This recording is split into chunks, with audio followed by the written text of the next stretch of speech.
Good afternoon and welcome back. So, let's jump back into this and see what we want to do today. I think last time I added in a kitchen, a cookery. Yeah, this thing here. We still need to create proper meshes for these. So at the moment it's just placeholder, and what we produce in it is also a placeholder. So let's just go through this.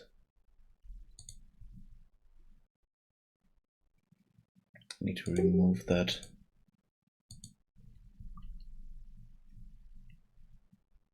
Thing there. Message.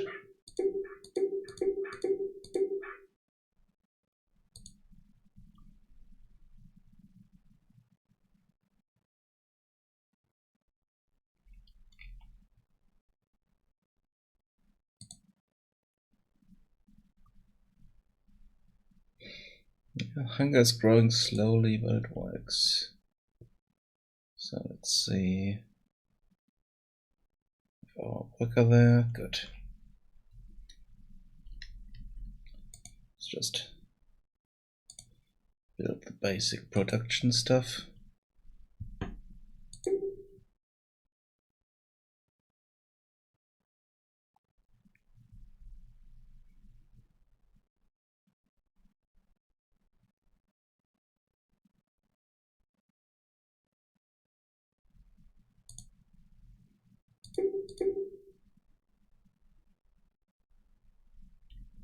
Okay, here we have something that's wrong. The sign builder here needs to be removed. It's a UI thing that we need to fix.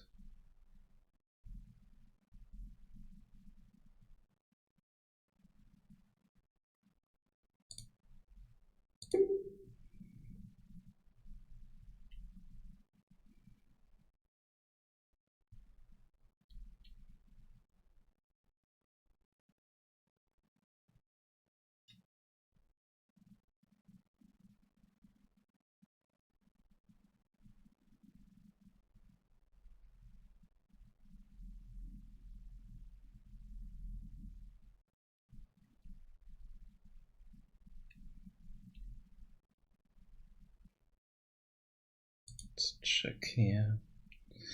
Hunger is going up, but it's okay.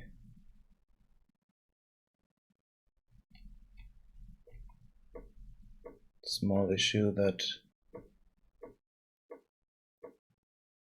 this guy here apparently. Oh wait, no. They're not stuck.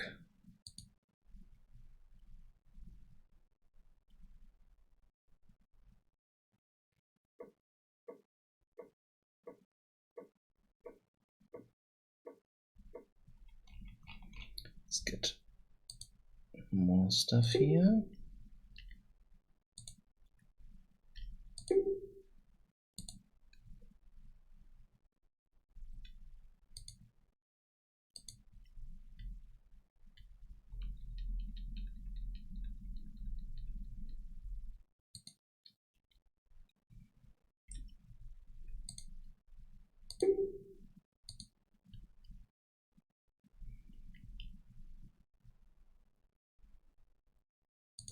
And then we need the worker here and carrier.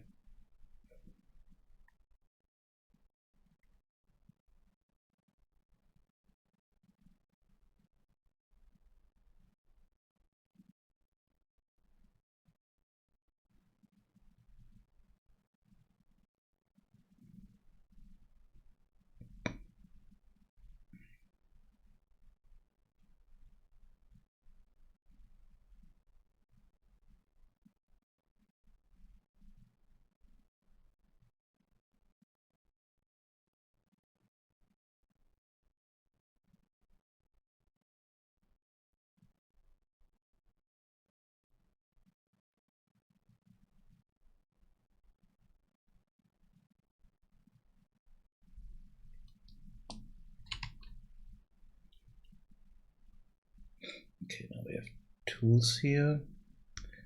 We have only 3 workers that we can assign at the moment, so we need to work for this.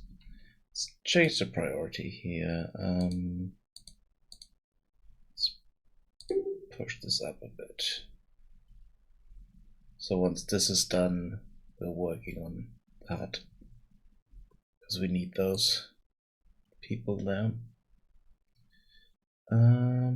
Why did we not get a tool? Ah, damn it, did it fall through the wall again?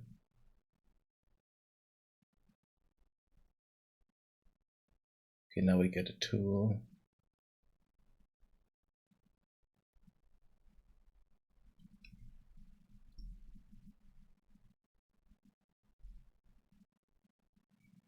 And another one. Okay, so now it looks like we are getting proper tools.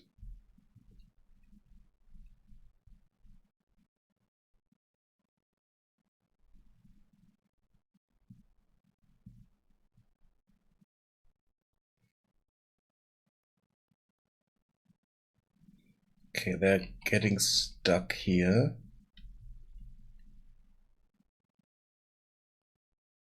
For some reason.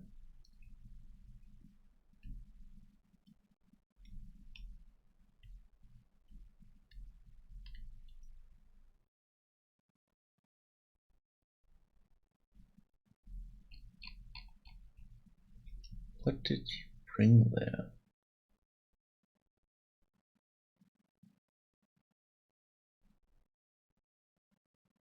Okay, now this is done. Let's assign a worker to it.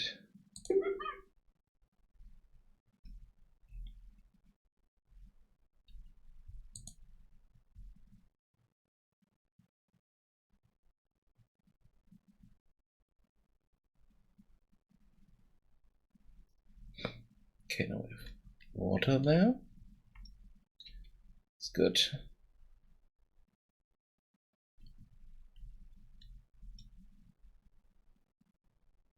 Okay, they're stuck here as well. Just not good. Yeah, okay, now all the carriers are stuck here. And no one can do anything. Let's see if we can change this by moving these guys. Yeah, kind of.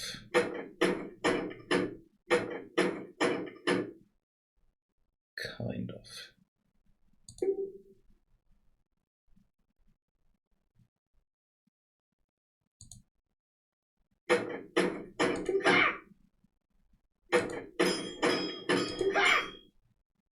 Yeah, okay, that was the one that's causing the issue there. Let's assign 2 new carriers. Or reassign them. Okay, this is being built.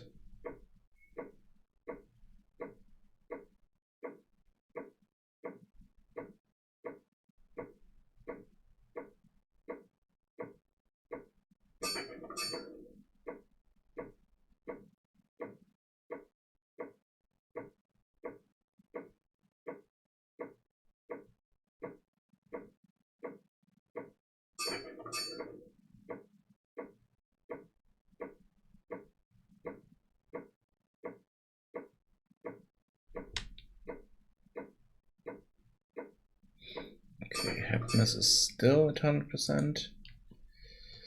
Even though the hunger here is... Yeah, okay, but the happiness is going down slowly. Hunger is at full. And happiness is going down slowly now. It's not good.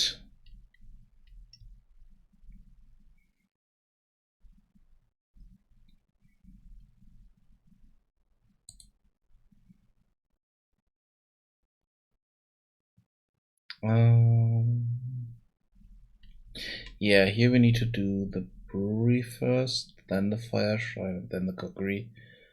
That way we can get the torches because we only have 4 of them. So let's do this first. First brewery up here. Fire shrine maybe here. And the cookery. Let's put it here.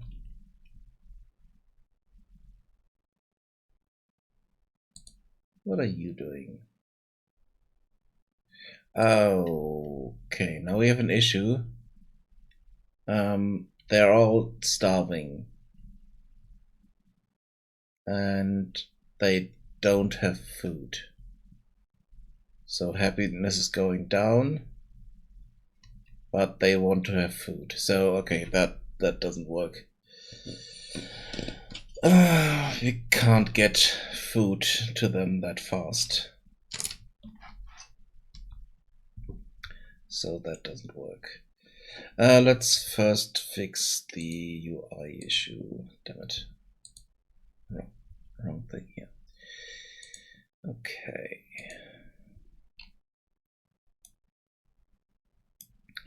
So we had some issues on the... So that's order menu. Workers. Building menu. Building info. The issue was here.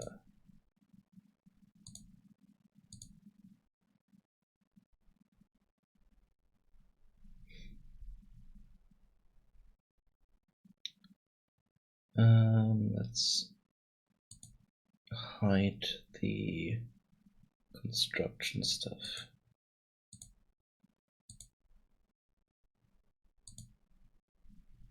Okay, the assign builder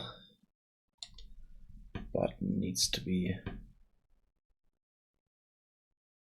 changed. It should have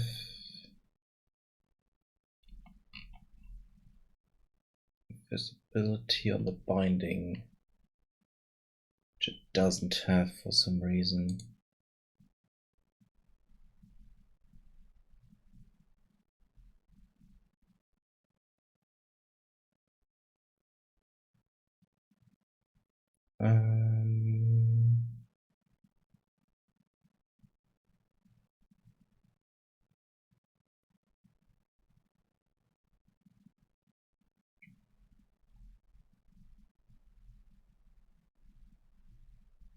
Okay, now I need to check what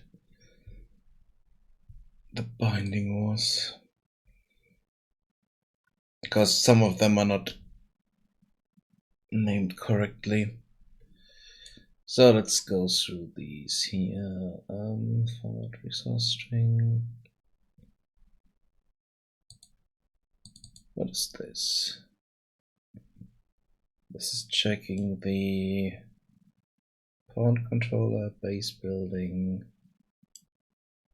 construction proxy.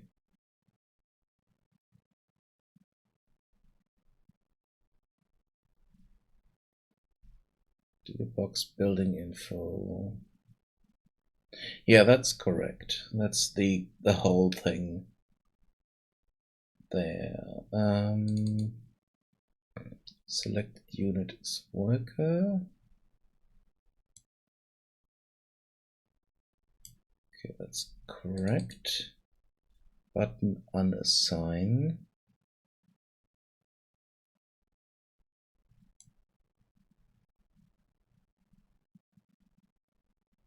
It's also correct.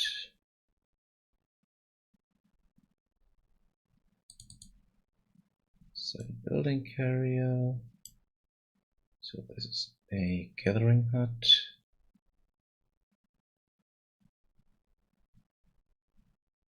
It's collapsed.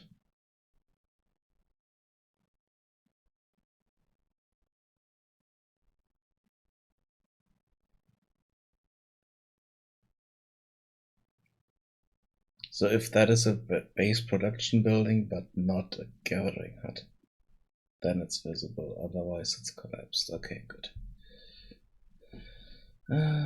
Okay.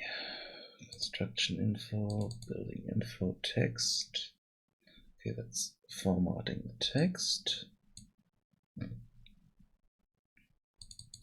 It's destroy building for the, yeah, if it's not indestructible.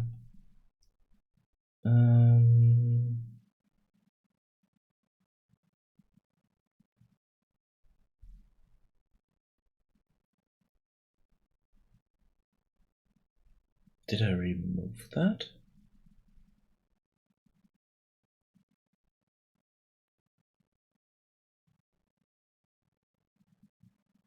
Must have removed that for some reason. So what do we need for this? So this should only be visible if the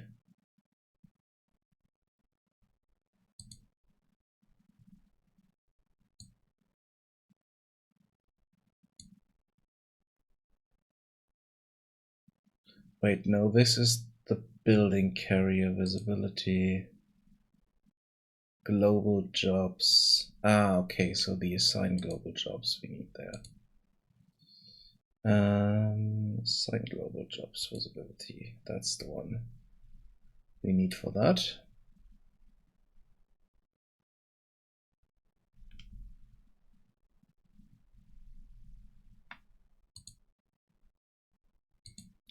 This is only visible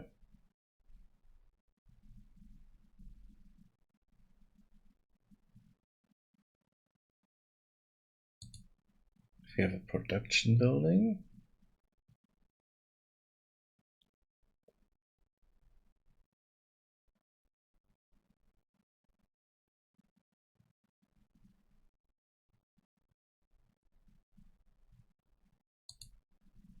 It's that one. Carrier is this, that.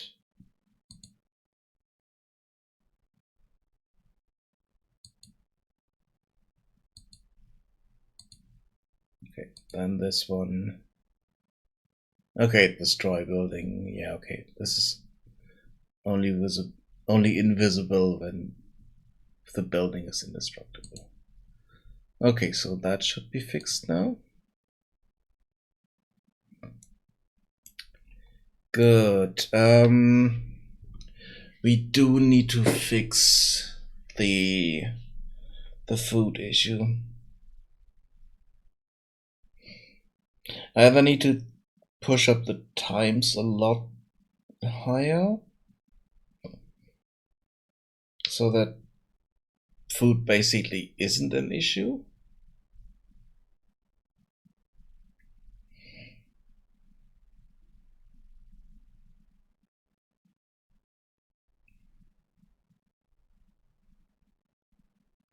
Hello. I'm fine, and you?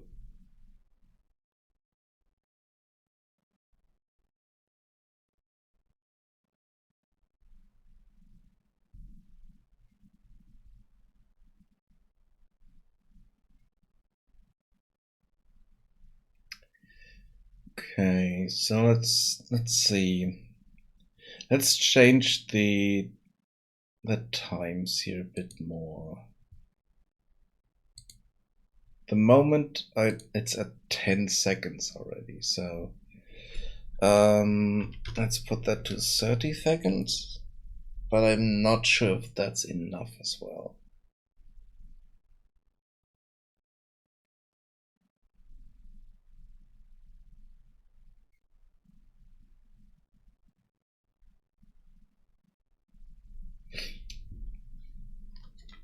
Should try that.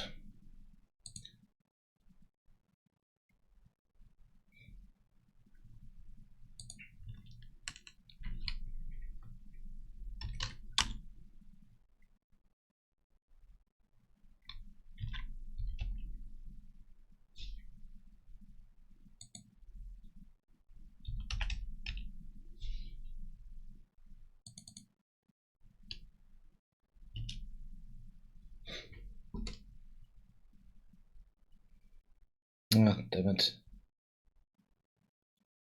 Okay, so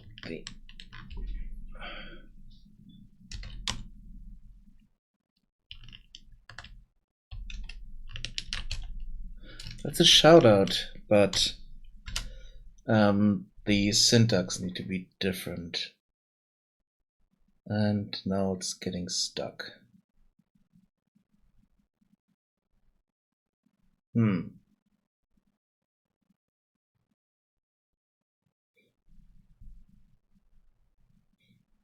Okay, so that didn't quite work. I still need to fix this so that I can use the add to type it in.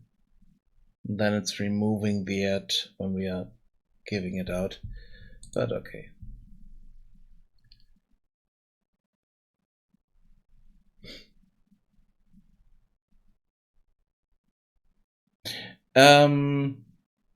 It's just for people in the chat, or yeah, for hosts or raids or something like that. Yeah.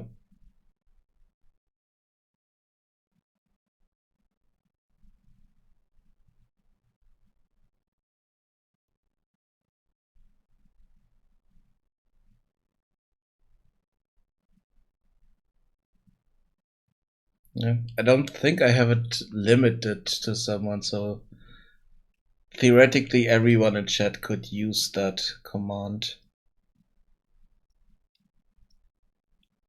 Could be a bit of an issue, but it has a timeout as far as I can see. So not sure how big the timeout is at the moment.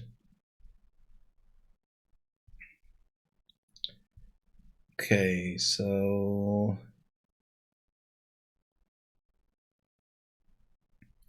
that part, let's try this again.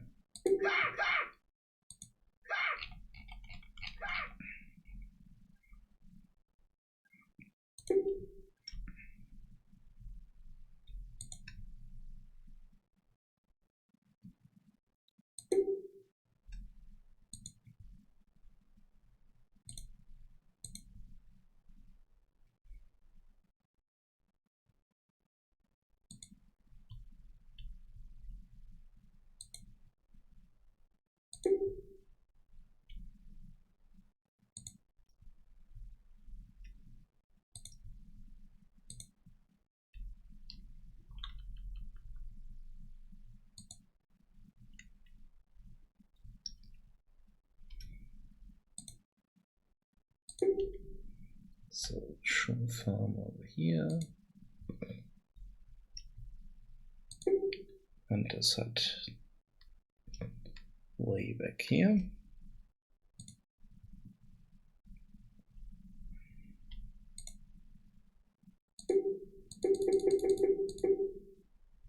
It's one too many.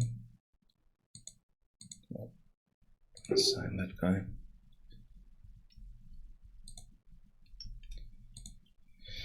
Okay, now the builder is still kind of stuck.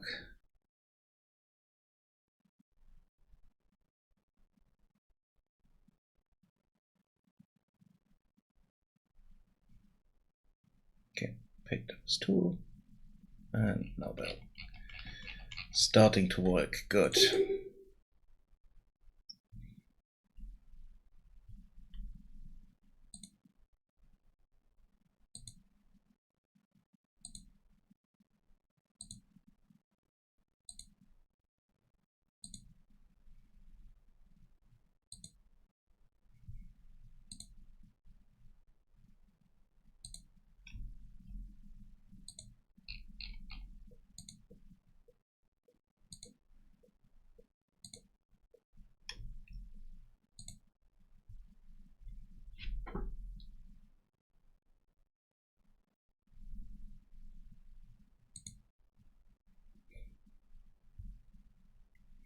Yeah, hunger is growing slowly, so that's good. Now we need to assign workers here.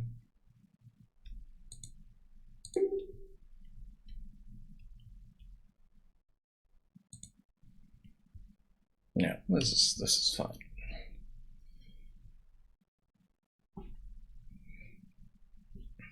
Should get hungry at some point, but not so fast.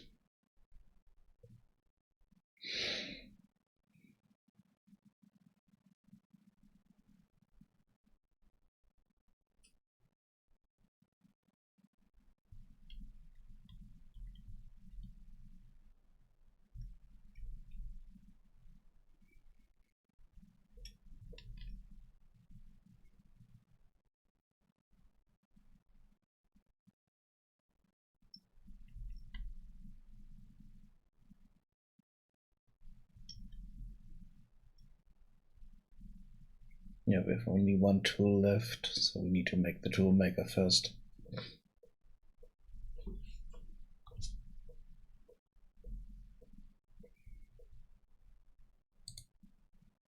Because he also needs a tool.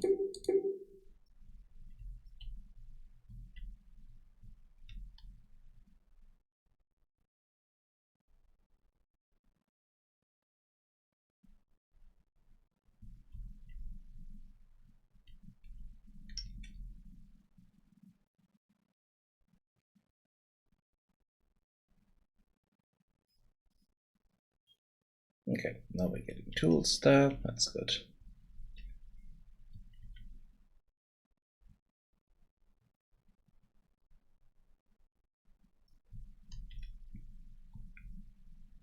And this is also fixed here, that's good. Might move this up slightly. Then could cause issues there. No. Will never collide with that, so it's fine. Even if you have someone that's having a tool is assigned. Maybe. But they will never be there at the same time, so because it was selected. So we can move this up slightly. That's good.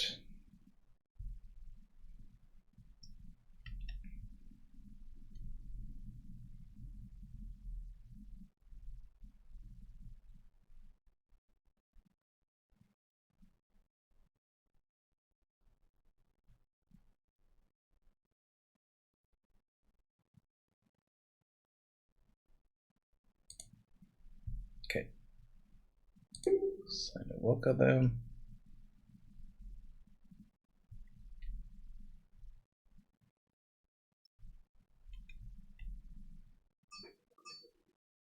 Let's see, the next one is the hut, so we have the builder there. And they are 28 hunger, so that is fine.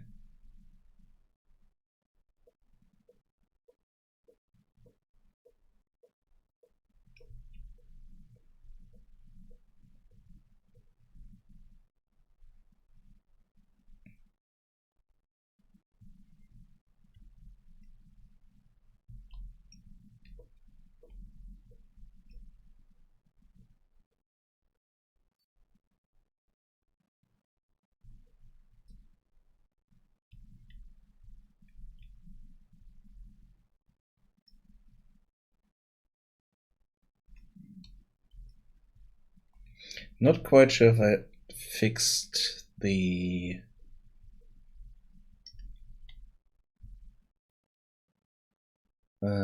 recipes. I don't think so.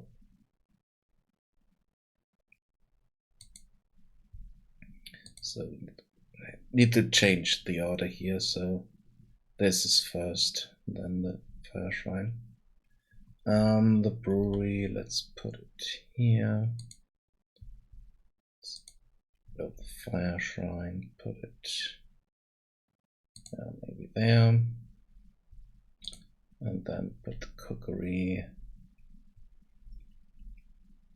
somewhat in the middle. Everything.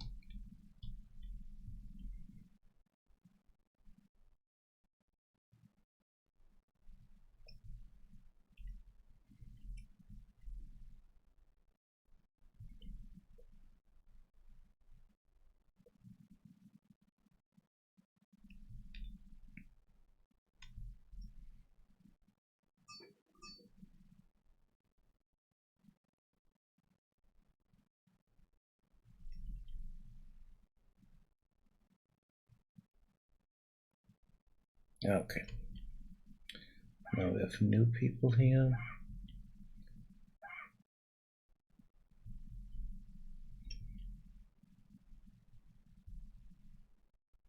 This one is the mushroom farm.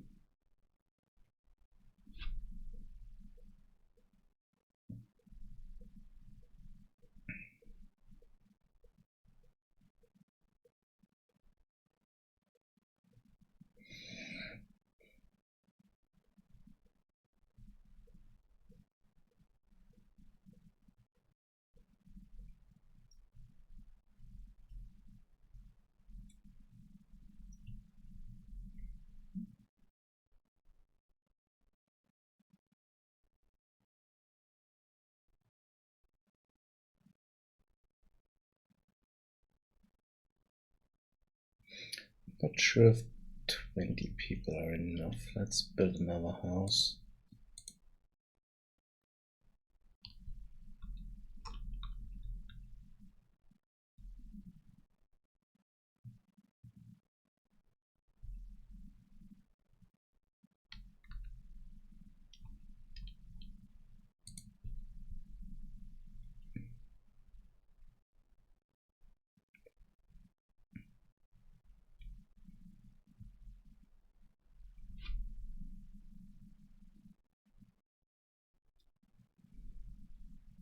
But I think this should be okay.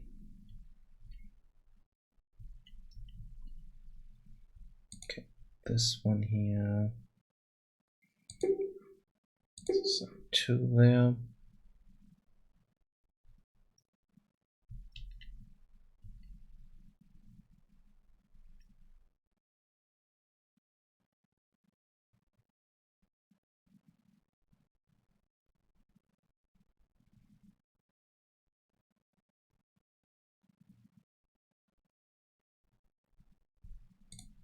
And then push this up to 25.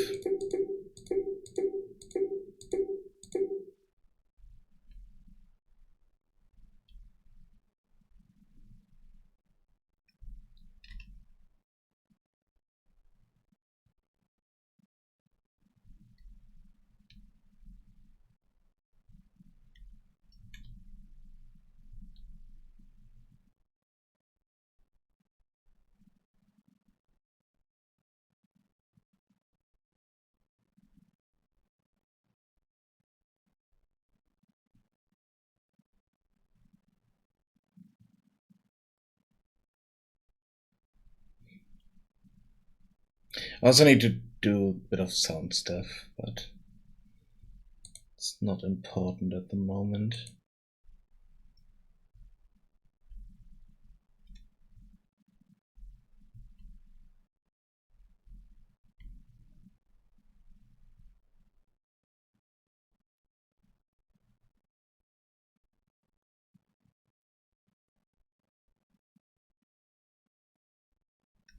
Oh yeah, one hunter set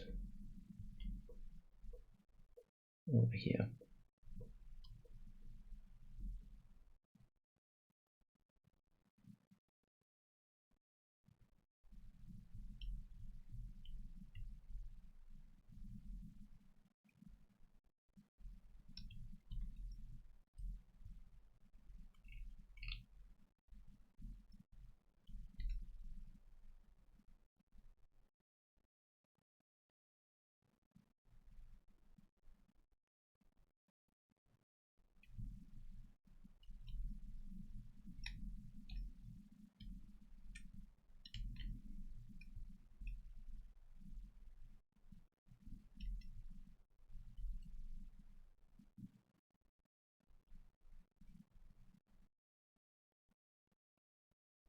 When it's done.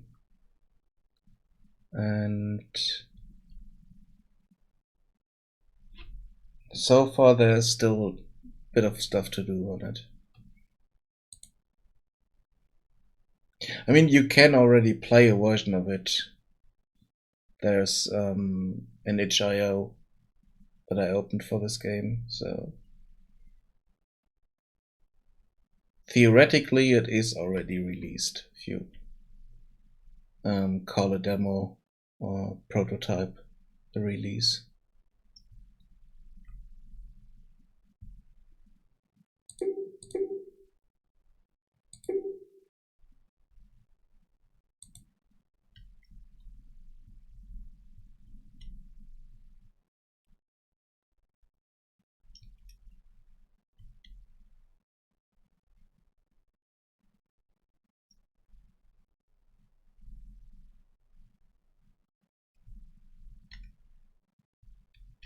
No, let's add another worker here.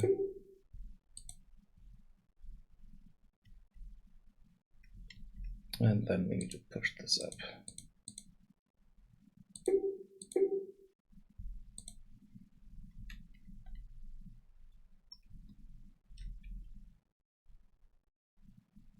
That might not be enough even, so we might need another house.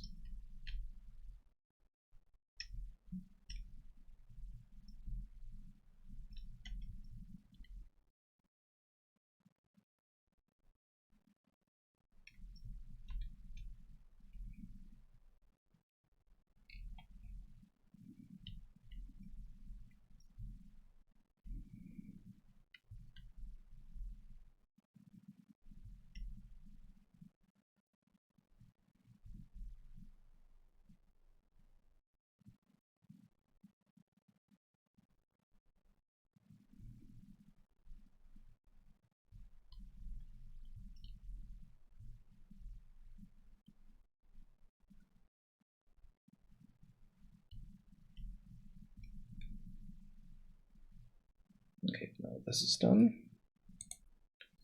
And we have just one for the worker.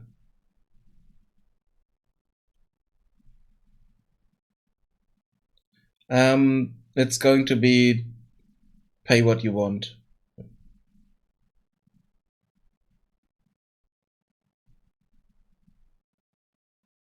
Or at the moment it is pay what you want, but I think I'll stay. I will keep it like that.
Okay, now we have more goblins here.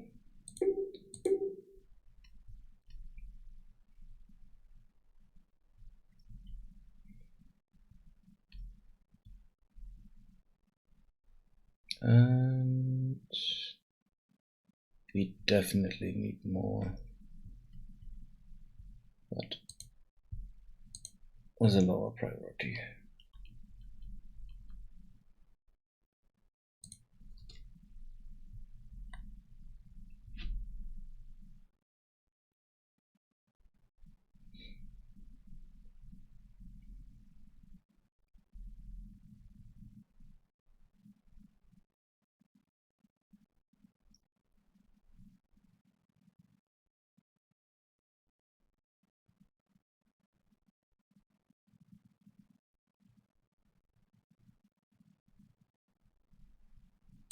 Okay, let's have a look.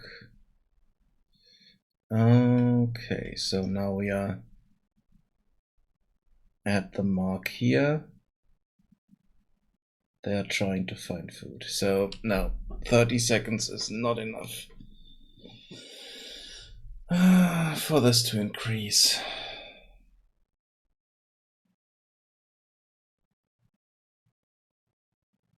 Because you can't build all the buildings to the end. So I'm thinking of maybe removing that for the goblins.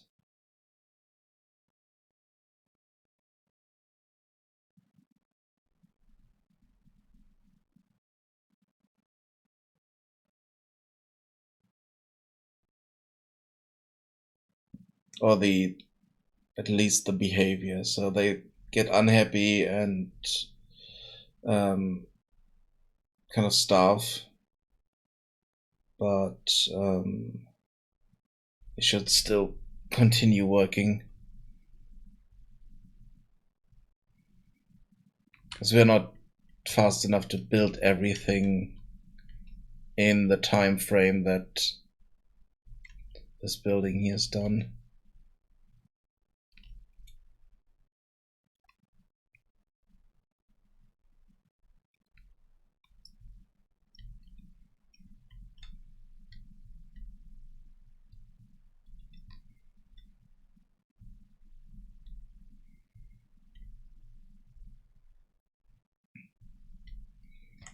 Yeah, and now they just completely stopped working. So that's not good. So let's remove the behavior there. Is that the one?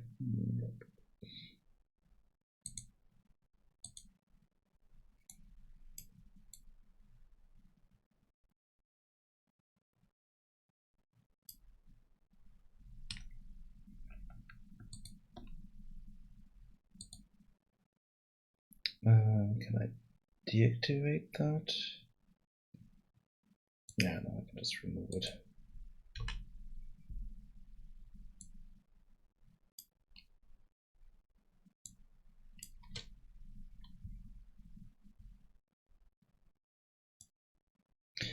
The problem is it's kind of crippling everything, so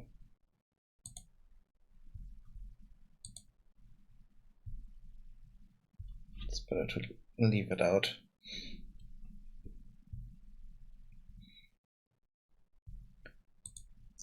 They will still get unhappy and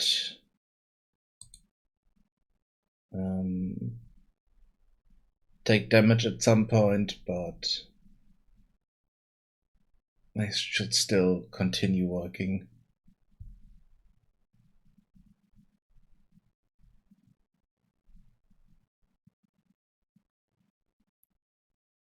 Should give us enough time to build everything so that they can fill this up again.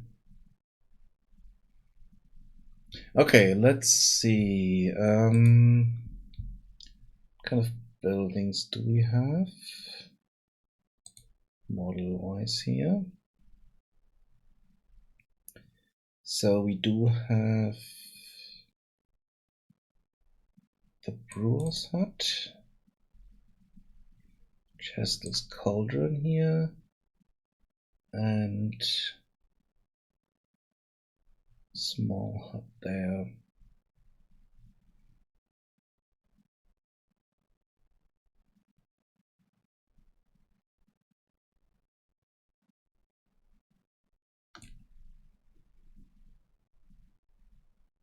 So for the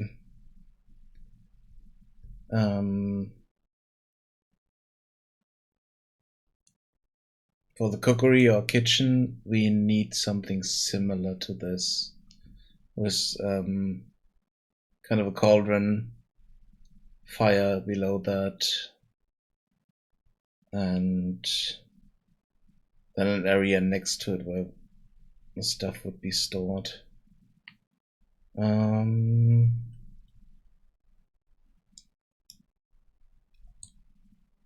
We still need a few things apart from that.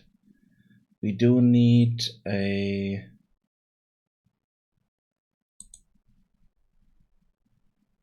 we need the stew itself, which is, let's see,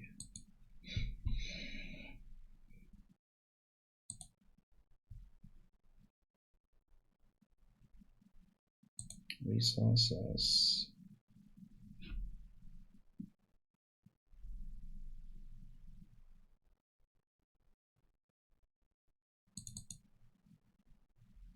Okay, so here we have this. So we need something for the stew there. So let's jump into Blender and create something simple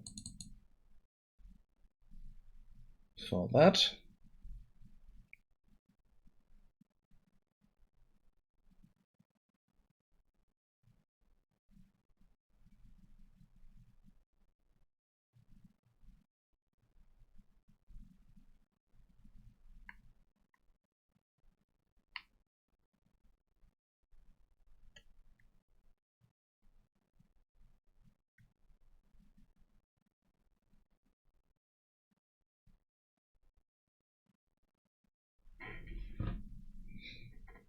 Wait, did my bot crash?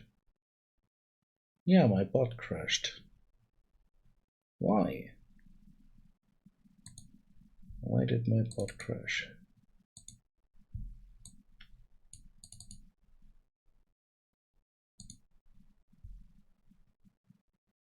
That is strange.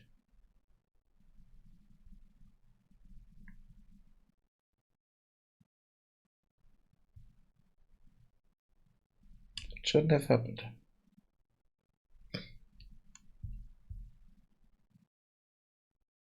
I think it's this one.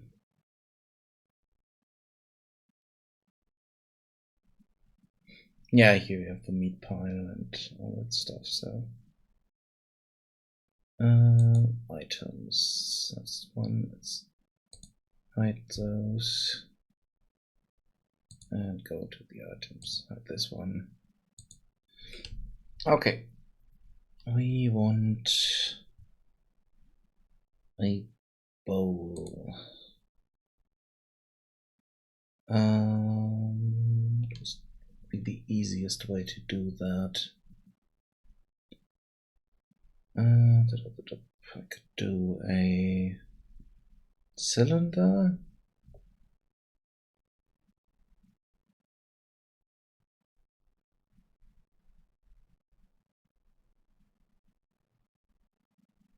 Create it from that, or I could try to do the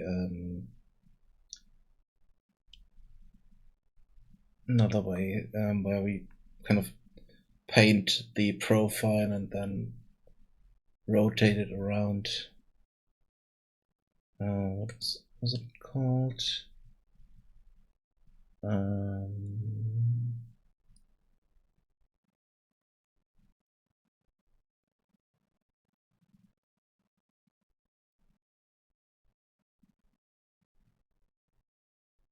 It's a modifier that's doing that.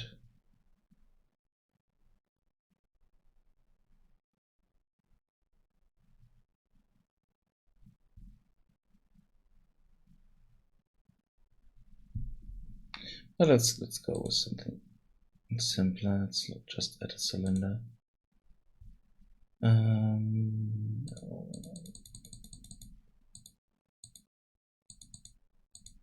16 should be enough. Radius. Wait, let's see how big the meat is. Depth 2. That's way too big, but should be okay. This be a triangle fan.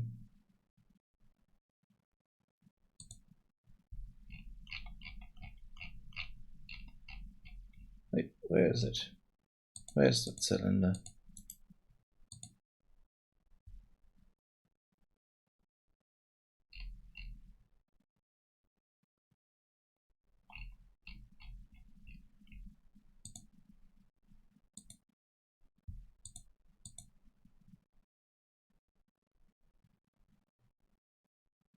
I'm confused. I thought this would add it to the world.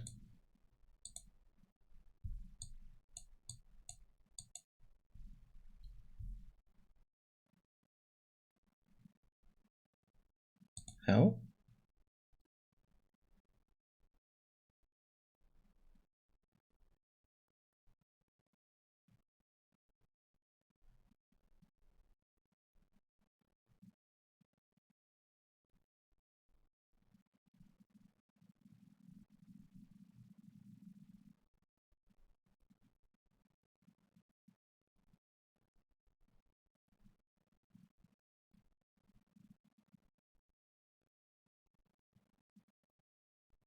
Teapot plus.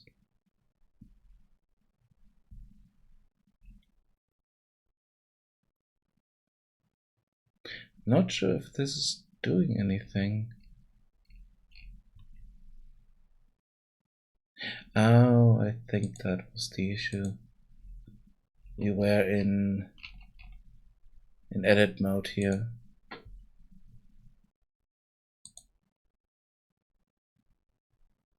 Yeah, that was the issue.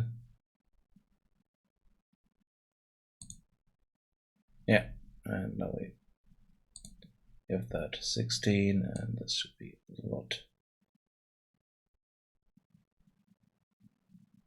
smaller.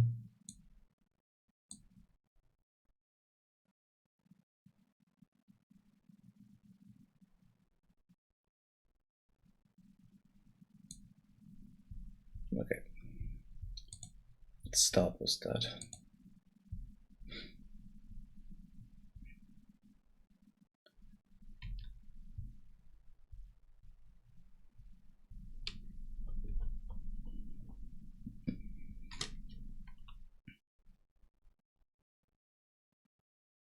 And we'll cut here.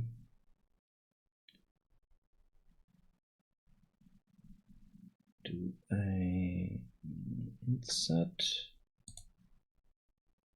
Oh, first need to select the faces.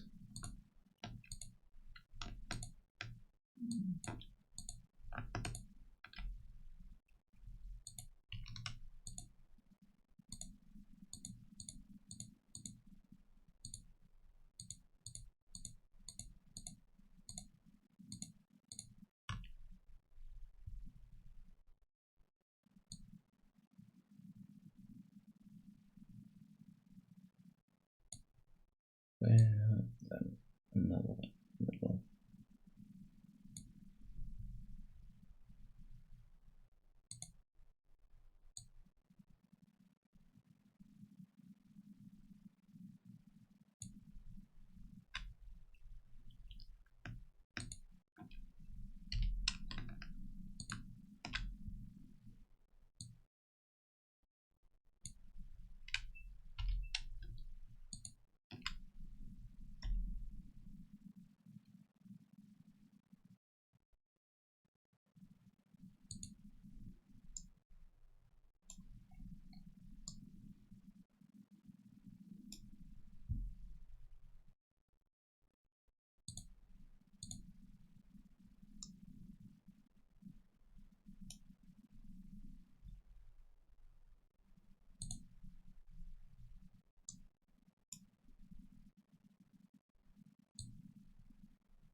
I think that should be enough.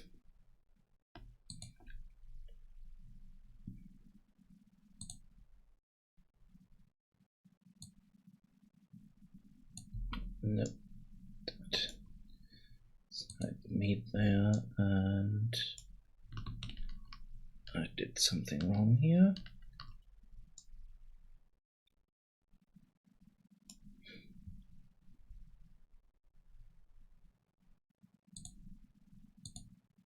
The loop cut didn't take.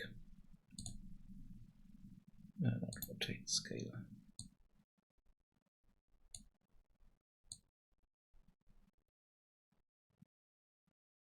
Damn it.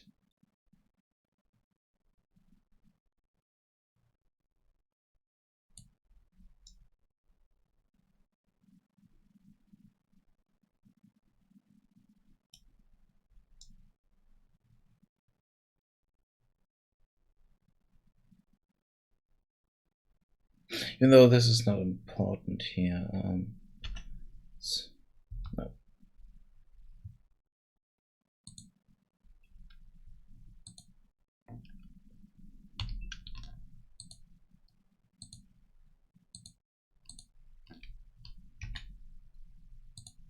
Let's remove that.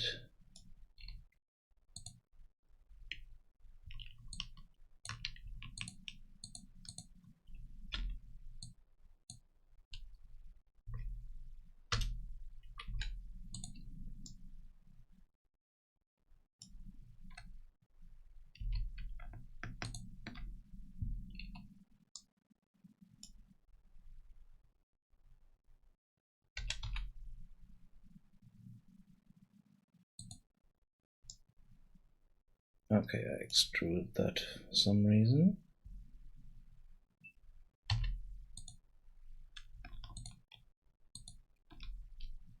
So let's remove those faces.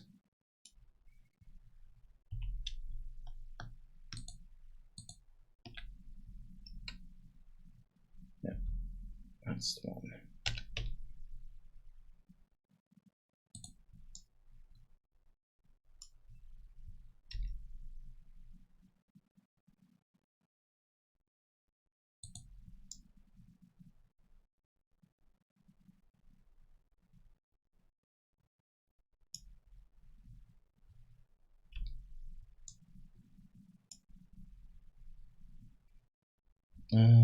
Let's not do it like that. But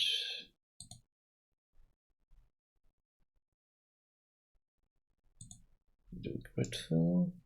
Yeah, that works.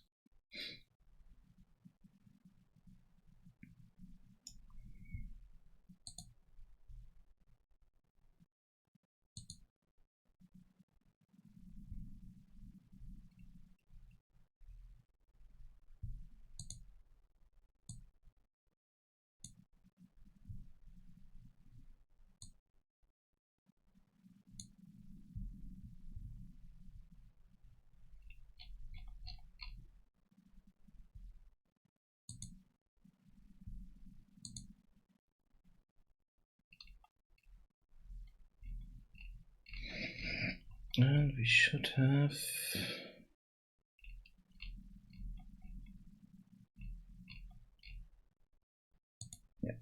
this one there.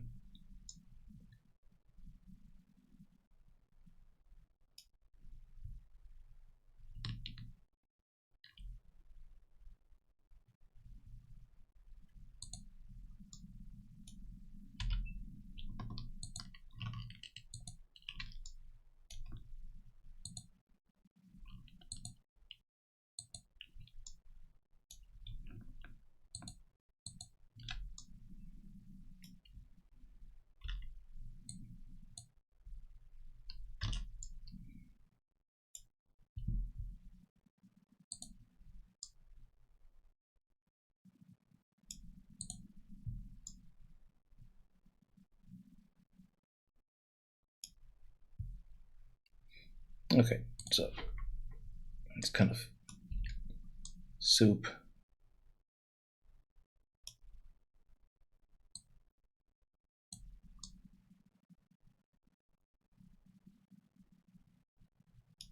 Not quite sure if this is.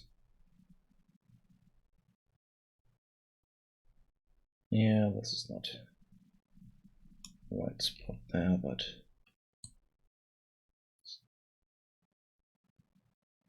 try to move it here.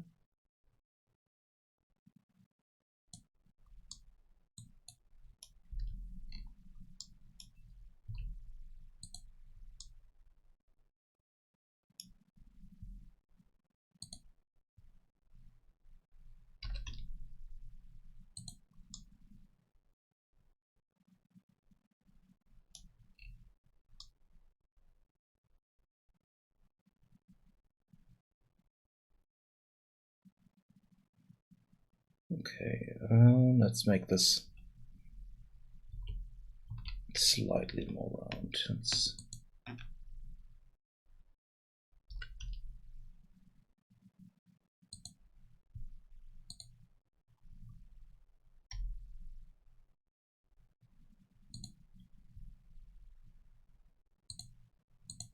shortcut here.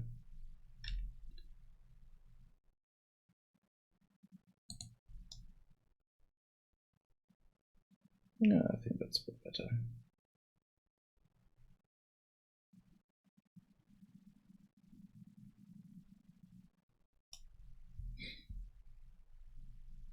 So let's give it a proper name. This is our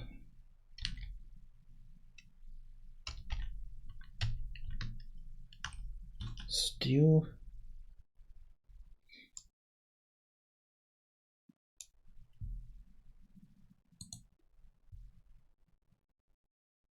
And let's export it out.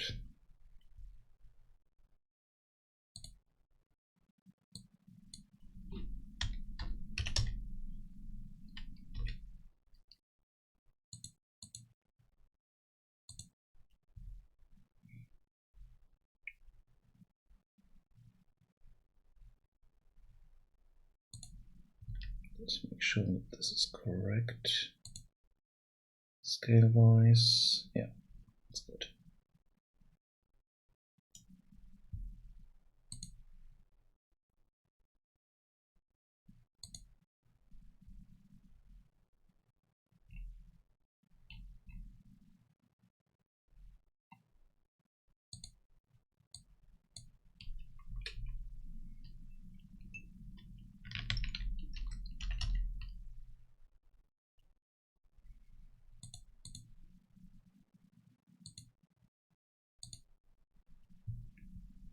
Okay,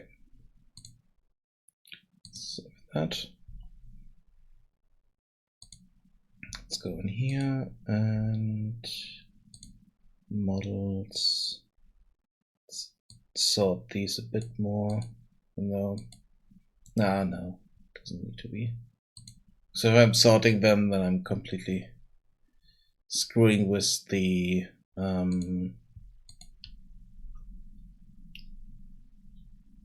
versioning. So that's kind of an issue. Let's see. Should be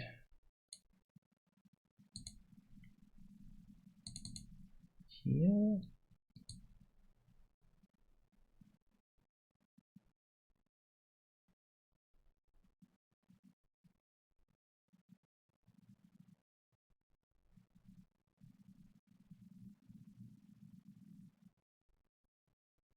No, it saved it in the wrong area. Okay.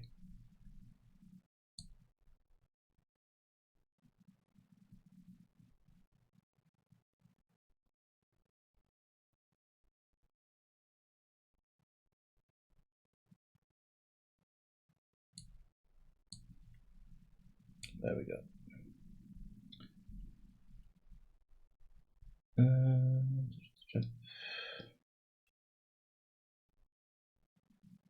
Yeah, let's auto-generate collision for that.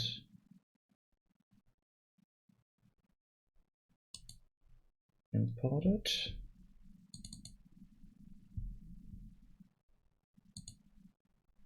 The second one.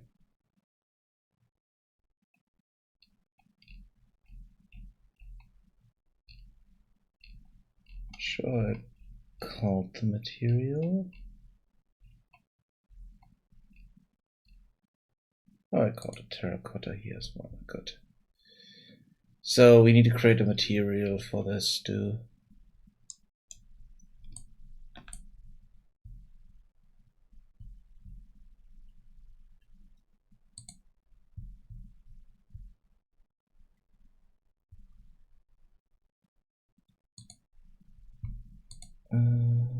Which means, let's see, we do have water here.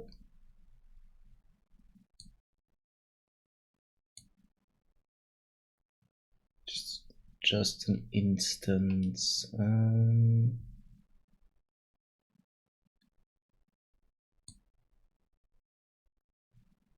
So I have the alcohol here.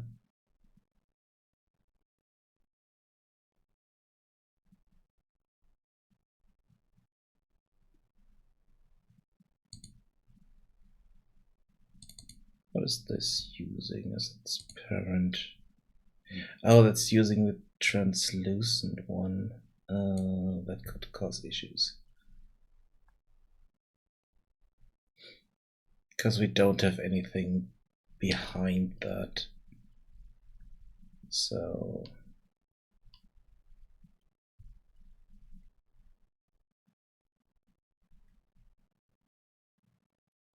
kind of also want to add stuff to that it's not just a flat surface.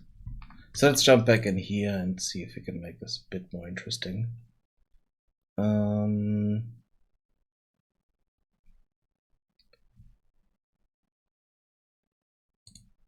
Let's get that.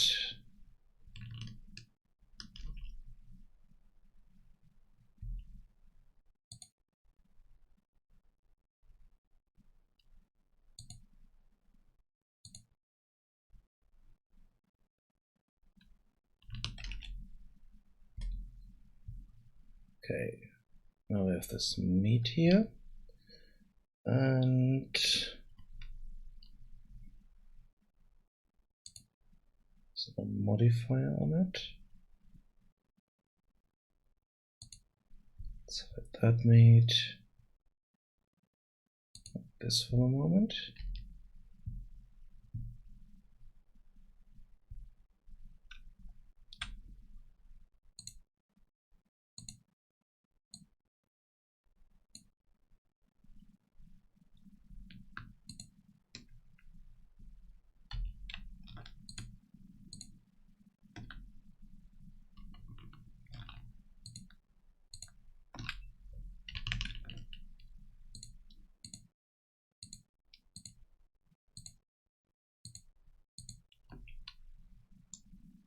Nope. Undo that one.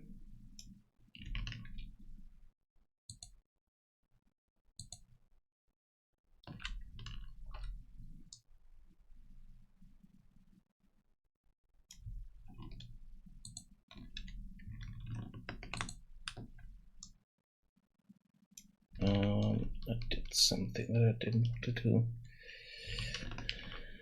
Okay, let's select that and then select those. Let's delete that stuff.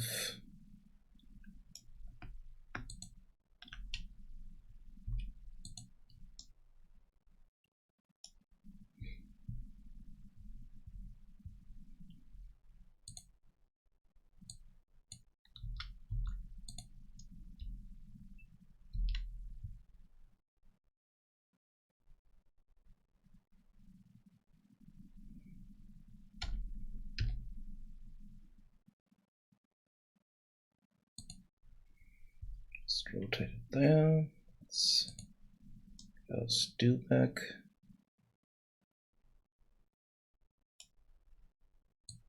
Let's move this up slightly.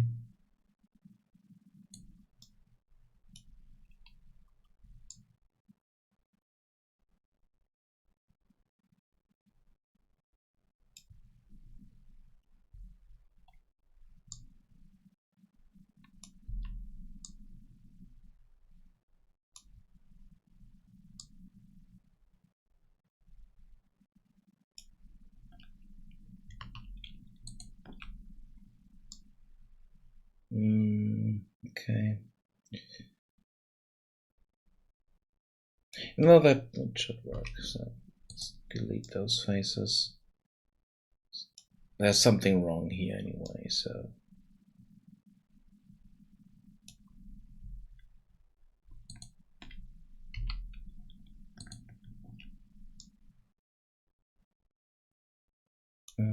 Let's do this. Yeah, this is kind of screwed. Could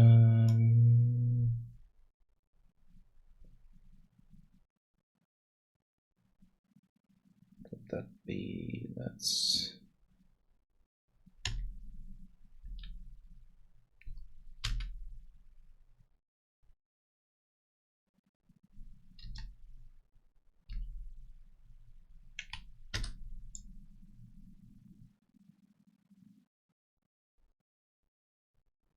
So that's one we want.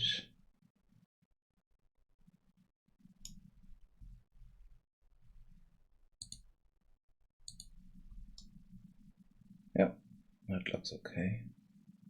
Even though, nah, this is not quite in the same height here.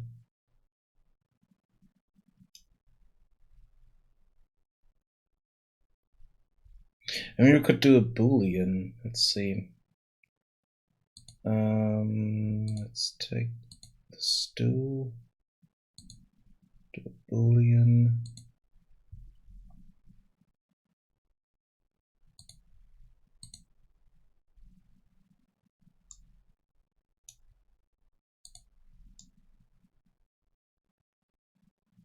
Yeah, then it would cut it there, so.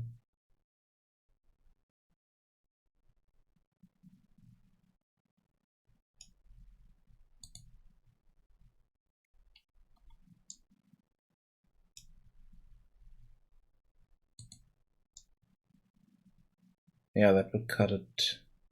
Wait, no, that's not union. Yeah, union is the one that I want.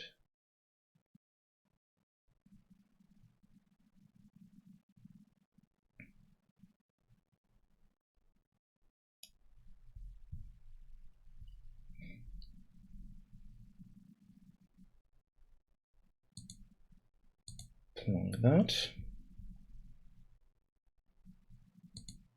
And then we can hide this. We can remove this meat. So that should be okay. We need a few more materials here.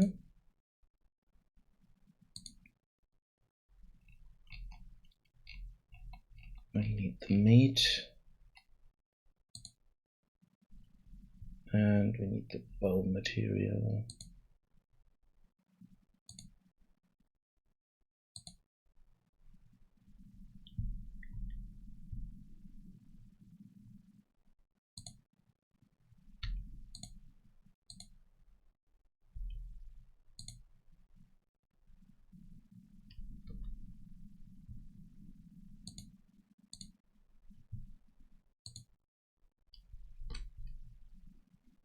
Nope.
Okay, that makes it slightly more interesting. Okay,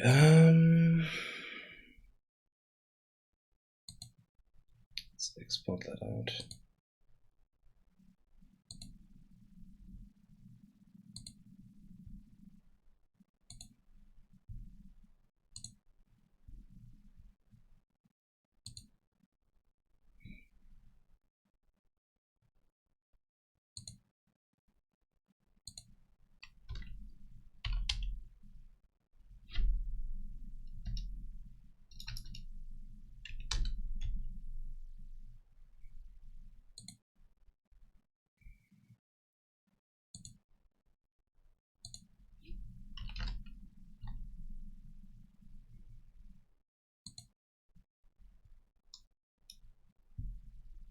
Okay, we still need to create something here that we can use. Let's see, our noise master. That's not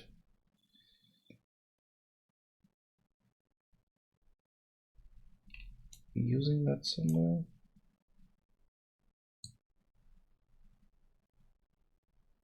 Oh yeah, the noise master we use for that. Yeah, let's create an instance from this. Let's call this stew.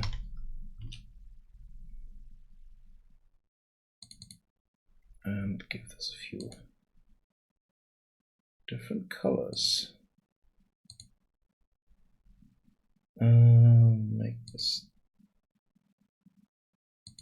greenish.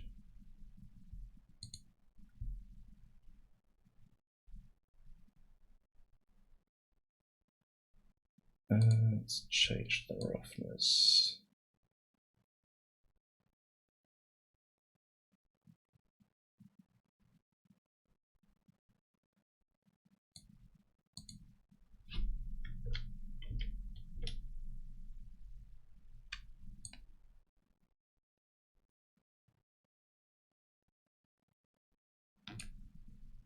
Let's see if that's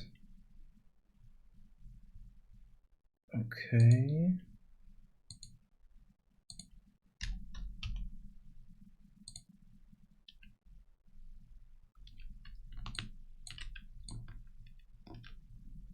Yep, that looks about right.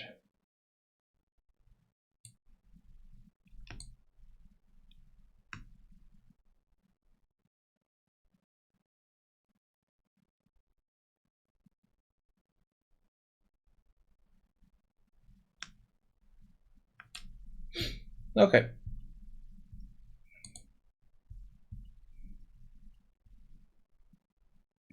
We could also go in here and change the size a bit.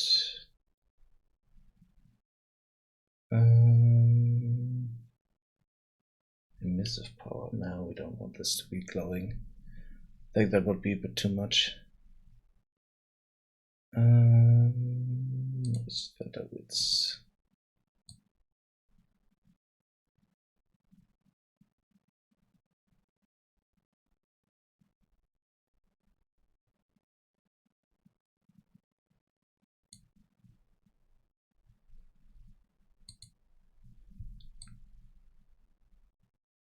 Ooh, that is nice. Yeah, I like that. So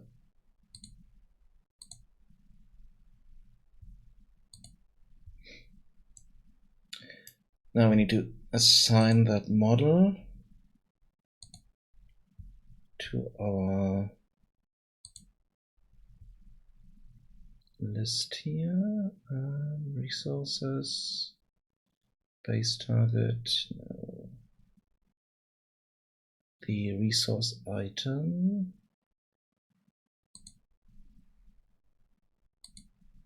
There we have it.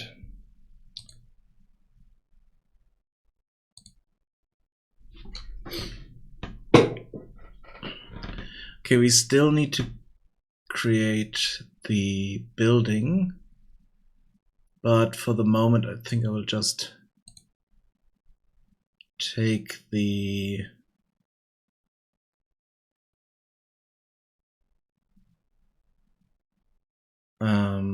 same building as we have for the brewery.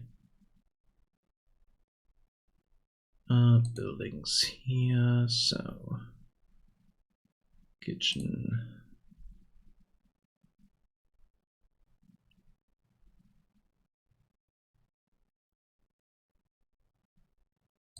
Brewer's hut.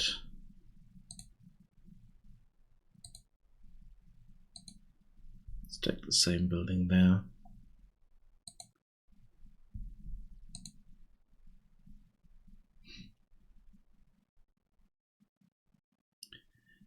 And then we need to make sure that we can actually create that recipe, which is still something I'm not 100% sure, because at the moment I think we only have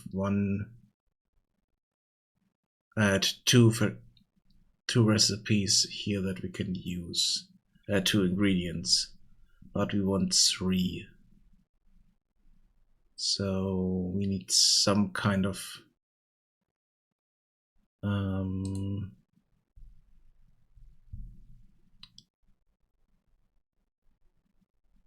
we need some way that we can create that craft resource. And here we are taking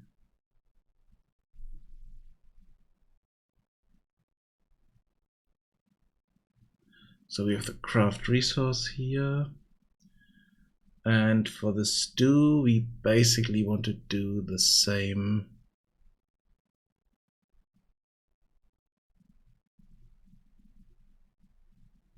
Yeah, remove resources only has 2 resources that it can remove. So we need to change that.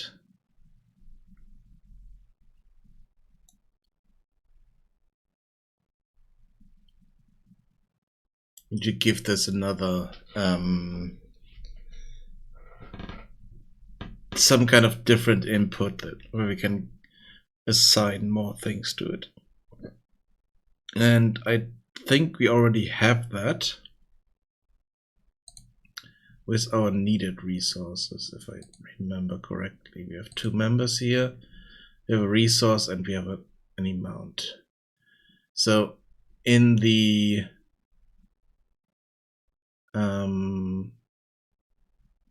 resource data,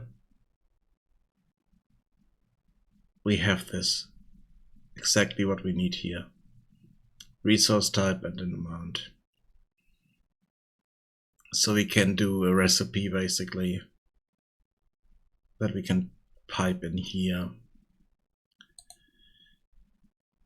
So let's change this. This is supposed to be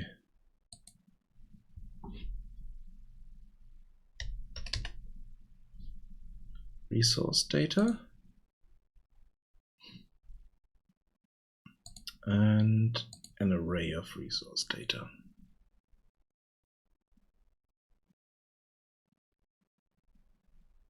And I mean, I could do that for each building directly, or I could create kind of a recipe database and then just type that in. So we don't need these here anymore. It will cause a few issues in a moment. So good. Now we have those resource. Now resource types is not right. Let's call this recipe. So we have that recipe. And we want to split this up. So even though for each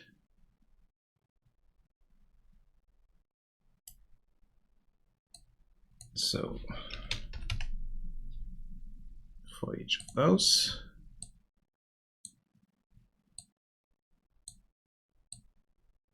you want to call the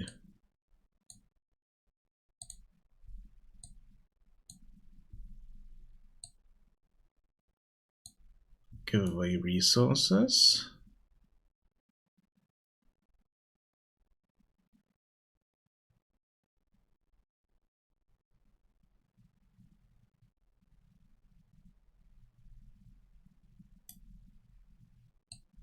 It's the resource type here and the amount there.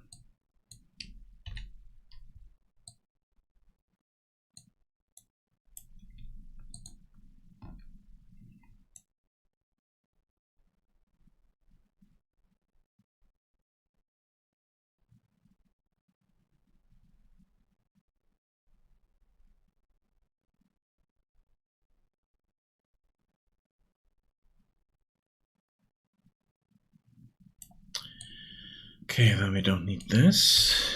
But what are we doing here? So here we are checking the out resource type, if that is same as our resource type. You want to check if all resources are removed. That's the thing here.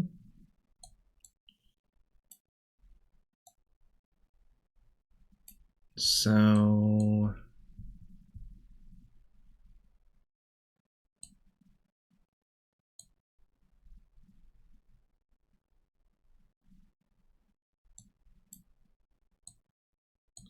we do have the length of this. And let's add a counter in here. So for each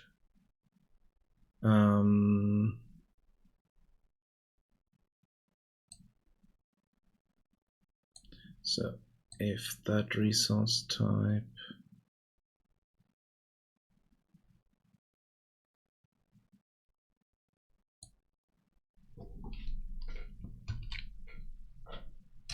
what am I doing here? Ah, damn it. Switched my layout here.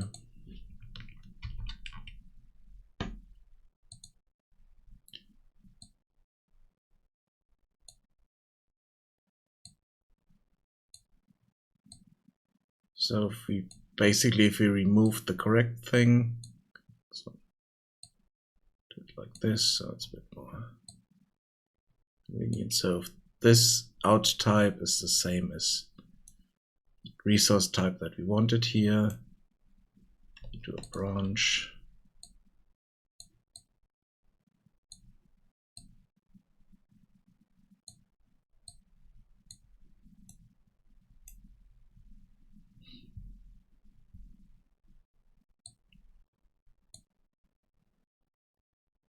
Just use a local variable here.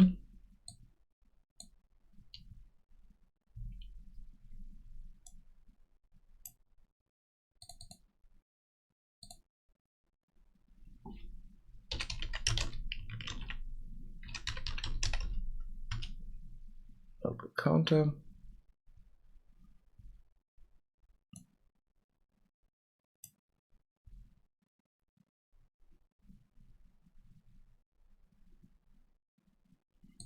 Let's have a look at this again. What is this doing? So we are taking the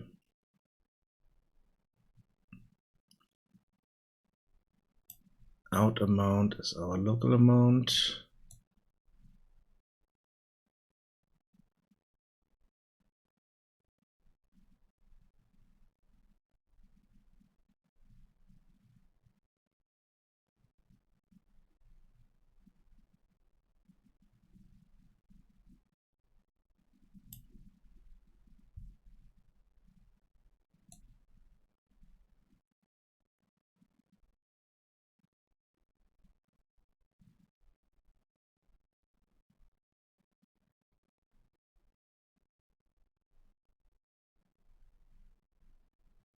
Okay, here we are not really checking if we have enough resources.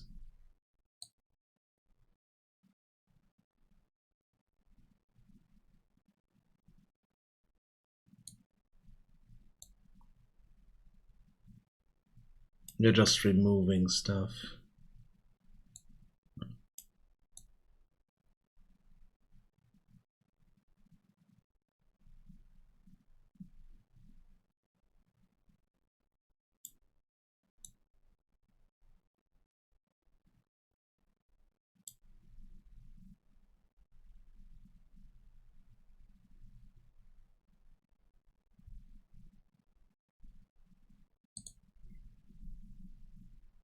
Yeah, but shouldn't matter that much.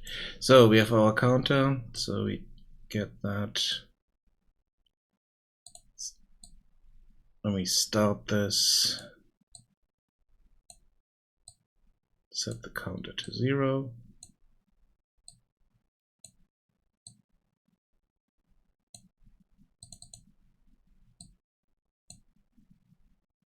Oh wait, no. Compile that.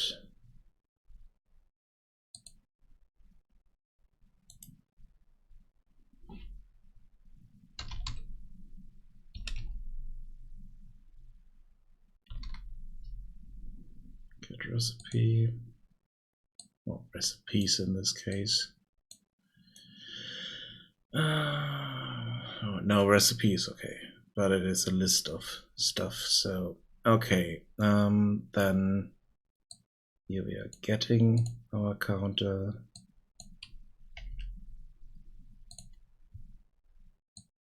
Incrementing that.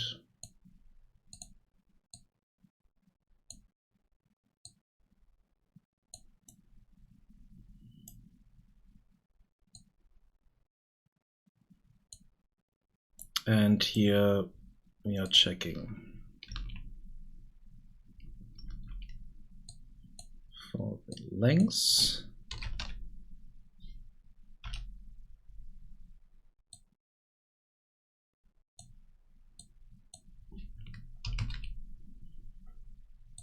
Equal counter.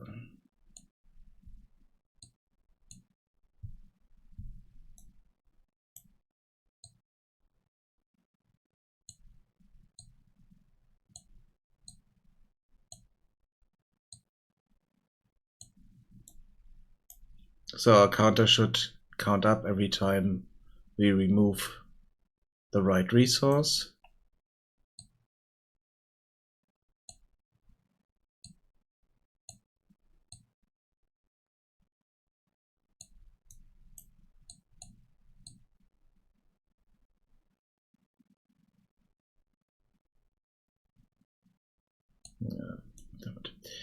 And so at the end, if they are equal, it's true. Otherwise, it's false. So that should be okay.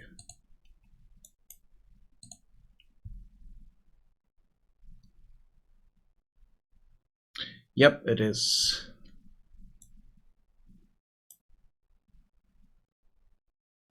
Oh, you asked that ages ago. Sorry. Yeah, it is electronic notes.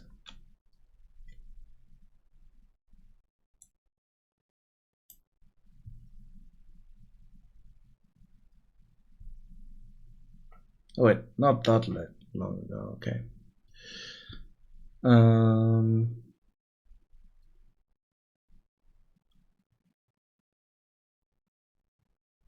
Yeah, in most cases they are better than the original, but on some zoom levels that looks a bit strange, but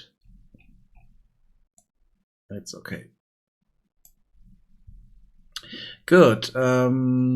That should work with the recipe now. And now here we have an issue, because these are all wrong.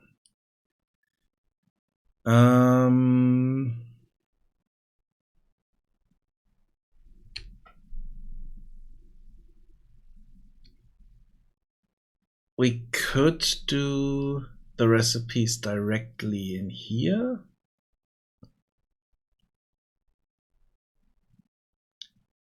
But I kind of don't want to do that.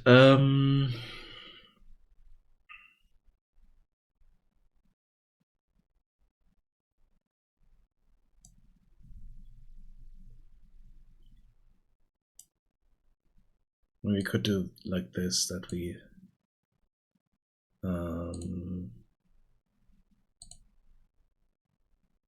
make an array.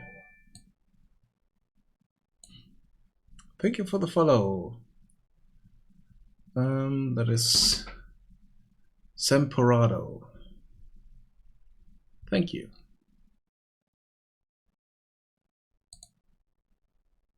Okay, then we would need to do it like this.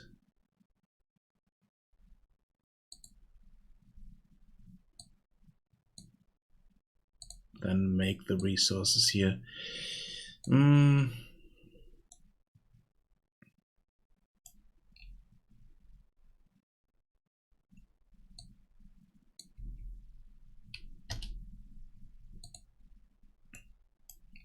Yeah, I'm not the biggest fan of that.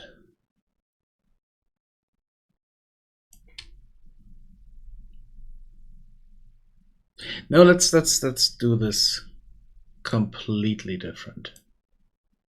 let's not do this in here where we put in the recipe, but that's resulting out of that. Here we are just giving in a recipe type.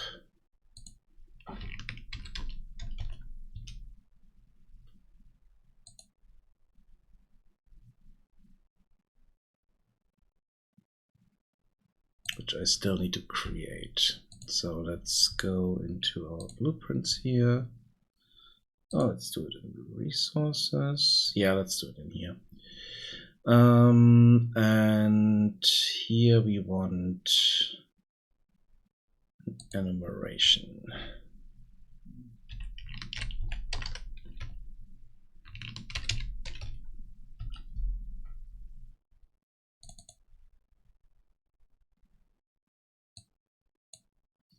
Okay, you want one recipe type here. That would be what's the first thing that we build? That would be tool.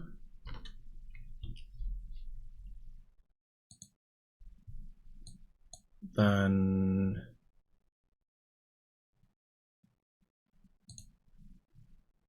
where is it?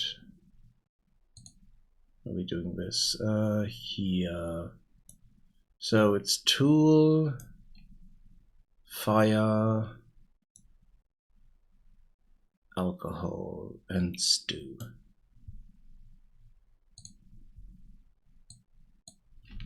So alcohol,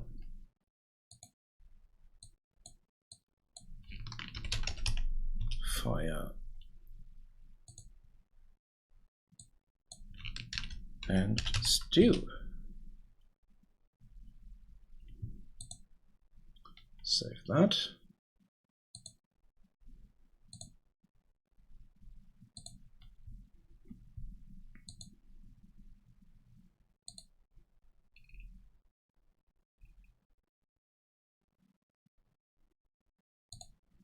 So a recipe type here.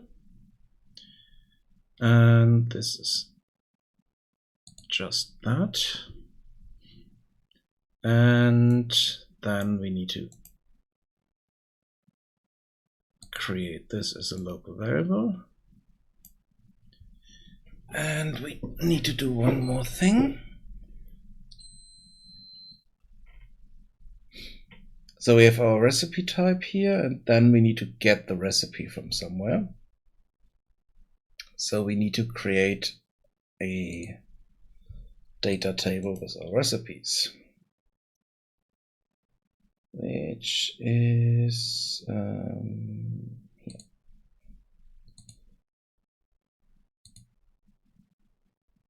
And this is our resource data.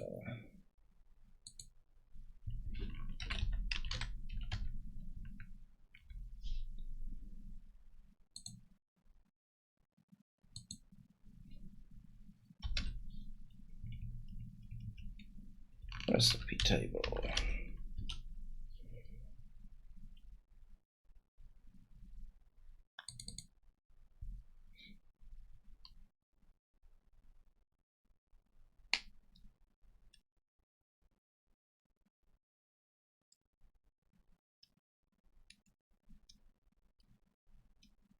Oh no, we need another. Okay, we need one more thing here. We need a structure.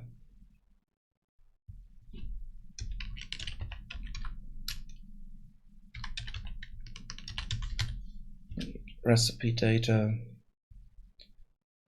And our recipe data is our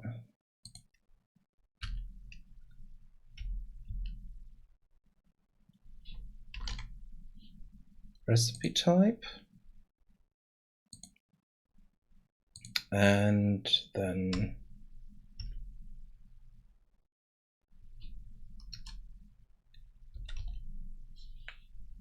our resource data. in an array.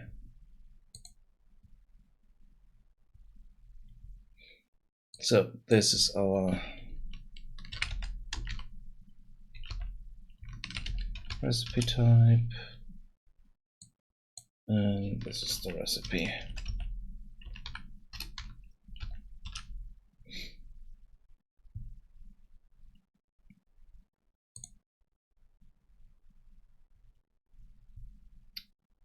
Good, and then this here we need to change.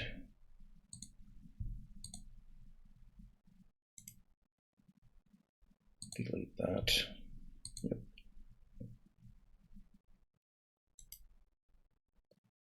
And create a new one.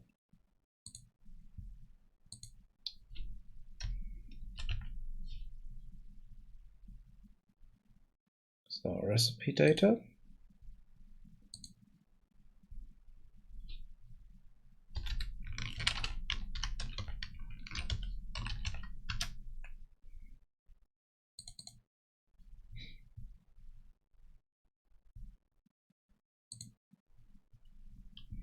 Okay, so for the tool, we need 2 of them. We need 1 wood, 1 stone. That's that. So for the alcohol, we also need 2. We need 1 water.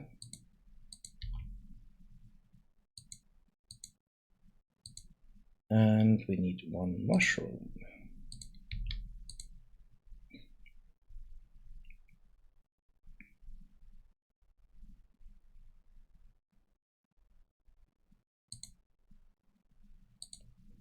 Then our fire also uses 2.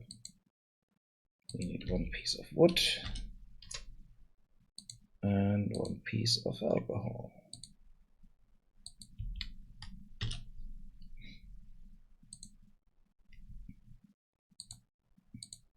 And our stew uses 3.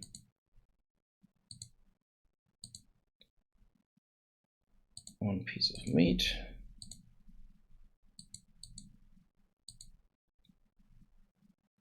One piece of water. And 1 piece of mushroom.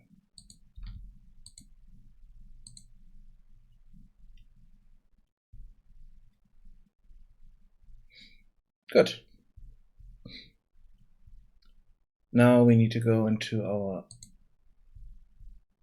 controller here, and we need to load that in.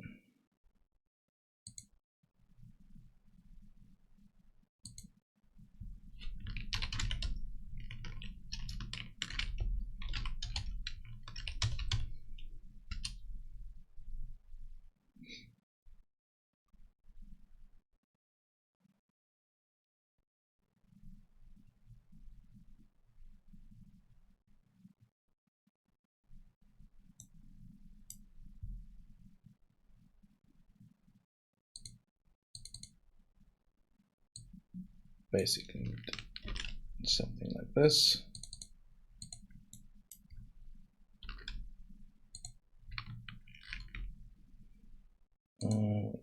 Why did I copy, paste? Okay, there we go. We don't need this. So this is our recipe data table that we want here.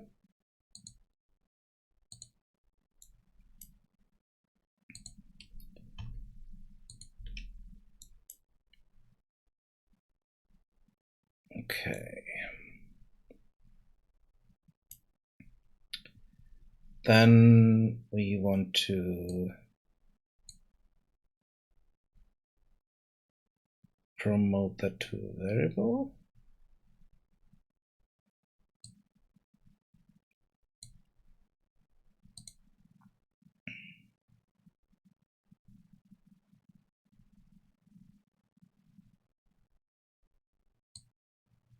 Yeah, you want to promote that to a variable.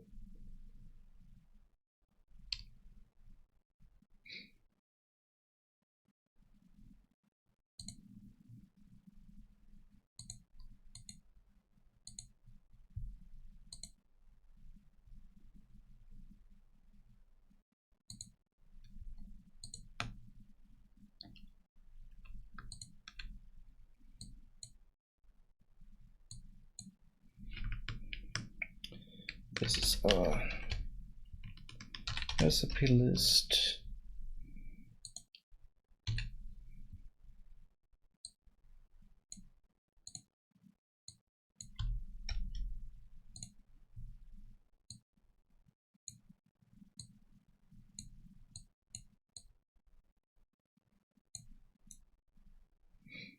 Okay, that's filling this. Now we just need to go into the graph here.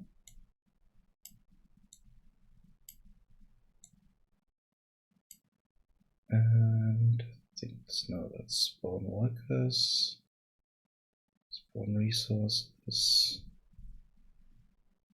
reference casts. So it's here somewhere.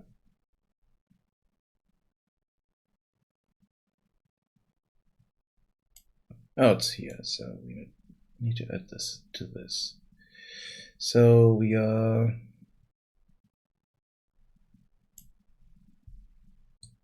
loading the recipe data.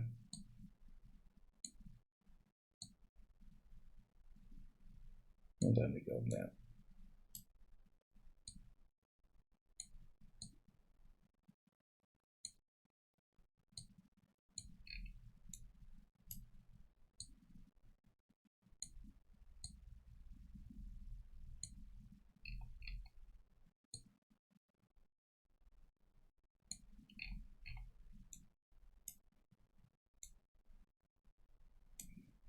Let's move this down here.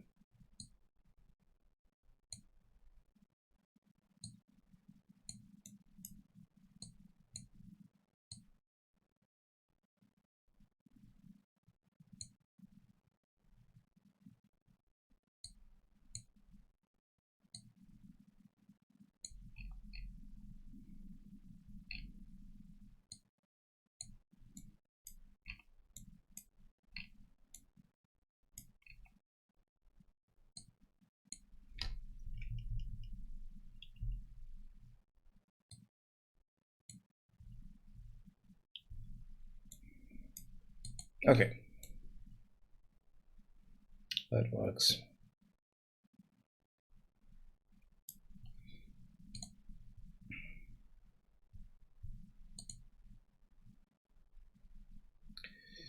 Okay, we need to set this into the right category. This is resources. And now I want to get the recipe. So yeah, creating another function here.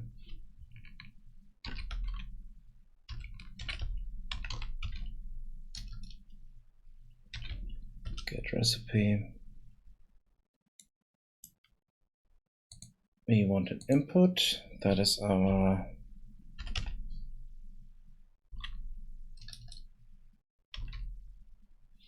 recipe type.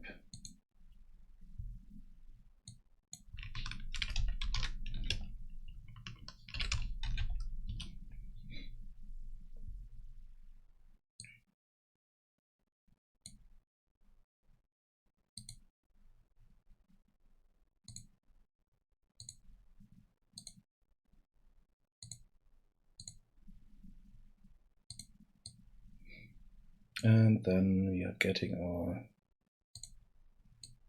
recipe list here. Do a for each with break.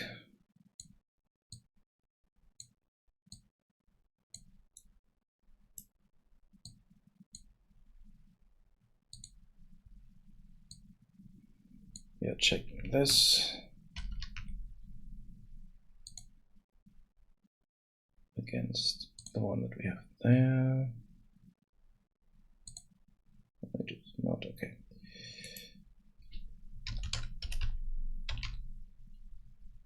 Get recipe type here. Check that against this one. Like the one we don't need there.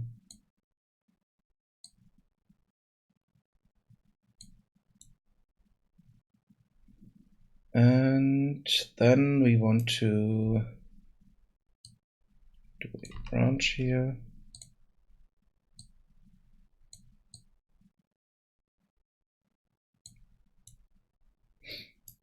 Okay, what do we want to save there?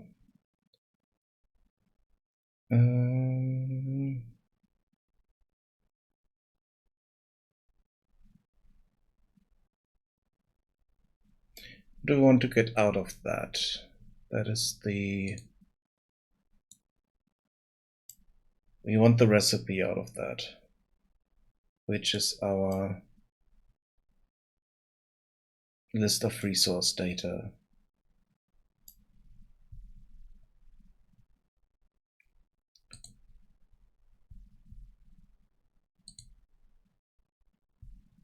So the recipe here,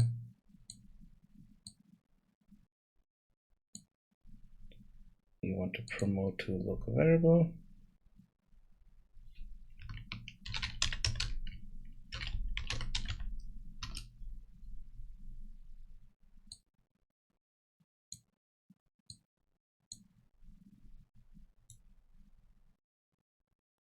Set that there.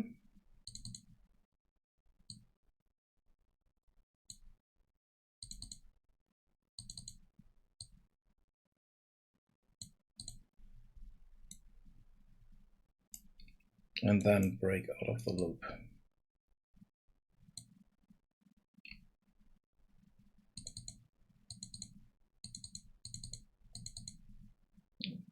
Come to it now. Let's do it here.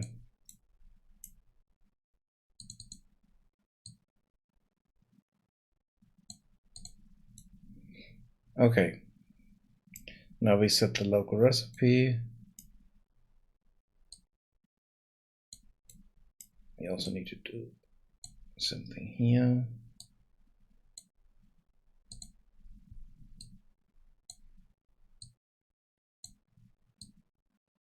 Set it like that.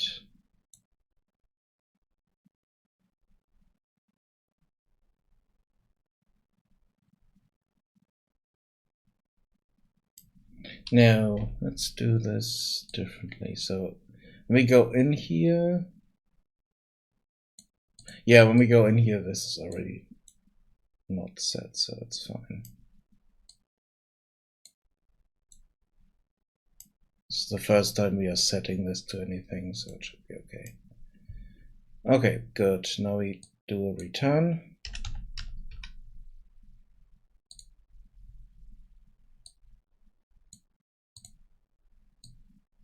And we are returning our local recipe.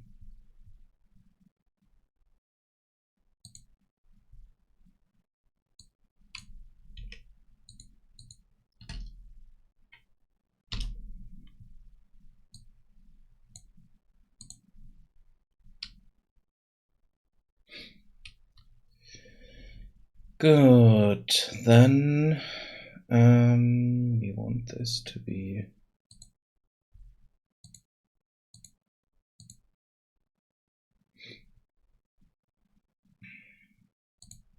resources and pure.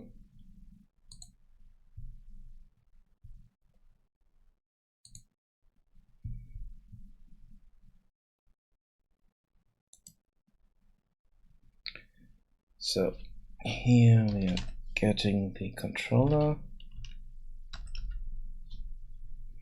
reference.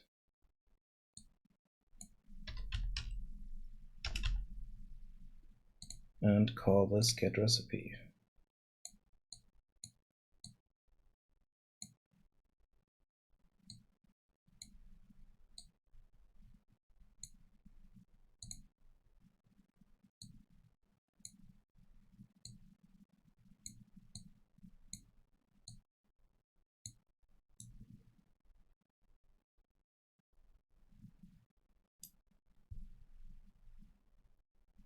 And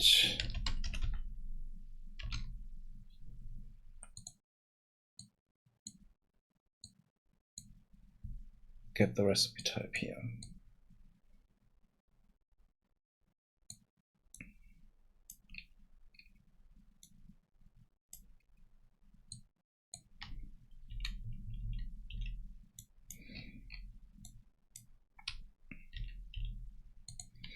Okay, compile that.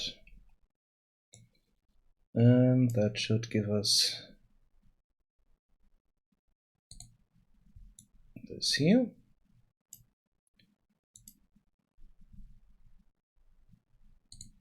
Refresh the node.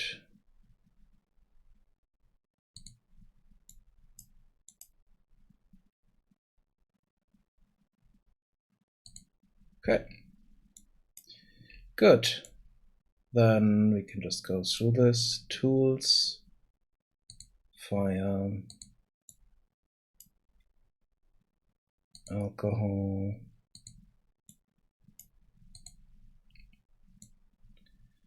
and then we need to do the same here.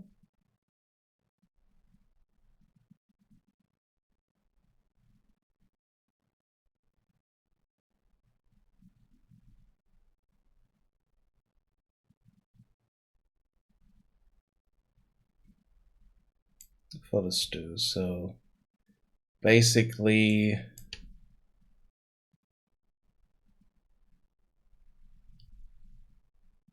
we are basically copying this here. Let's put this a bit more down there. Okay, we are taking our stew here.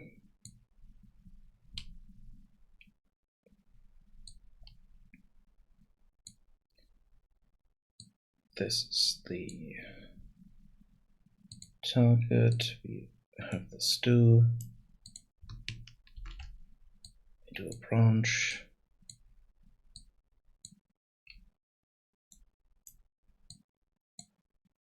If it's false, we go here.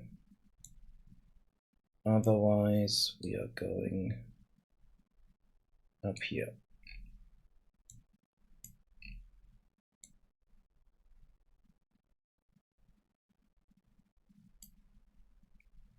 Craft resource.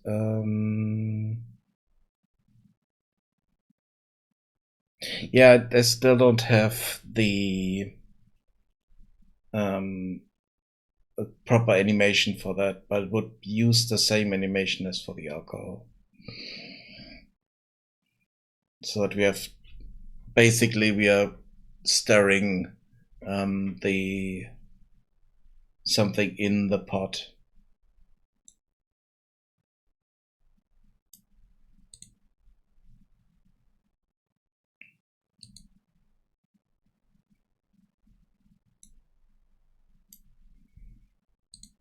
Okay, this should give us everything we need.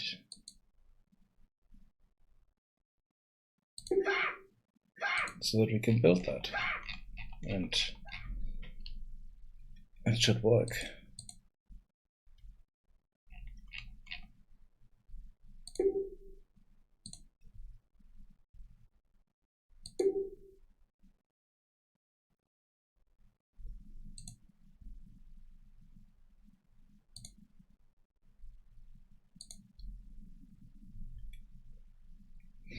Okay, let's put the tools way over here.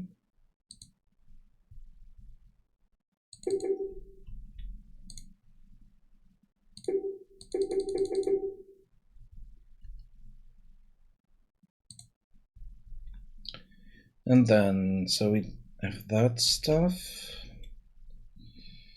We need the water gathering hole somewhere. Let's put that here. Shroom farm. Put that here. Let's build some housing so that we can use them properly. Oh, let's just build another one.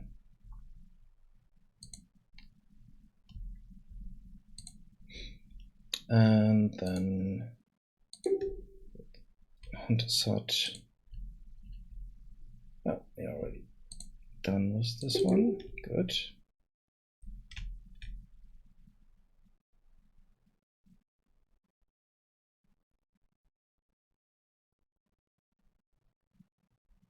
What's the issue here?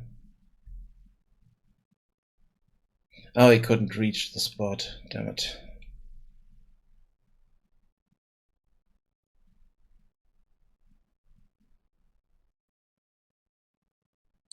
That's why this was not built properly. But now it is. Good. Tool check is the next one. Then those. Hunter's Hut. And let's build the brewery between those. Fire shrine down here. And the cookery in the middle there.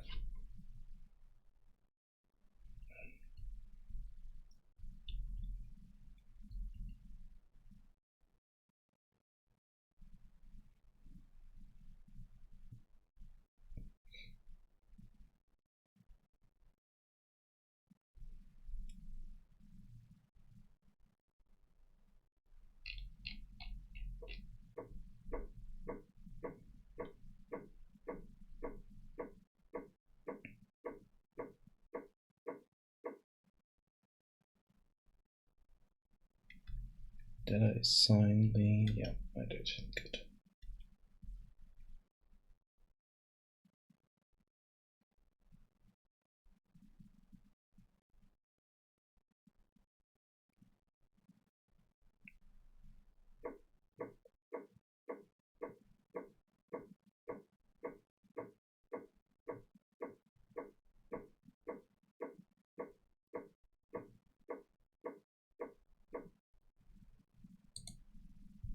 Okay. Get that done.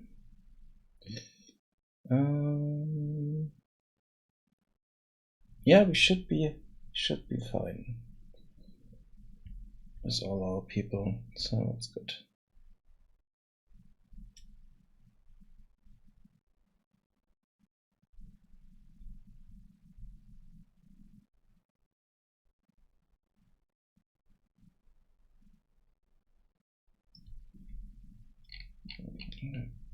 I think they're stuck on each other.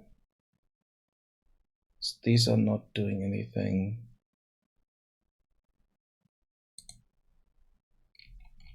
For some reason.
Yeah, we are not getting tools.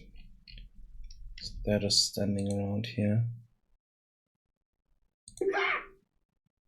Yeah, they were stuck on each other.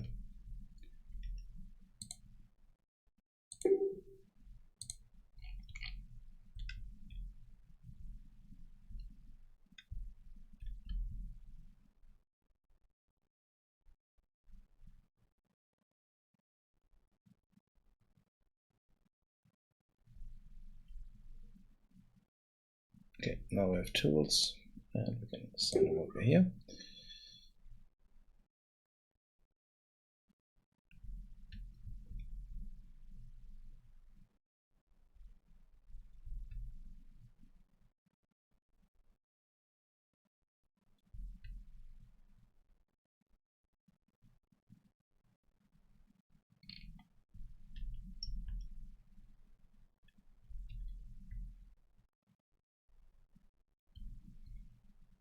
Where's our assigned worker there?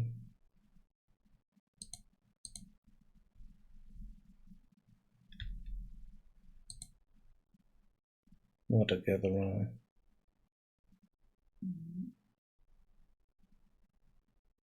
Oh. They don't have a tool. Because for some reason the tool fell through the world.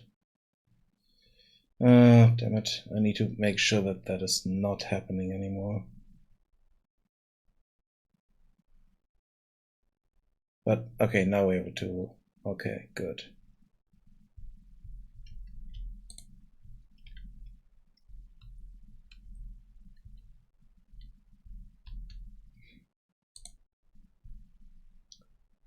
Should get...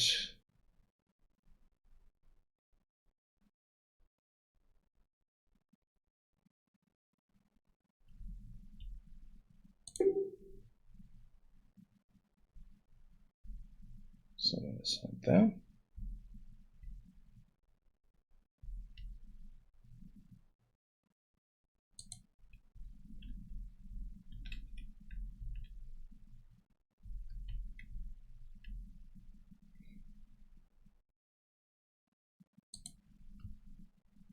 And also assign another one down here.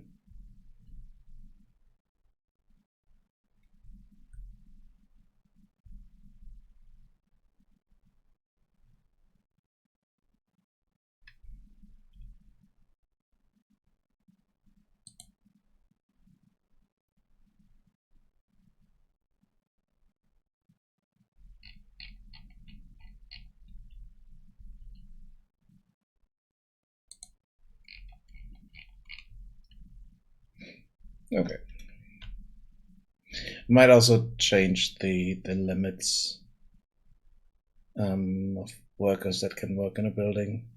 Because at the moment there could be 5 people working here, but 2 are enough. So I can set those to 2.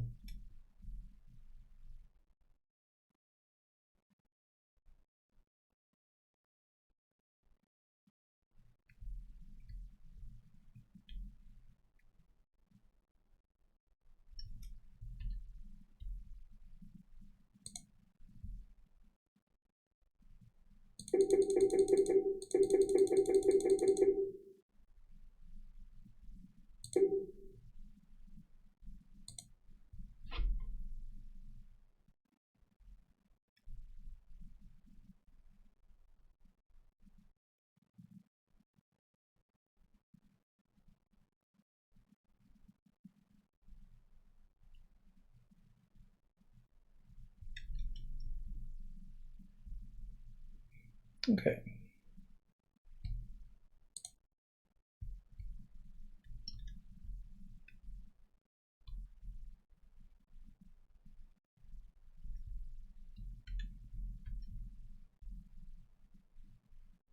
No, I should have done the order differently here.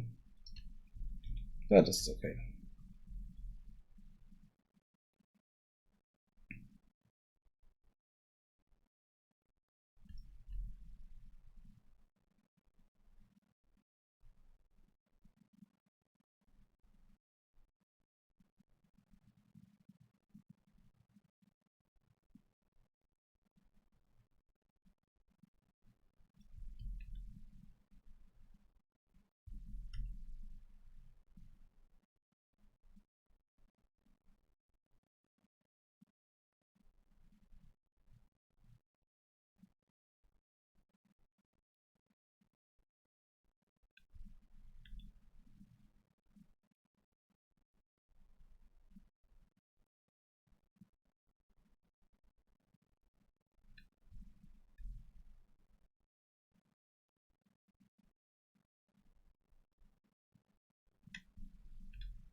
So look here. Oh, interesting.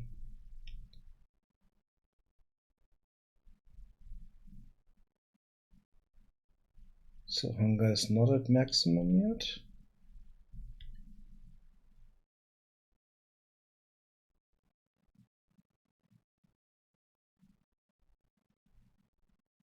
Oh, but I removed the behavior, so I think the timing is good now.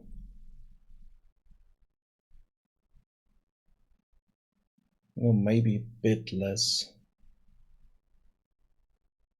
works as well. Or maybe just increase the hunger when they did something.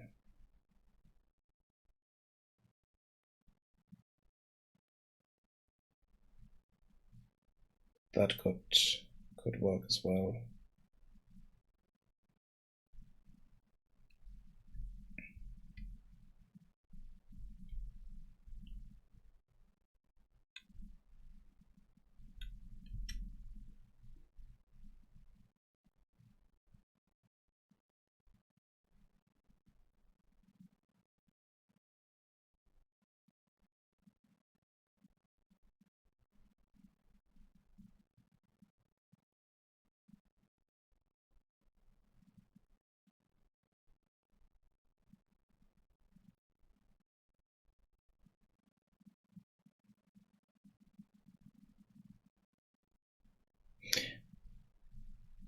Thinking I could also add job satisfaction or something like that. So once they've done a job, happiness goes up a bit.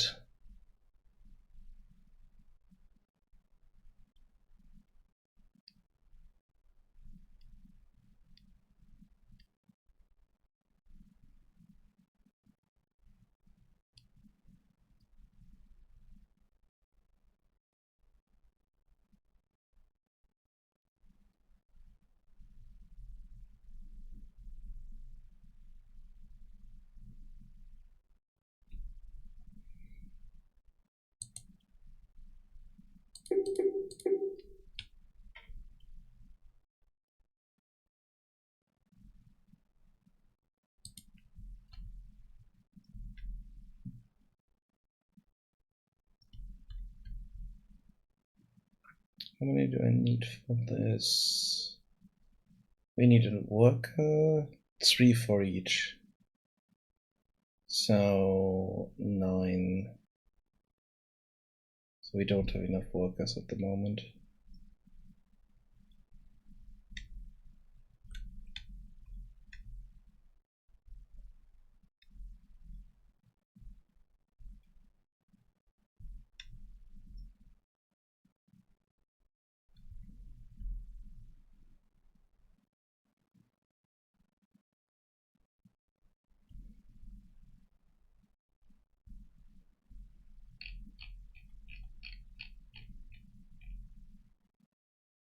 Okay, we have a first need.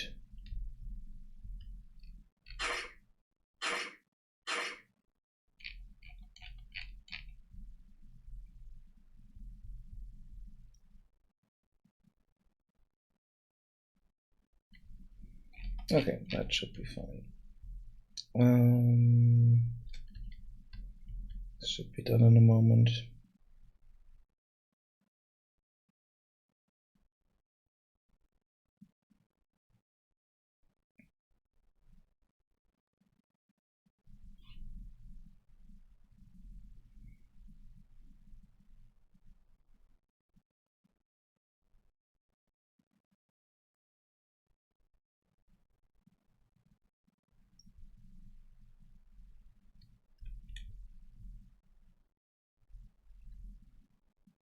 Let's see. How are you? Okay, we are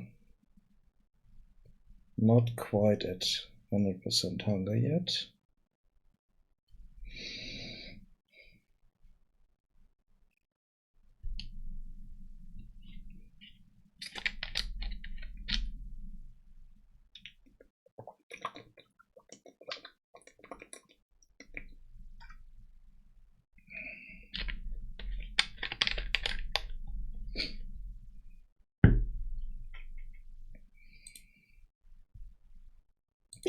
assign a worker there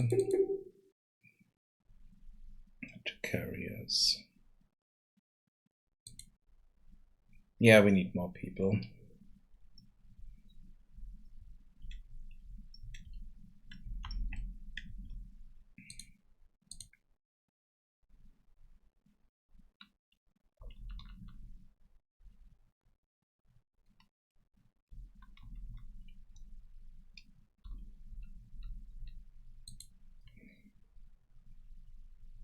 Which is a good thing, because I had a lot of I wanted to have more people doing something, so that's nice. We know, okay, we need more people now for this, and then maybe add more people in here. Even though I think 3 here is also fine.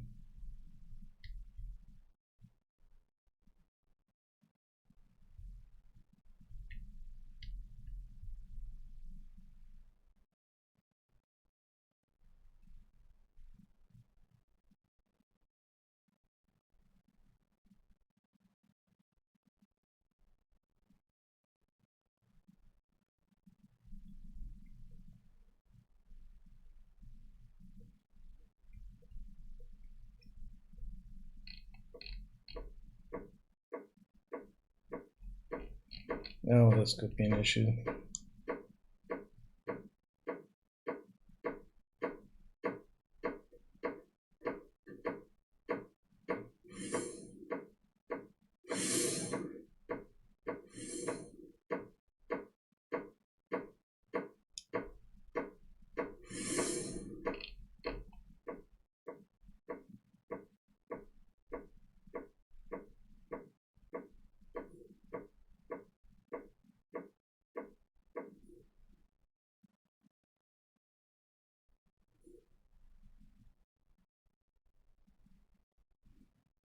Oh, it works. Good. Okay, let's assign a worker here and 2 carriers.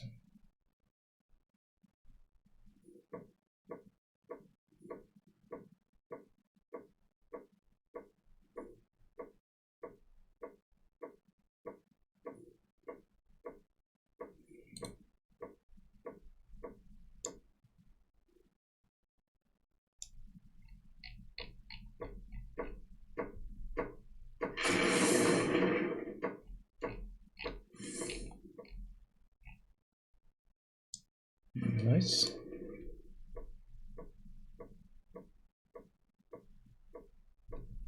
Okay, there was one issue here that we did not produce. Okay, one of them fell through the world, but that's okay.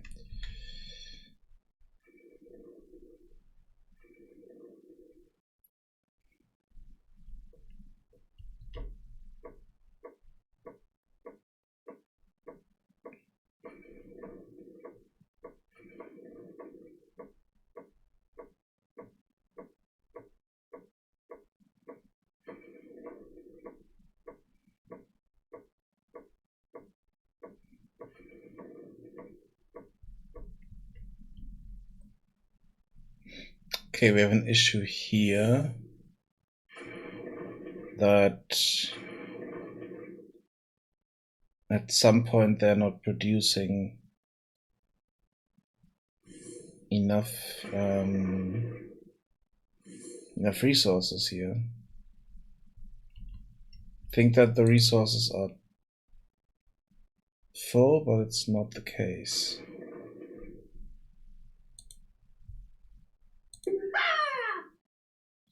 Okay, yeah, now we need our hut to be built.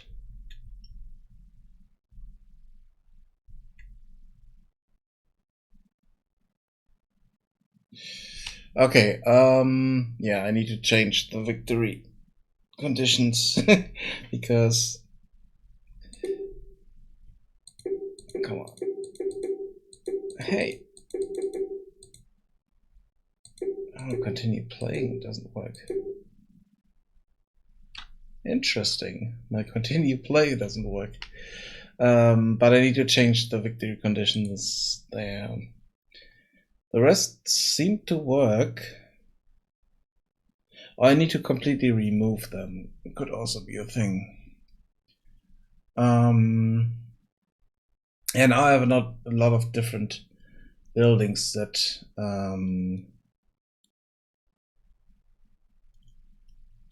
we can use. I think I want to have the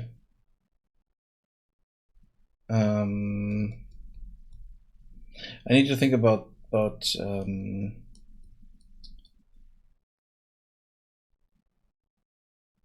dying from hunger and stuff like that.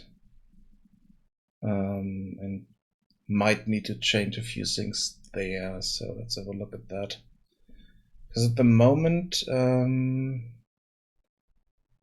have it here, and I have it completely removed at the moment. So they are not trying to get food, but they should get food when they're starving.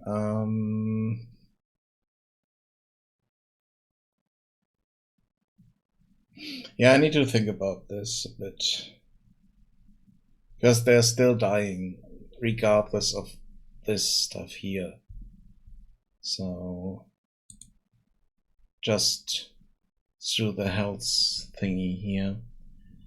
So, if I'm decreasing the happiness, we are taking damage at some point. And I think I will really remove this. So happiness just goes down, and they're just unhappy. But they are not starving to death. So I think that's better.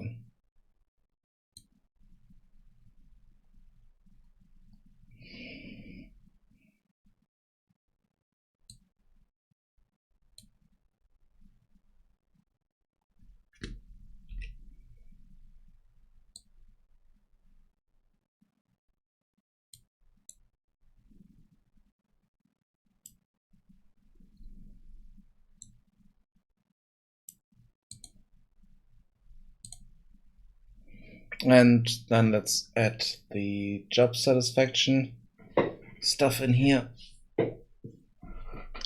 And the increase hunger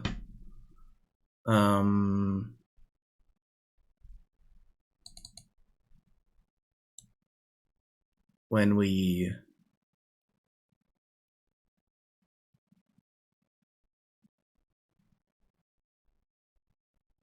did a job.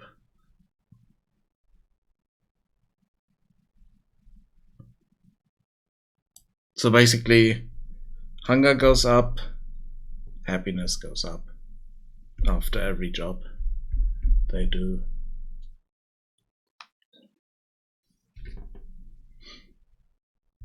I think that's better than just have it tick down over time.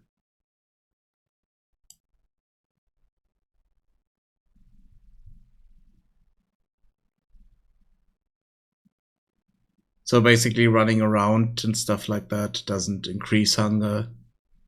That only happens if we call this.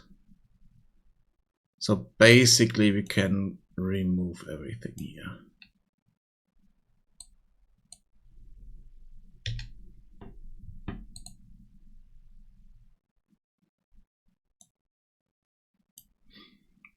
And then we need to create a task where we are increasing hunger and increasing happiness and stuff like that.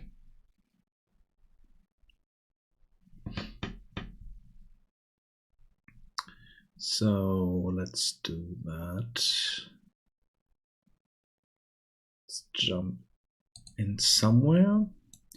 So every time we craft a resource, we are So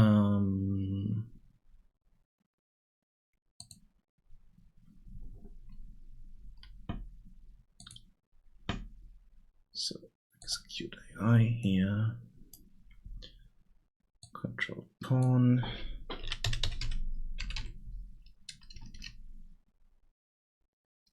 Cast.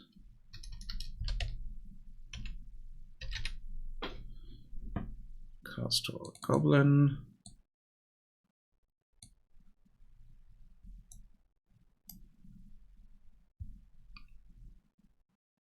I also want to change something on the animals.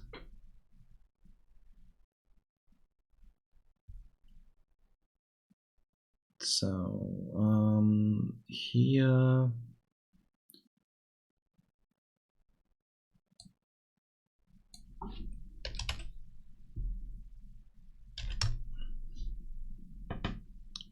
health component.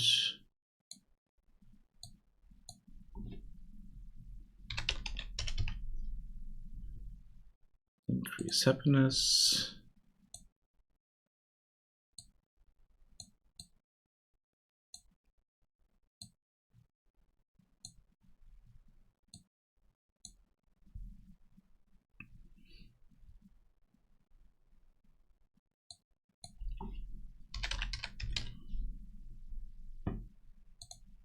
Finish execute successful. Happiness push. Let's do this as a variable.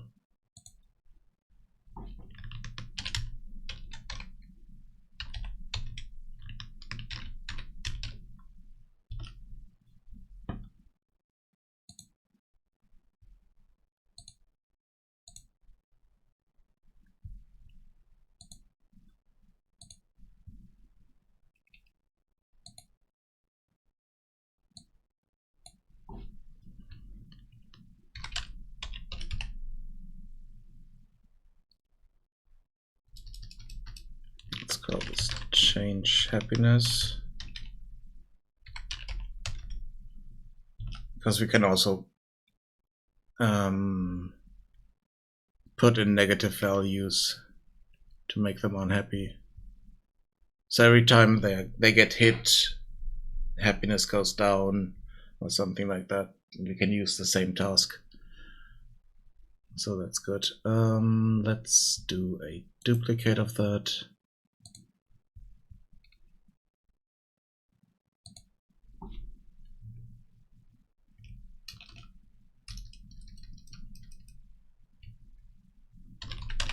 Change hunger.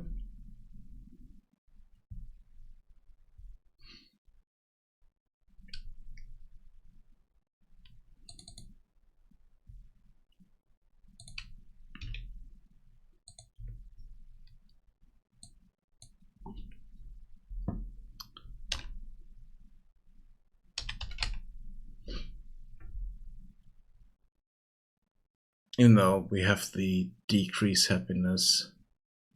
So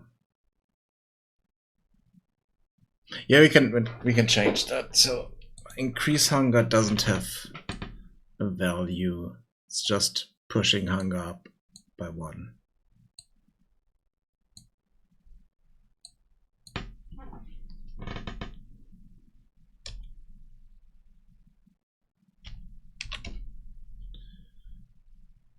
Decrease hunger. There we have an amount that we are doing. But that is positive. So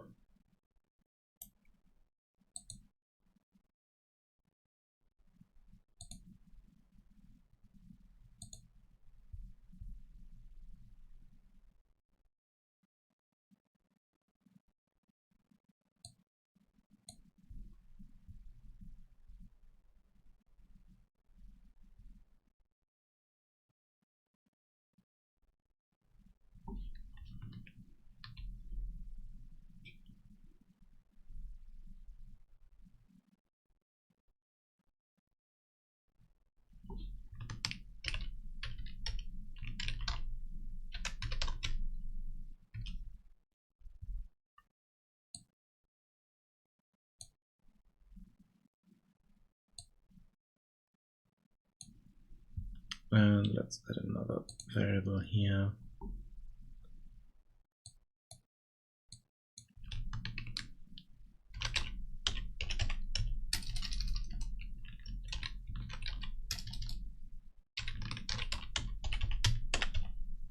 To increase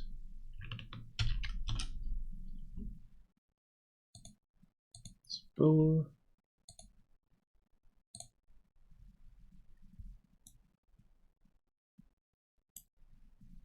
Let's push this back a bit.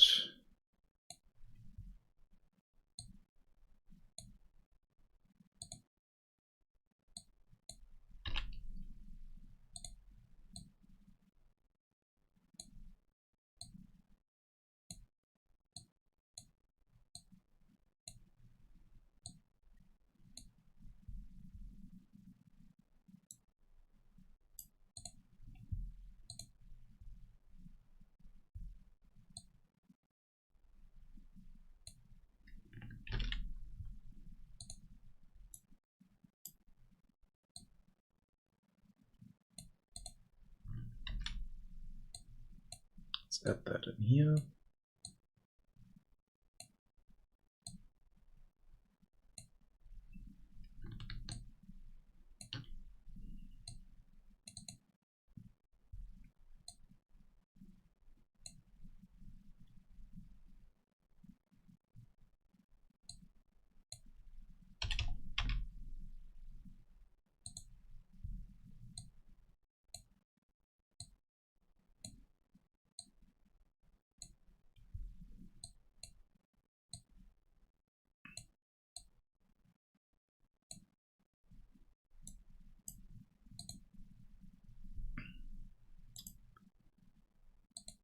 Create variable.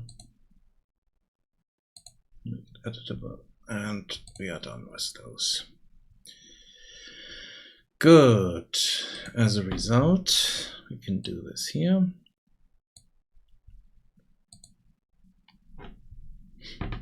We can change the happiness. Yeah, increasing it by 5. And we also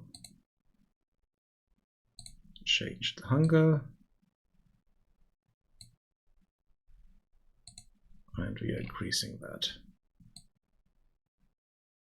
Don't need to set the food amount now, so it's fine.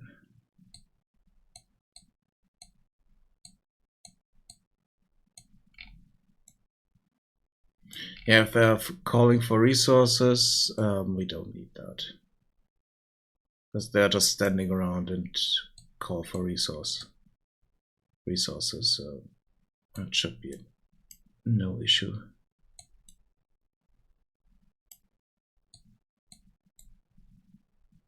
Good. Okay.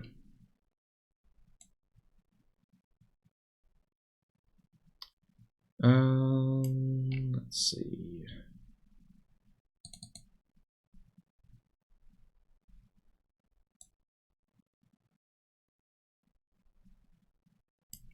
Let's also increase happiness when they have a tool.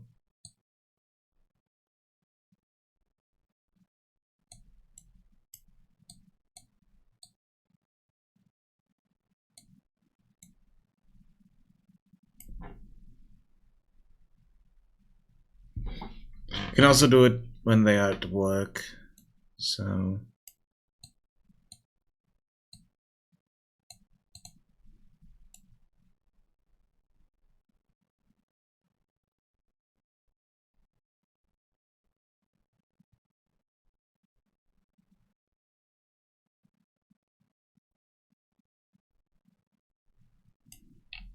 okay, let's call this here. Change happiness, increase by 5.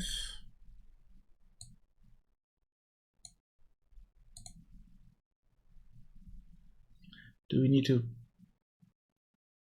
Yeah, let's also increase the hunger a bit.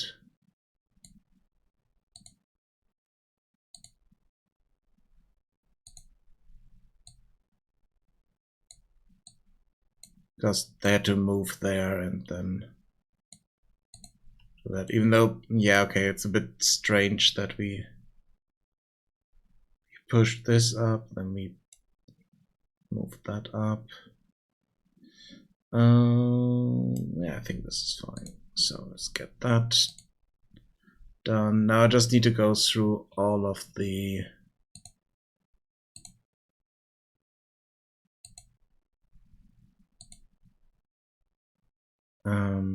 other behaviors here, that stuff.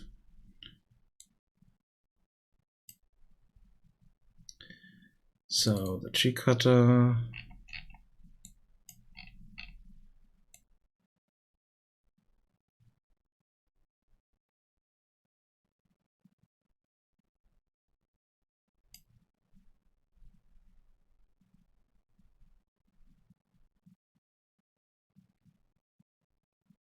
Yeah, here we can go even a bit further. We can say that we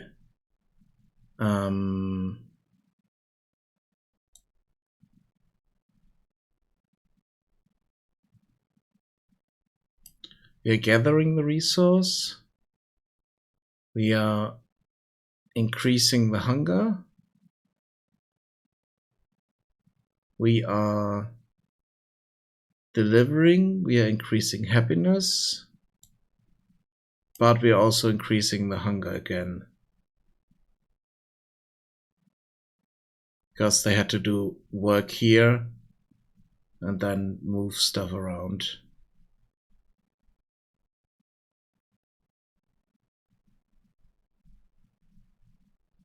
Yeah, I think that's okay.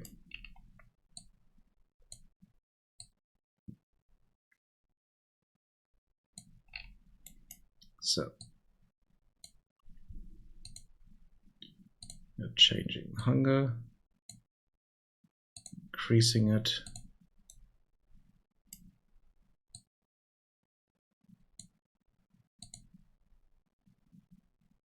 Changing hunger, increasing it. But we are also increasing our happiness.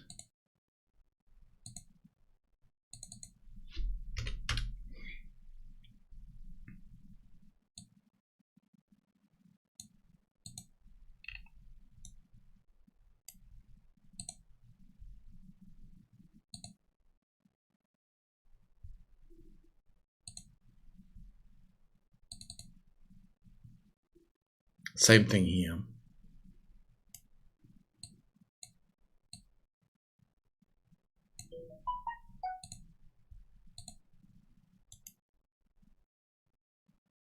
Just copy this. Wait. Yeah.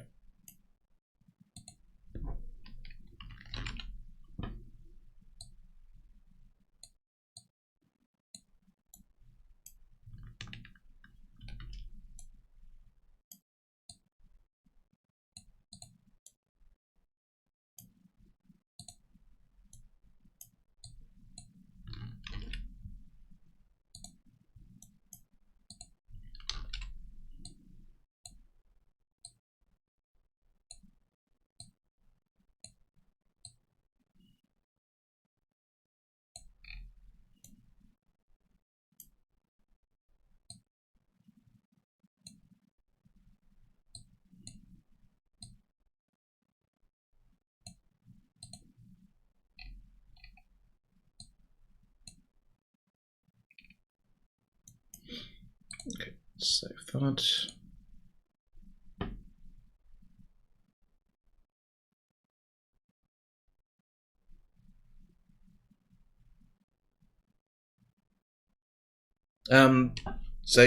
They just did some work, and as a result, the hunger increases.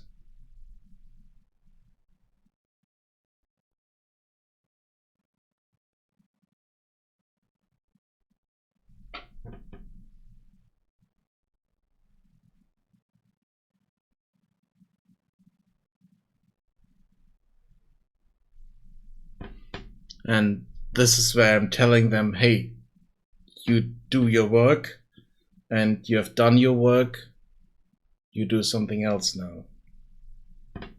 So it's also a good place where I can tell them, hey,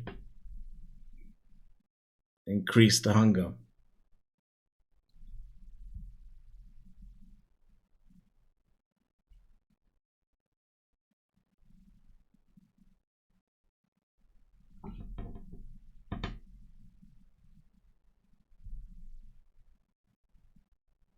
That's why it's okay to be there.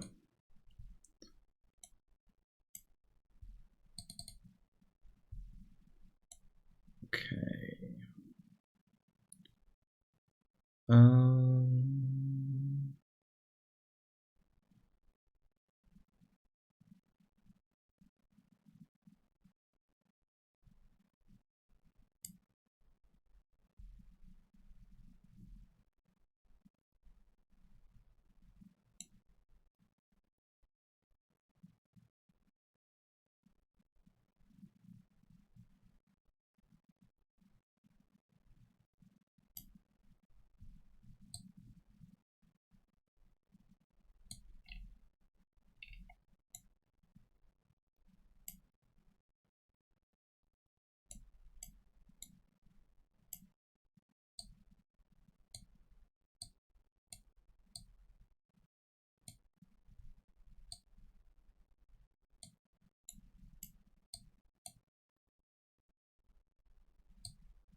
Let's put that here.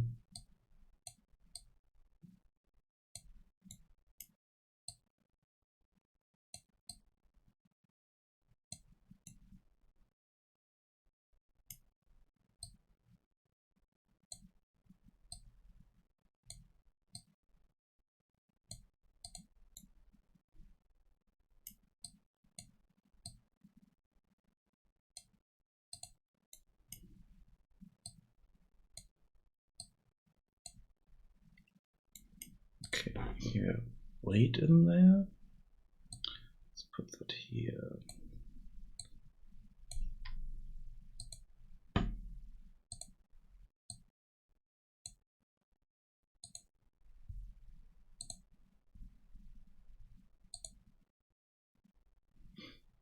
So hunger increases. They're doing their work. Happiness increases once the building is done.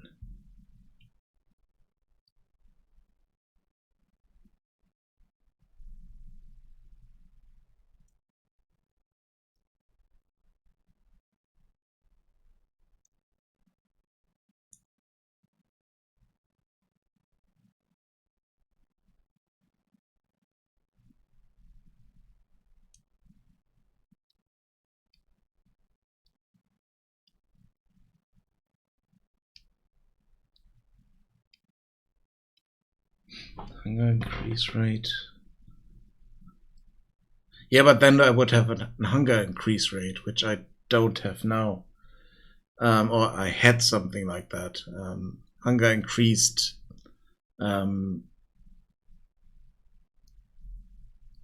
every specific second, or every second that I could set. So 30 seconds, 60 or whatever. But I want to change it so that every time they do their work, and then it should increase. I mean, I could move it out of here and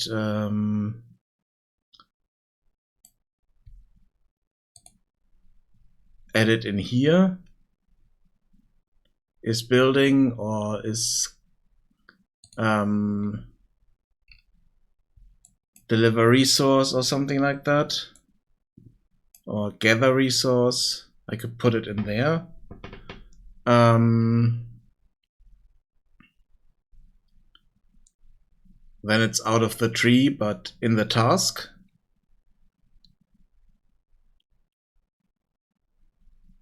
Is that better?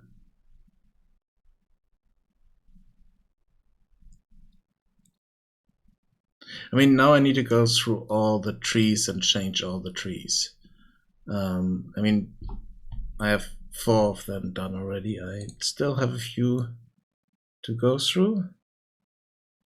If I'm moving that into the tasks directly, is that better? Let me see. So, equip resource. We basically do this at the end here.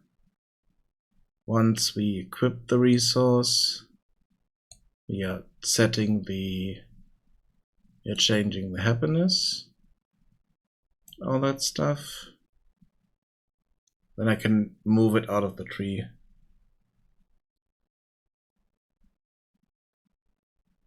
Because it's something they do. Once they have done something, it's the result of that. And I'm telling them to do stuff in the behavior tree through the task on the behavior tree. Otherwise, they're just standing around doing nothing.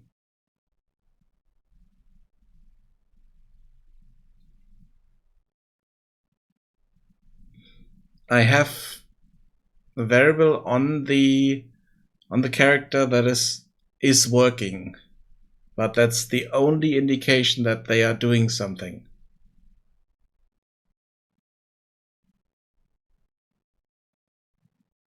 And I want the hunger to increase after specific actions.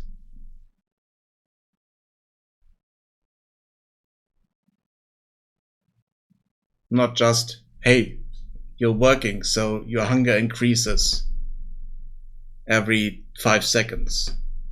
That's what I had before, and I wasn't happy with it. Because they started to die at some point.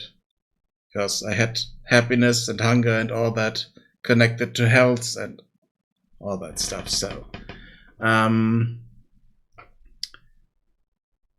that's why I want to move it into the AI behaviors.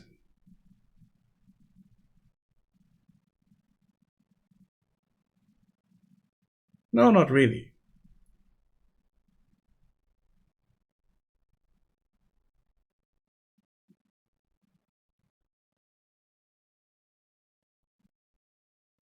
I know it's not realistic, but yeah, I know that's not realistic, yeah. But it makes more sense to me that hunger increases once they do something.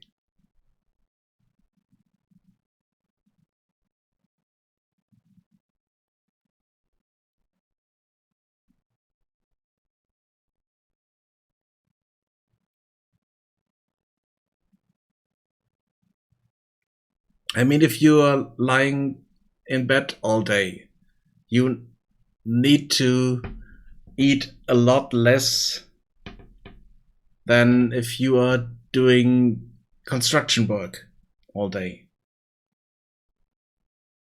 Because your body needs less, because it's just resting.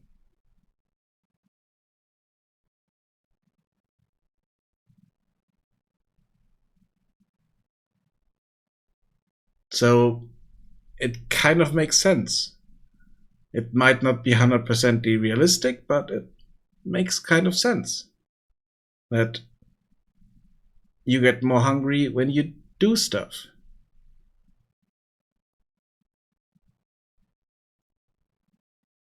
Yes, you will still get hungry realistically if you're not doing anything, but at a lowered rate. And since it's just 1 or 0 increase hunger, that's completely fine for me.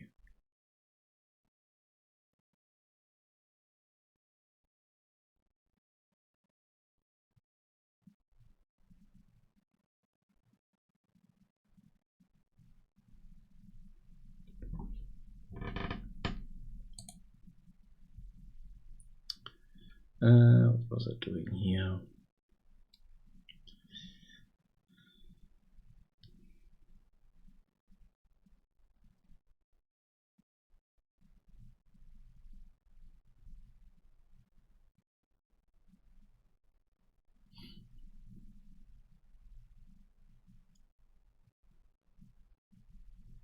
Yeah, maybe, but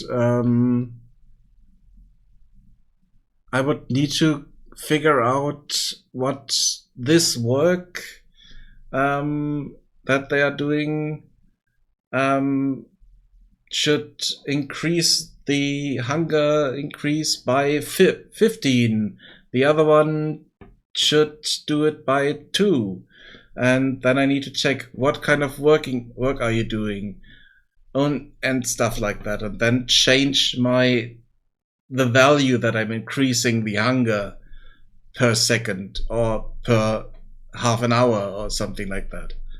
That's the other thing. This way, the hunger increases after the action. And otherwise, the hunger increases over time. And I like it more if it increases just after the action.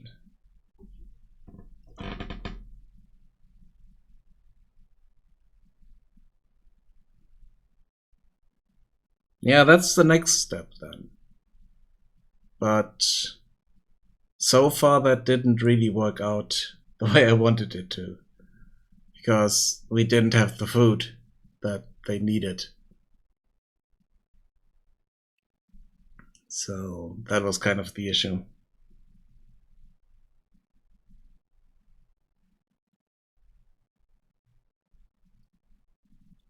I mean, I did change this now so that the happiness decrease is no longer tied to losing health. So they are no longer starving to death just because they don't have food. Because I was trying to get the right value for hunger increase, hunger decrease, and ticking through that basically. When should everything increase? When should happiness go down and all that stuff? When should they start to look for food and stop everything else? That was the issue. So I'm trying to do it in a slightly different way now.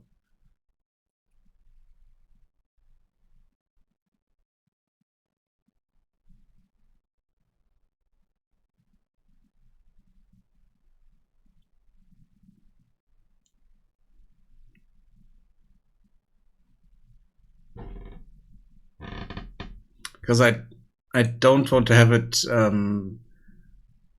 ticking at a specific time. Here, that was the seconds for hunger increase. I had that at 30 seconds, and then hunger would increase. And as a result, if hunger is at maximum, so if they are starving, then happiness would go down. And then if happiness is at 0, health would go down and all that stuff. So they starved to death, and before I could get them food. And I didn't like that. So I removed that.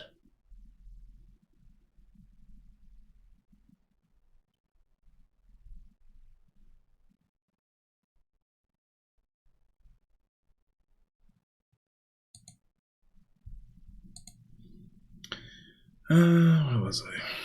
I was over here. I was debating if putting this in the task is better than putting it into the trees.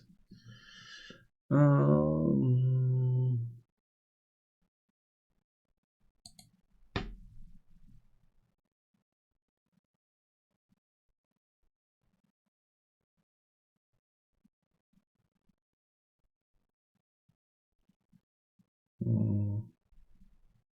Sure.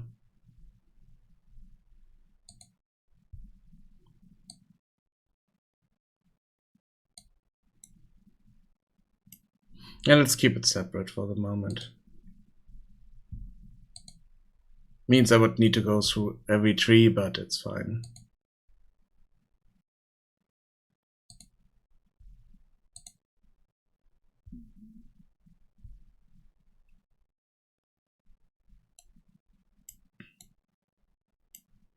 So we are changing that.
Here.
Hello.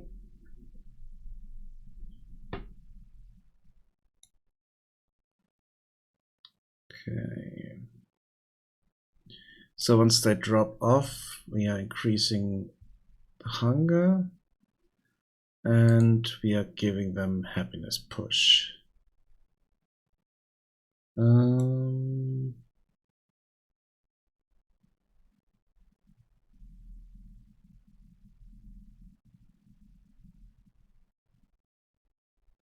Oh, it's going fine. The moment I'm adding or working with happiness and hunger increases on my goblins when they've done a task or when they are doing a task. So once they delivered something, the task is done, so then the hunger should increase. Good, should be okay. So hunger increases and the task is done, so happiness goes up, and that's fine.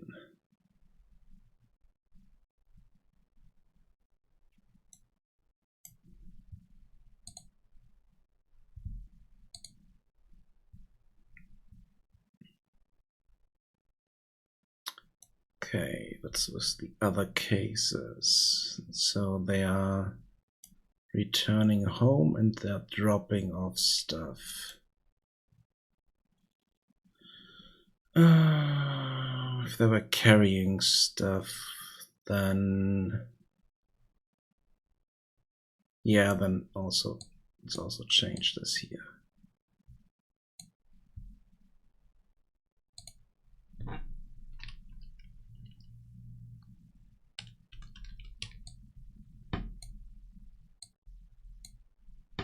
So hunger is increasing. They didn't finish the task that they were supposed to do. So they didn't deliver to the building site, so the happiness is not increasing, but hunger is increasing. Then they are not delivering resources. Yeah, then we are doing this here as well.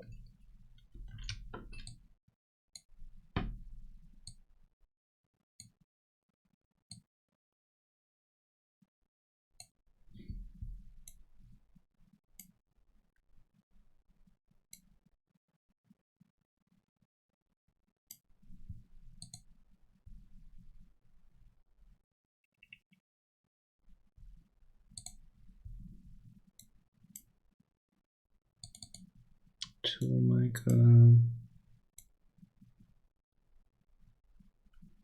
Yeah, so once they're crafting the resource, once they crafted the resource, let's call it that, they change hunger. Hunger increases, but happiness goes up as well because task is done.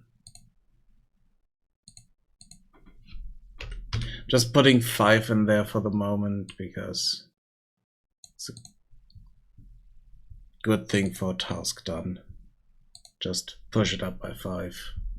Goes from 1 to 100, so it should be okay. At least I think it does that. Otherwise, happiness. Oh no, happiness is a float. Okay, so it doesn't go up by 5, but by 0.5. No, not 0.5. Okay.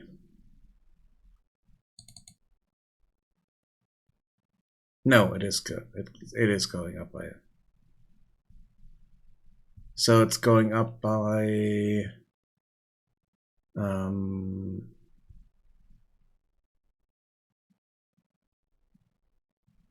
What is that? 0.02? No.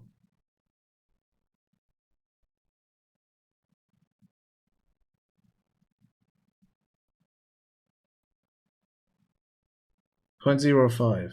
Yeah. But happiness push is between 0 and 100, so that's fine. So the return value here is added to that, so it's fine. So I did nothing wrong there, that's good. So toolmaker, fire priest. So I was thinking of maybe adding it into craft resource so that I don't need to do it here on the tree, but I could give them different happiness values for different tasks, so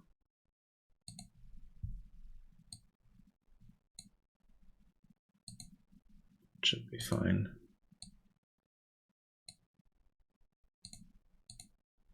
But I mean, I could also have done that in the task. So I'm not sure. I'm leaving it here for the moment.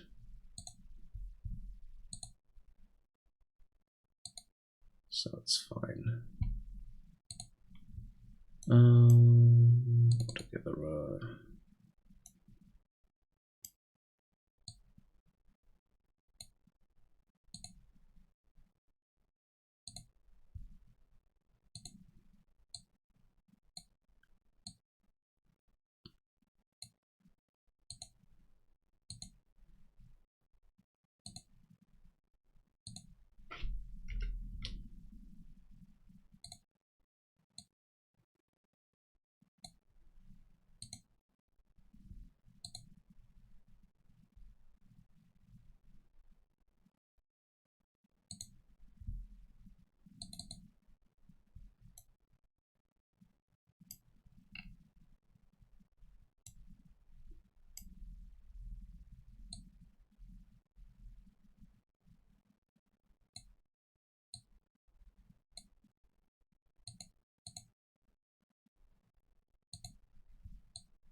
Okay, this is nice. So in here we can just change that. We don't need to do that for everyone. So let's just add this here to a dropped off.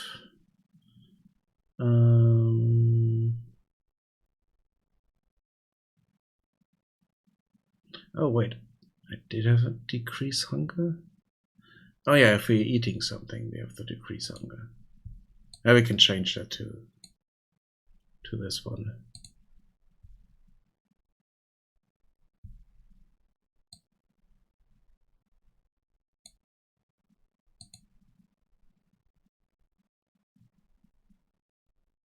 Yeah, if we're eating something, then we can change those. Change happiness. Nope, that's a bit too much. Too much.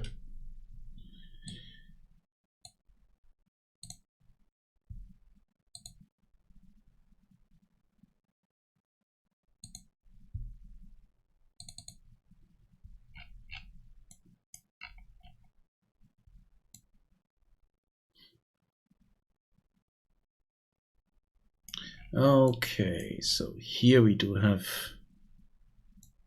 thing that they are attacking. So we are increasing the hunger here per attack. And we are also increasing it when they deliver the stuff.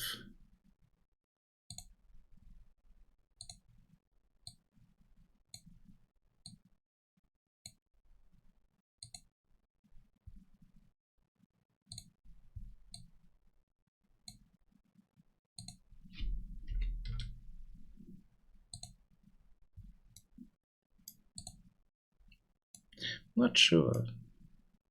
No. Let's keep it like that. So the hunters are not getting happy when they are hitting something.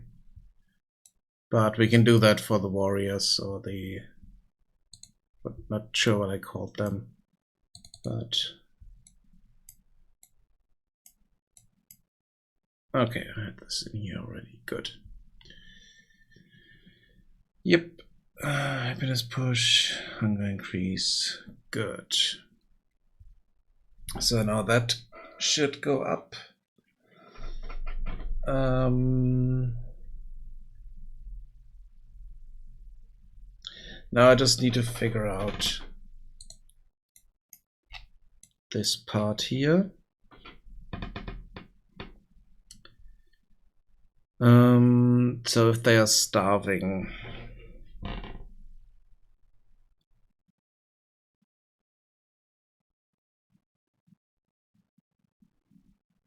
problem is, yeah, they should try to get some food.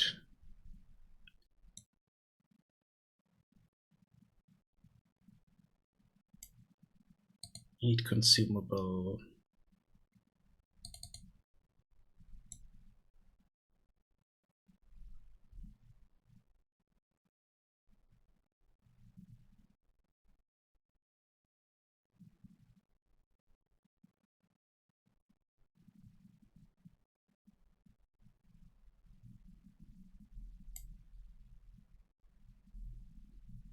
Carry item ref, resource type.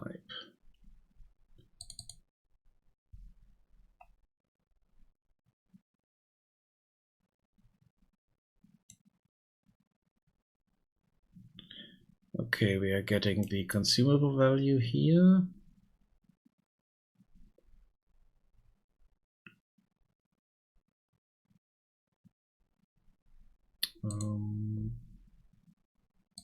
Let's go in here again. And then we are decreasing the hunger by the food amount. That's not 100% correct because we are doing this only with one item.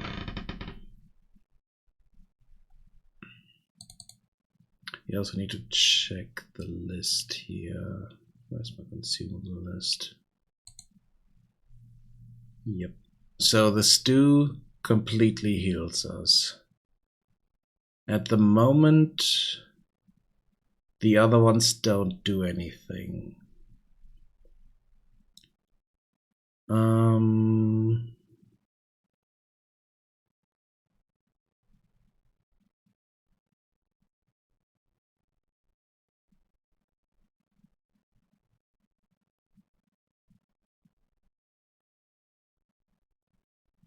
And we are only looking for the stew.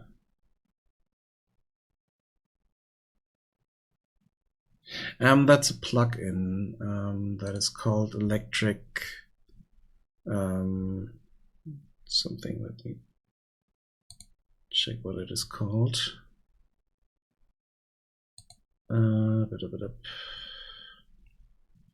Category code plugins. Code plugins. Electric wiring or something like that. I'm not 100% sure. Electric nodes. That's the one.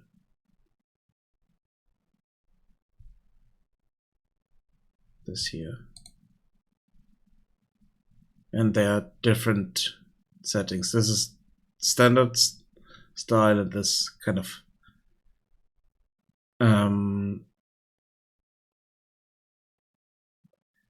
it slightly decreases the need for reroute nodes, but in some cases you still need them. So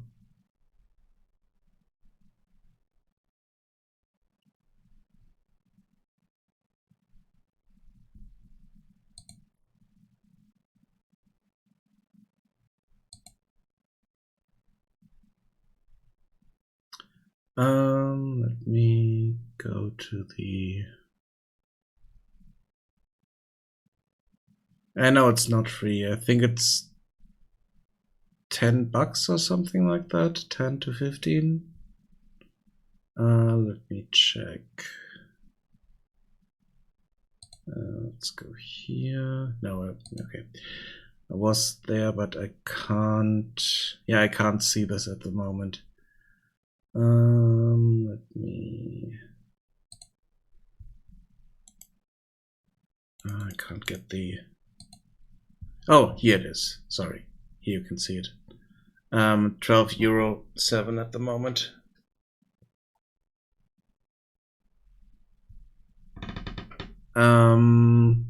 You need to see your if it's dollars. You need to see if it's the same price or if it's cheaper or more expensive. I don't know.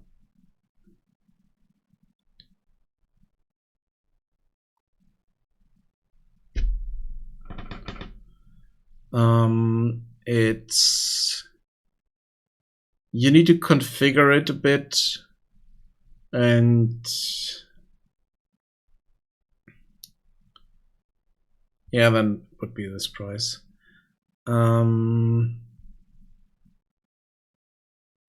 It's not really necessary, but I saw it at other streams and other people using it, and just thought that could be could be interesting. But there are also a few things that you need to kind of change on your stuff so it works properly. You need to find the right configuration for what you want to do and stuff like that.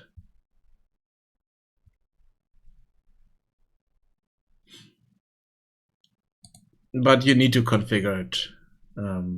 So if you can see here, I'm using kind of a hybrid of both of them.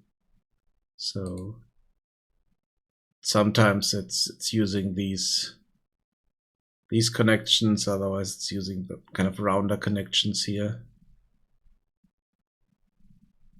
You can configure the stuff through the plugin configurations here, plugins, and then here? No. Plugins. No. Where can we configure that?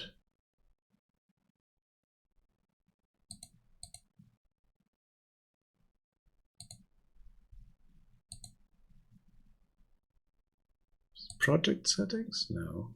Should be editor stuff. Edit. Editor preferences. And then plugins here. And here you can change the style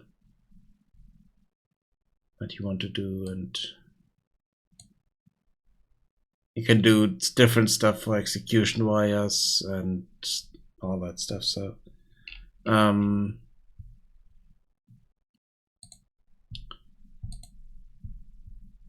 it's not that expensive. So if you have a few bucks lying on the side, I think it helps with following the notes and stuff like that. But in some cases, you need to do a bit more work. Let me see. Do I have a case like that? No, these are...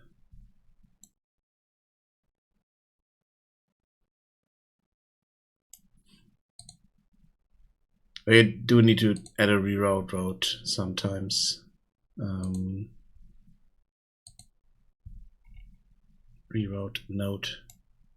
Yeah, for instance, here, if this were just connected here, it would go through these, but here you need to add the reroute.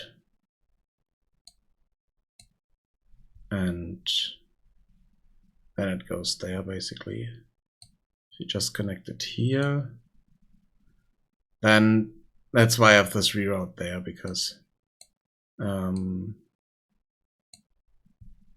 wanted to have clear way around these nodes.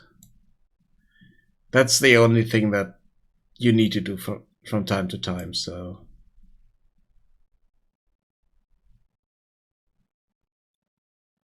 voxel plugin. You mean the voxel terrain?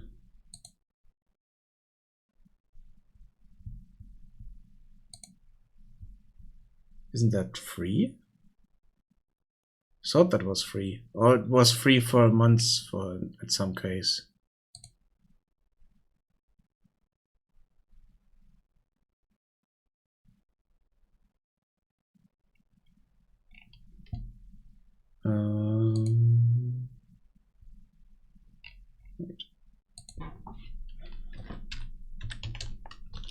Let's just search for voxel. This one. Oh, there are different ones. So we have the Pro version of it.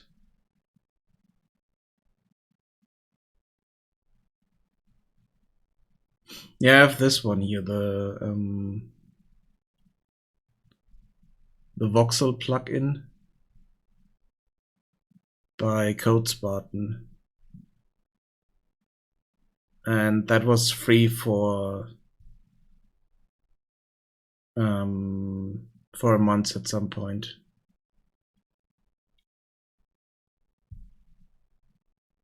Oh, okay, this one is a free version.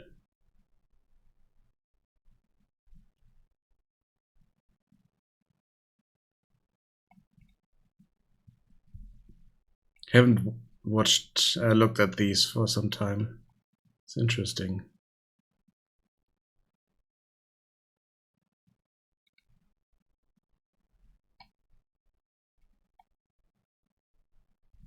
Yeah, I have this here, and this looks quite nice. What it can do.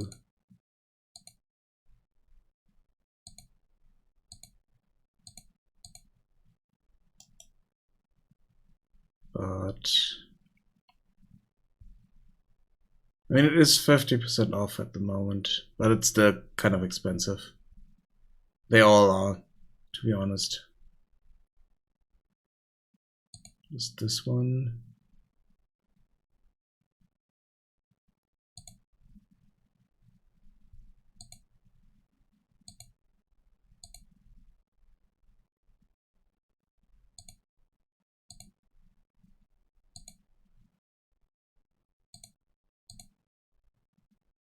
Okay.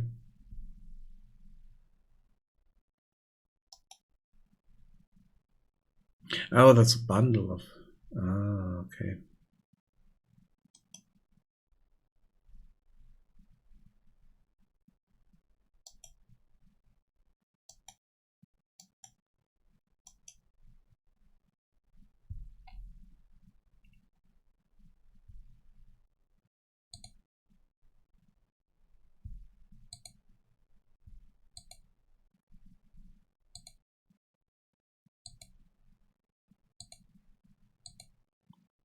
This looks interesting.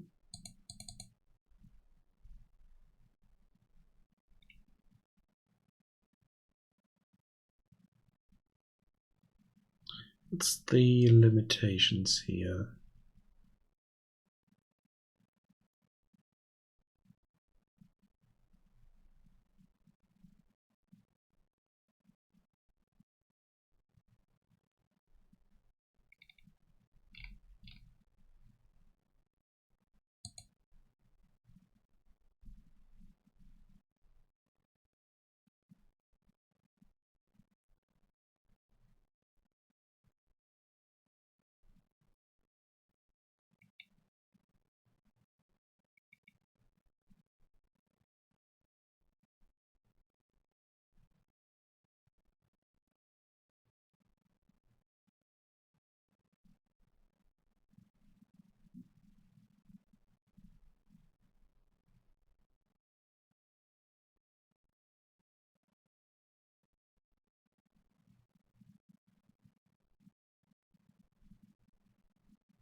Okay. Oh, okay, that's the limitations. Oh, okay, yeah. But they should add that somewhere, so they should tell you that you need to do that.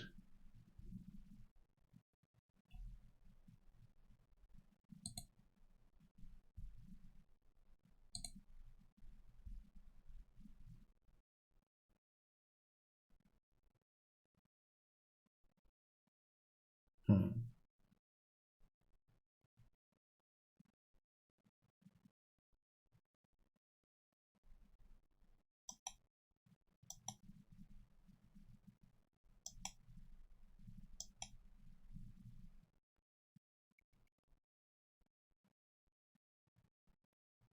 The text is different, but doesn't tell you that you need to use C++ or something like that. Okay. Ah, okay. So it's all on the website. Okay. Makes sense.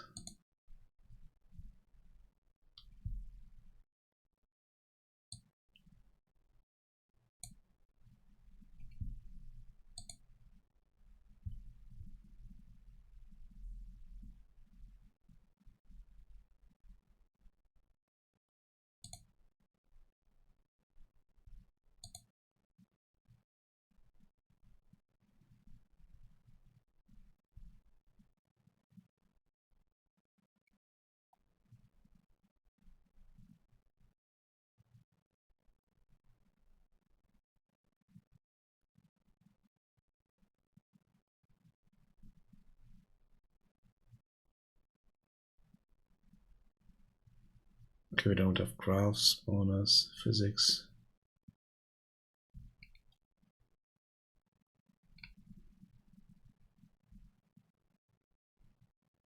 Hmm.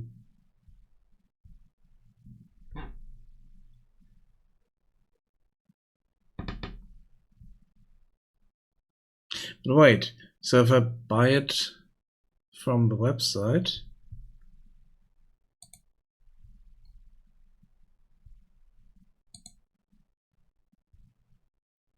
it's way cheaper. Okay. That is interesting.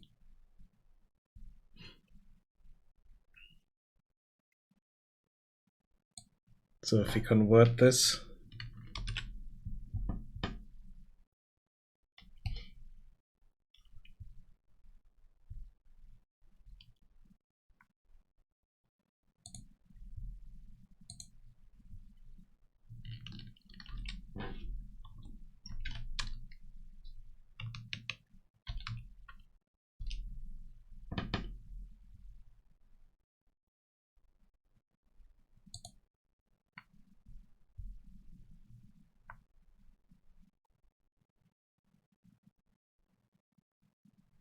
no, we want this as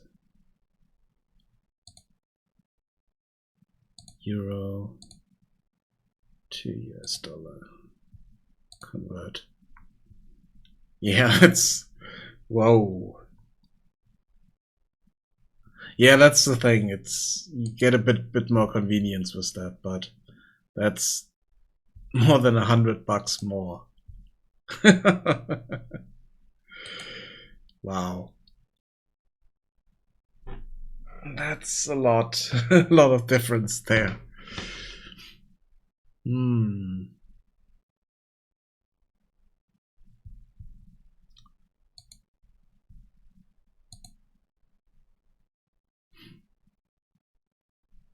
So wait for a sale. Would say for that.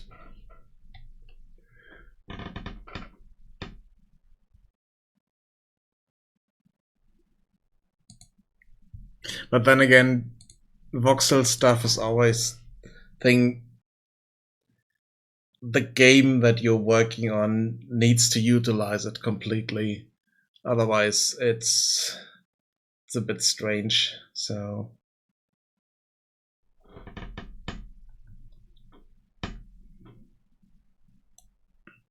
I haven't done anything with voxel stuff like that.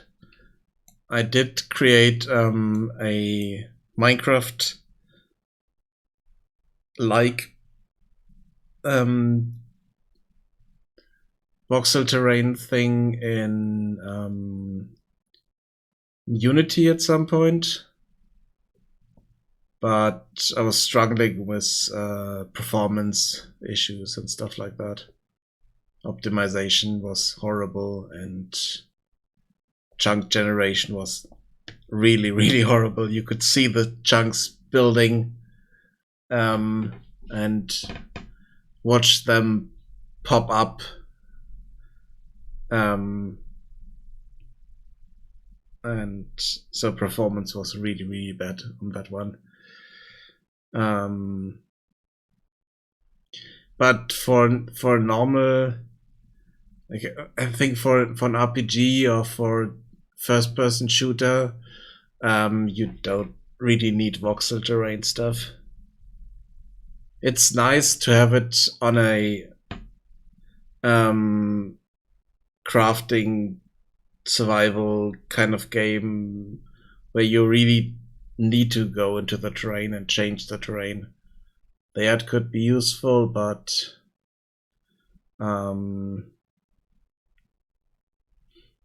yeah, I'm not sure.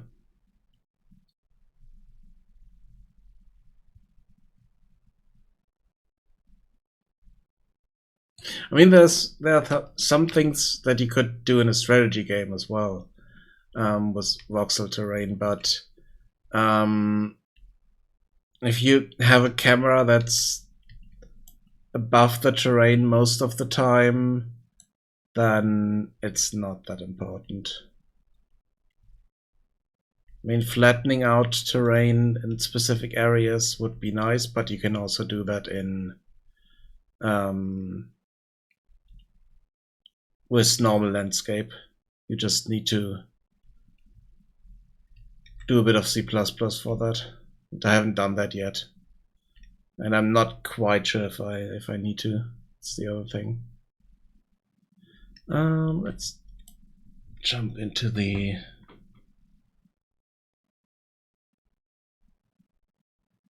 smaller than Minecraft. Yeah, okay, then you don't need to jump up a cube sometimes or stuff like that. You can just walk. but then you have an increased amount of cubes that are they are, at least for calculations, if you change stuff, would be a bit more.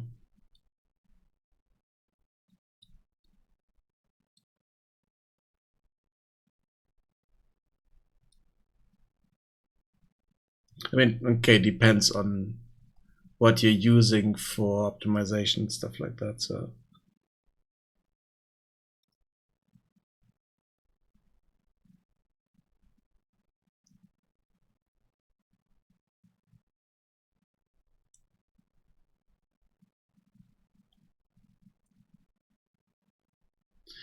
but was it? I think I played a game that has had blocks like Minecraft, but they were bigger than the one in Minecraft. And when I went back to Minecraft, I noticed, oh, those blocks are kind of small. I'm not sure what it was. Was it Creativerse that had bigger blocks? Not sure.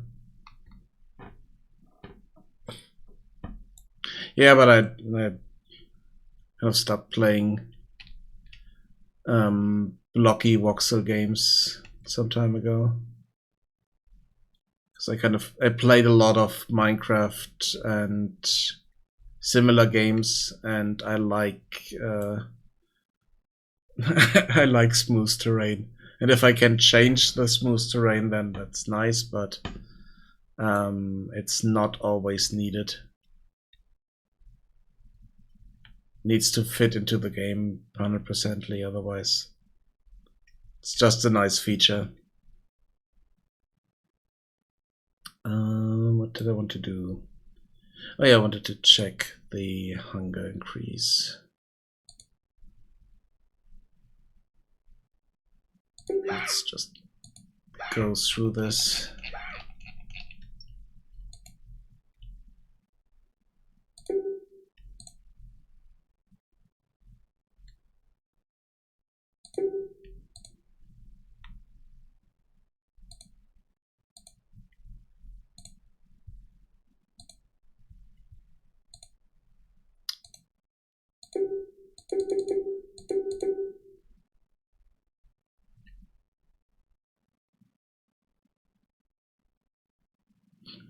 Okay, so if we look at these, there's no hunger increase. But if we look at this guy, he's at hunger 1 because he already picked up a tool and did that. So let's have a look at these guys. Okay. Hunger increase by 1. So all these are at hunger 1. He's at hunger 6 because he's doing his task. For each time banging against the wall, the hunger increased.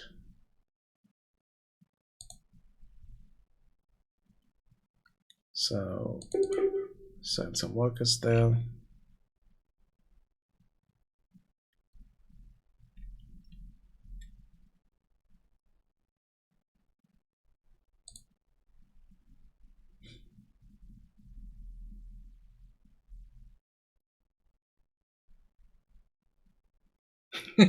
No, when they're at hunger 100, so if the hunger bar is full, then they start starving.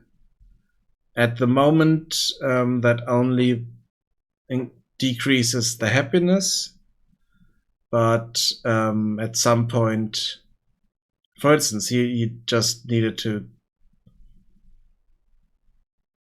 do 3 tasks, even though it should have been 5. That's strange. Okay. Yeah, that's all a bit strange sometimes. So Let's have a look at these guys up here. You are at 7.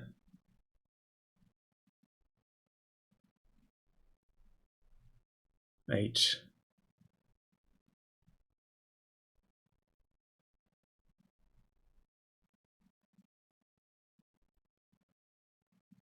Yeah, so they hack at the tree, 1. They deliver the resource, 1 as well. So that's the increase there.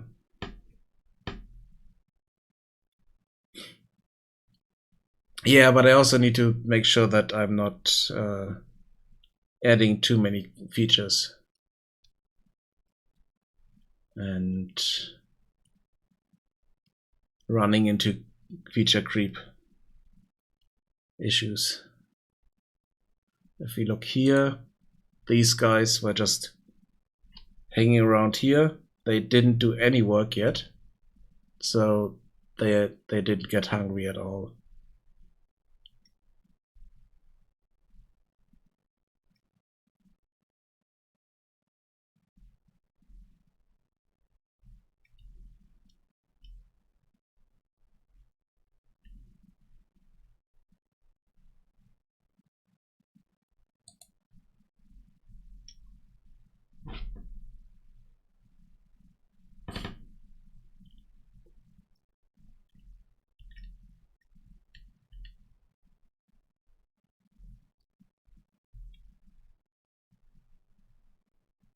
Oh, I need to remove the golds here. Okay, so that worked, that's good, but for this to, so that we can test this completely, I need to check something. Let's go to the UI stuff.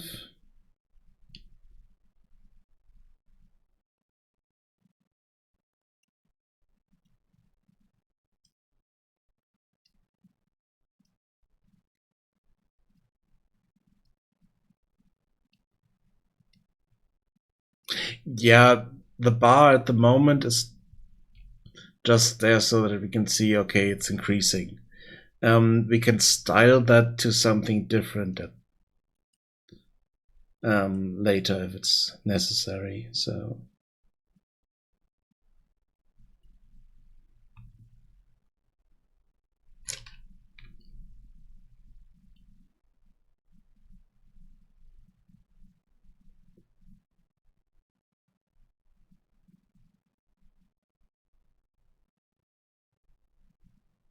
what did I want to do here? That was the victory menu. This one doesn't work.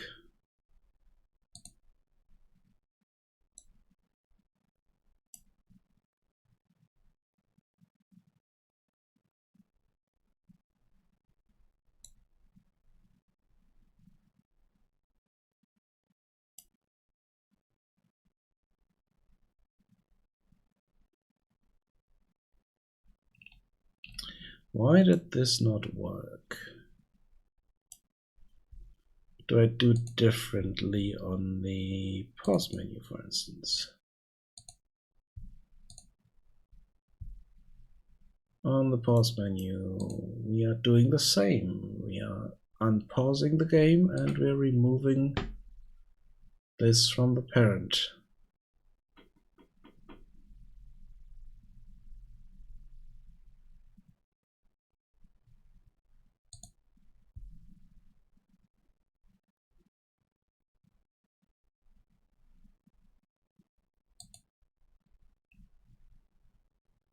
So that is strange.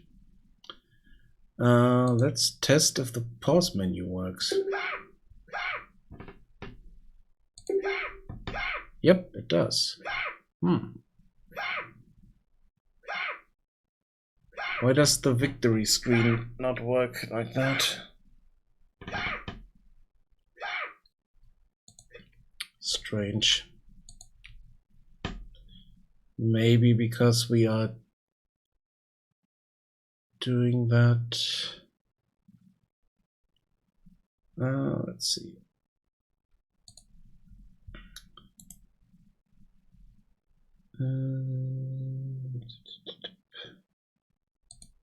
reference viewer. Okay, so we are opening that up in here.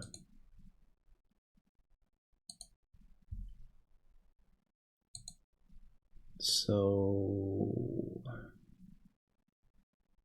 update goal.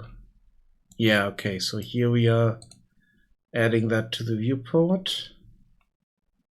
But we should also do the pause menu here, right? Let me check. Select.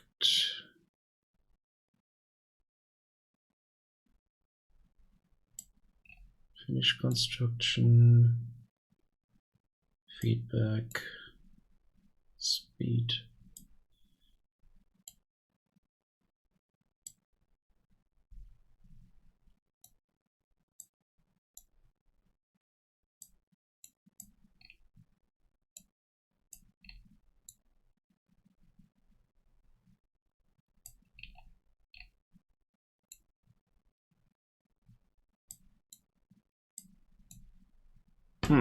Strange. Where do we do the pause menu?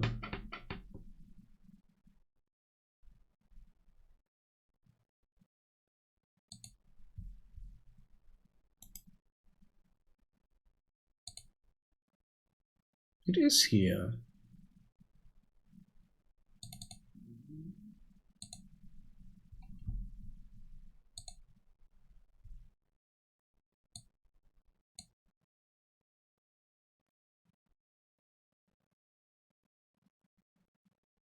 References.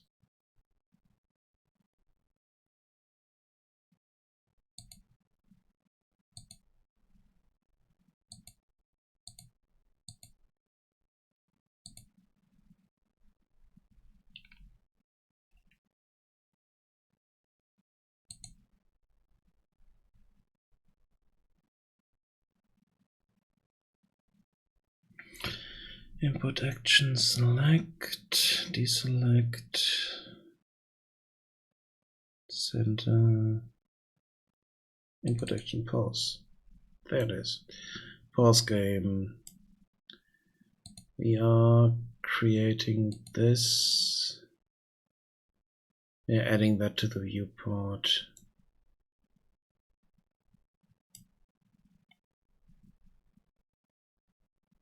And for this it works. Why did it not work for the victory screen? We're just doing the same thing. Strange. Okay, I need to take a short break. Be right back.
Okay, I'm back. Let's do one thing that I forgot here.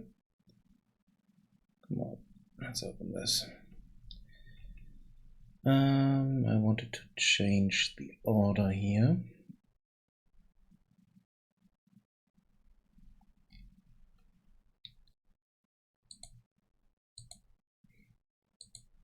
Building menu.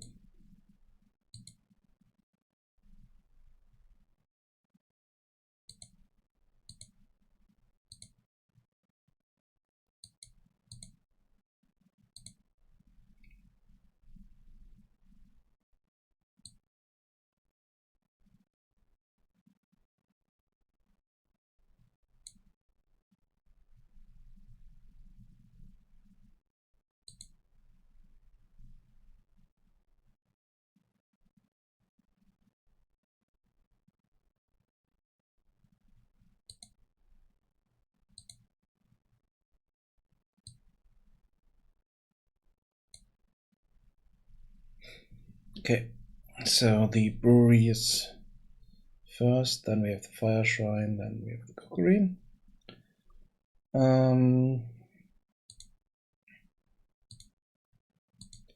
Let's have a look at our Google Doc here. This one? No, it's not this one. So it's not open. So give me a second to open that.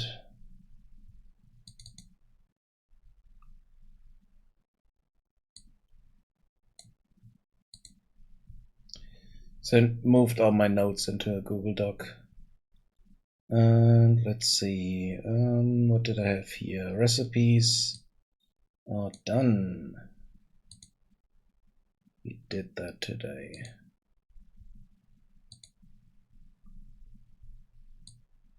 As a result, this is also done. That should work. Yeah, that works because the recipes worked, and as a result, this also works. Decorator, check for needed production. Needs rework for more ingredients.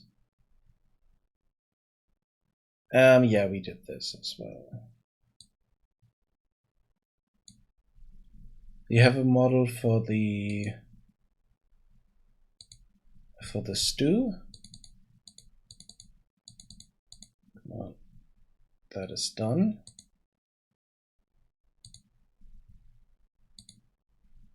The behavior for the cook is also done, but we haven't tested it completely yet.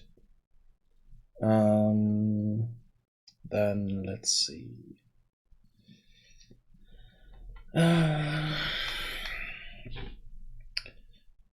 So direct unit control, fantasy setting, Pathfinder inspired. Simple production chains. So we go from lumberjacks directly to planks and not from lumberjacks to wood to planks in a separate building. It's kind of the thing that I want to simplify that a bit. And just one tool in contrast to tool for every job.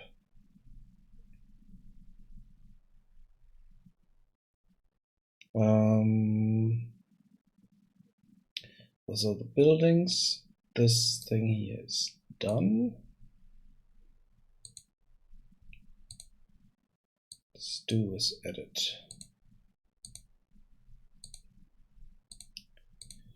Okay,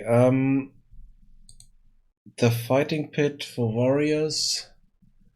I'm not 100% sure if I actually want that. I'm more tending towards what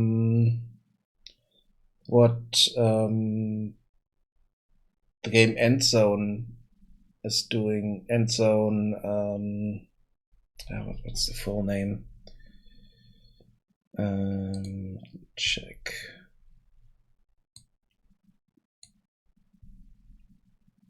Endzone.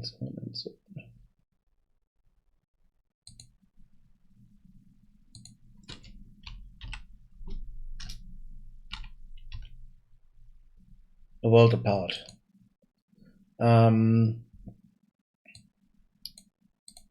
This game here.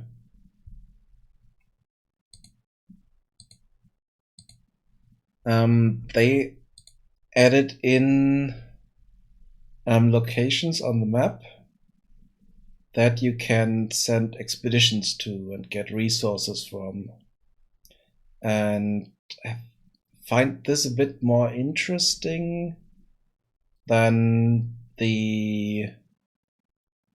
just create a bunch of warriors and fight other people. Because you can have different locations with different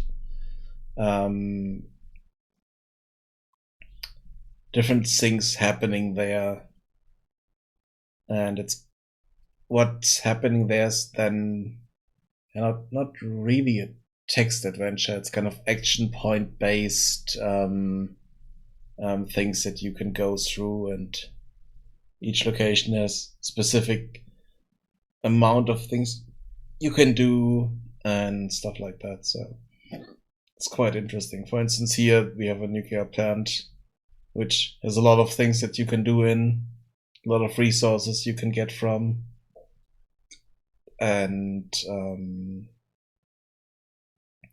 but you need to go in with specific amount of resources first. So you need to have complete protection against radiation. You need to have people trained in specific sciences and stuff like that.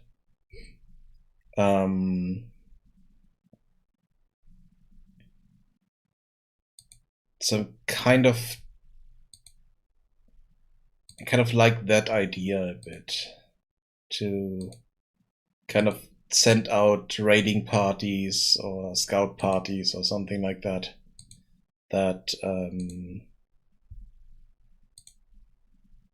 give me access to those locations. And you just build your base in a specific area, and then you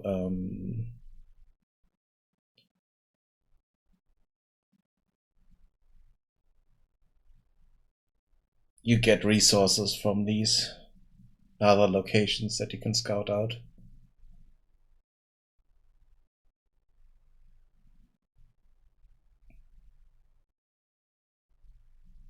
So instead of a fighting pit, it would be something of an scouting hut or exploration thingy of some kind. And then I would also need to create the other kind of mini game in here that would do the expeditions. And I kind of like them to be kind of text adventure style, but with a specific amount of resources that you bring in and resources that you bring out of it, and stuff that's used up.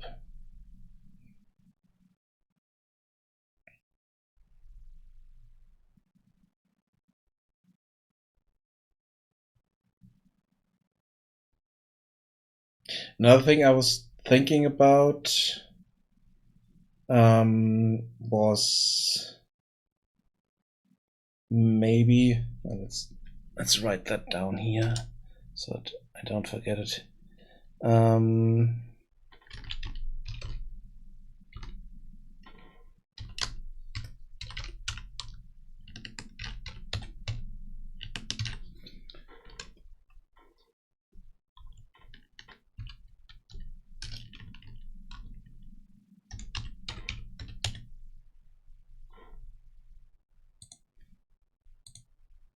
Be scouts there. Yeah,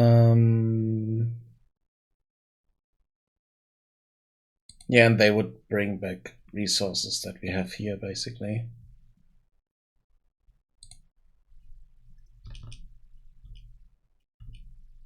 And then we would have the kind of mini game.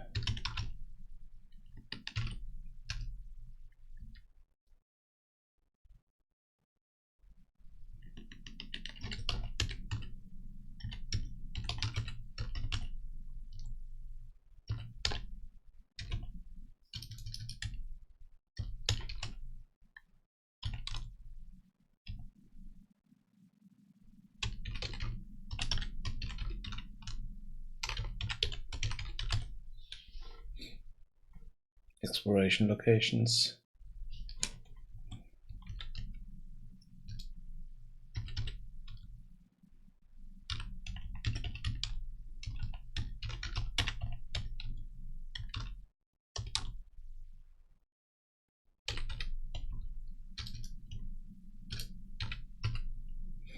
And loot. So that would be something we could add to that. The other thing, I'm not quite sure if I want to do that, is research.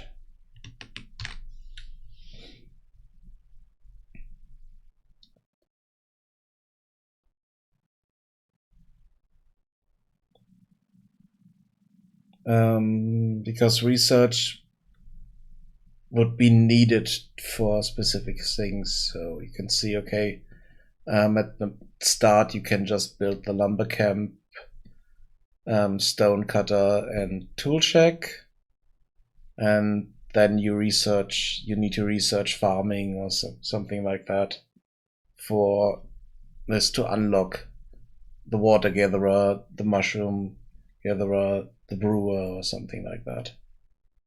Or maybe the kitchen.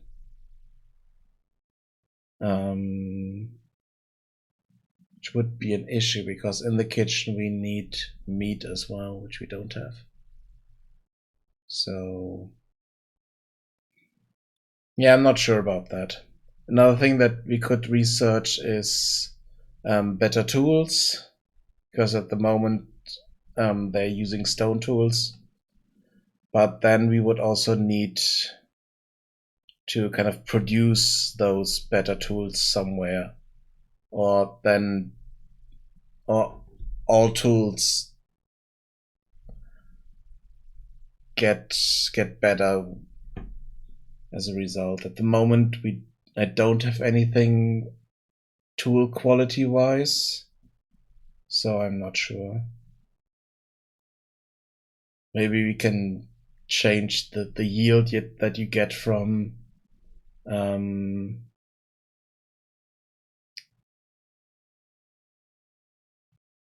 the tools, basically. So you get the moment you get one plank with better tools, you get 2 planks or something like that.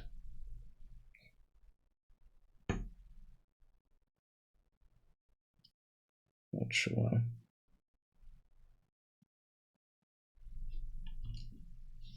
So let's put that in here, but still under question mark.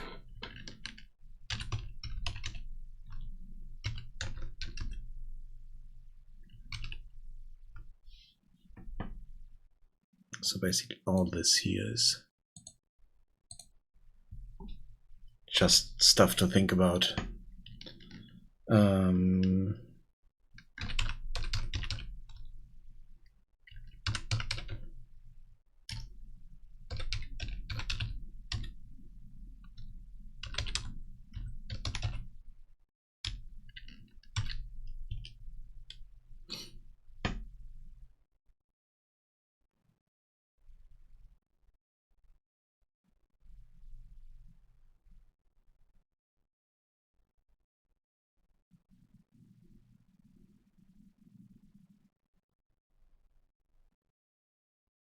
Then another thing, cable on my table here that annoys me. Sorry about that.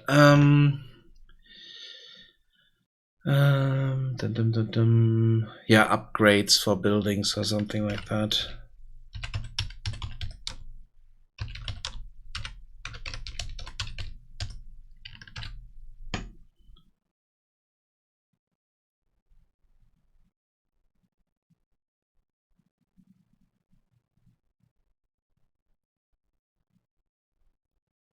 Even though then I would change the...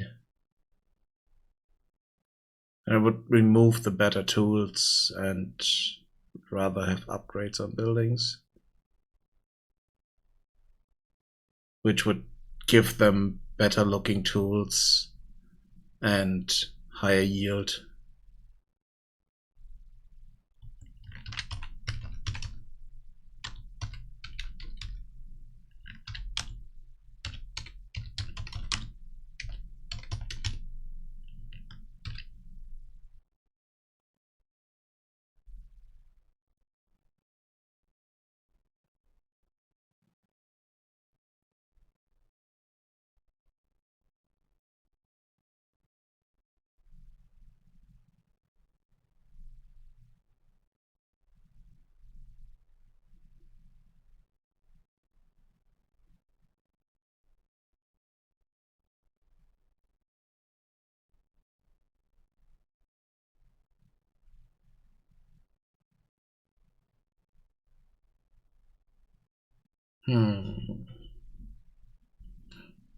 Stuff to think about. Let's make a note here.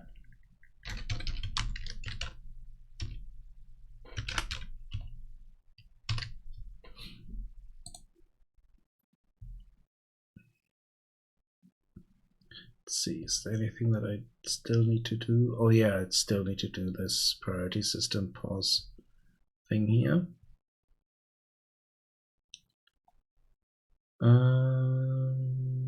Then we need to figure out what happens if Goblin dies. And we also need to make sure that the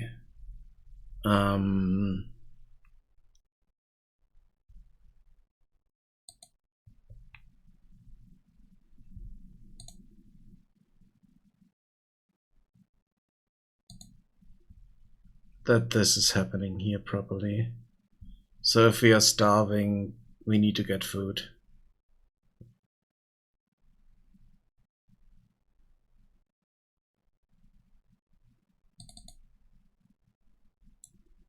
And this is just checking, hey, are we starving? Is the variable here true?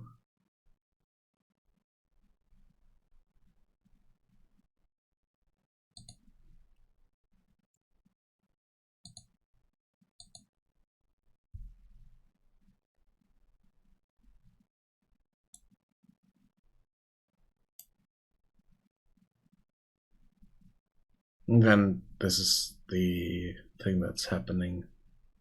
Here we are looking for the stew, but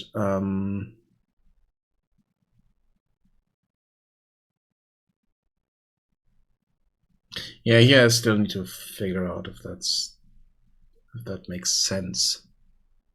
Or if I want to be able to eat the raw resources as well. And basically not wait for the stew.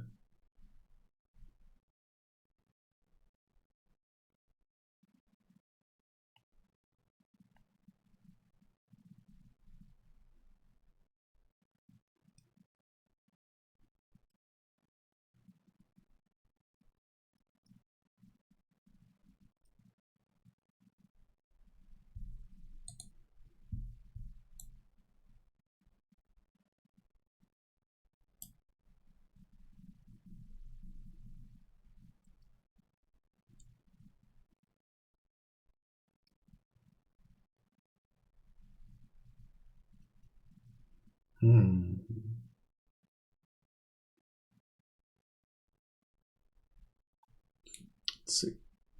Time. Okay. A lot of time still. Good. Let's see. Yeah, what is happening if we are starving? Then we should try to get some food. The problem is if we don't have food yet. Well, if we don't have stew yet, let's call it that way. If we don't have stew yet, what is happening? So we are not carrying anything, so we are checking.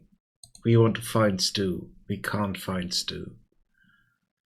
What's happening? We are just standing around. So we're going in here again and again and again. So we could try to find other resources.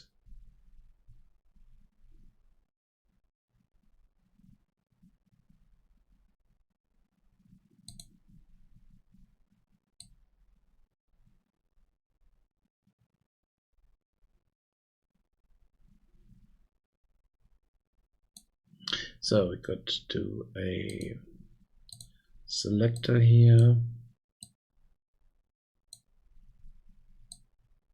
Then move this down.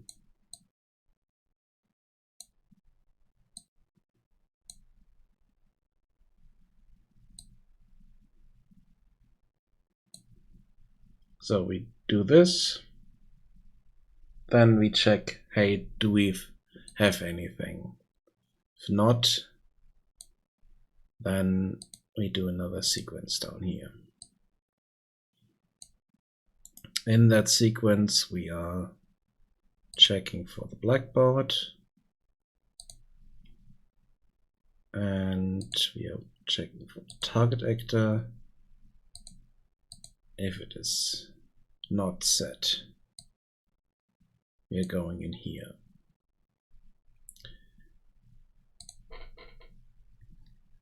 Here, we are checking, hey, can we find meat?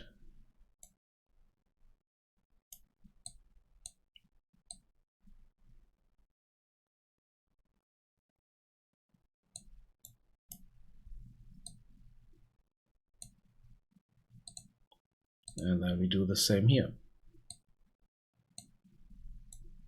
Yeah. Adding a selector. And we basically copy all this stuff here.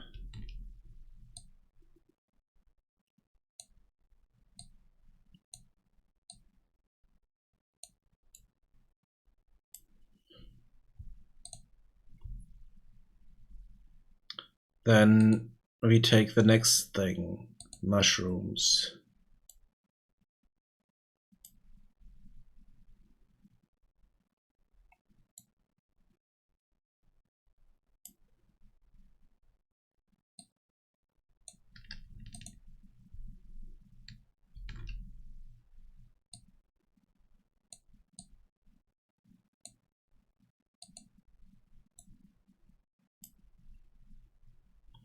We get that. And then last resort is water.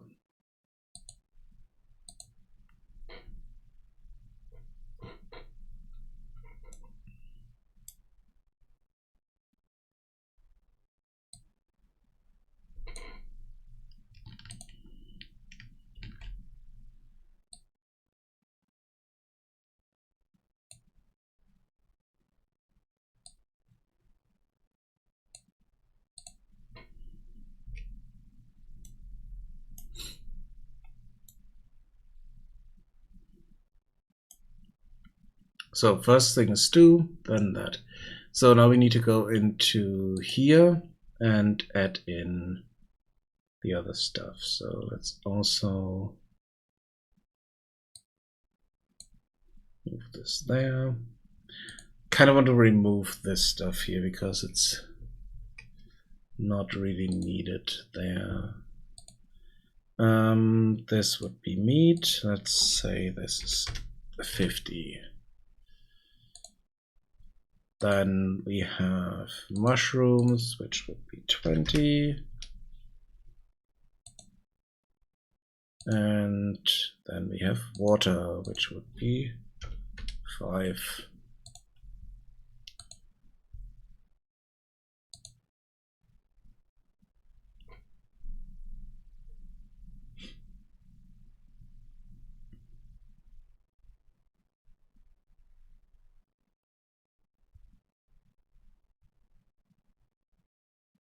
Yeah, I think that's good.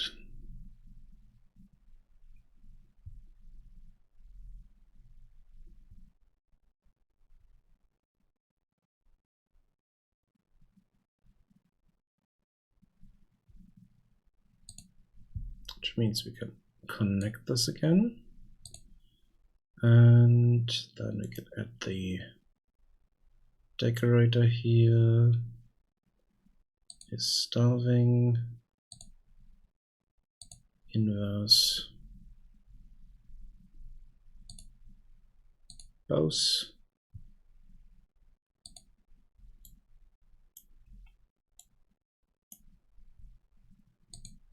Okay. Let's see if this is working.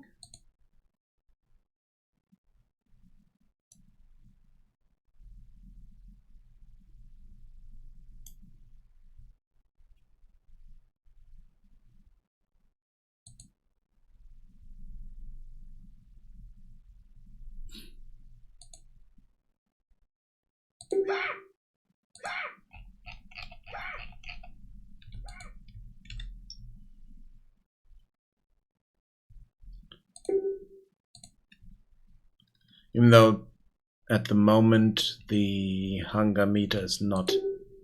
No, this is what we want here. Not growing that fast, so it should be fine. It should take a while before we get to that.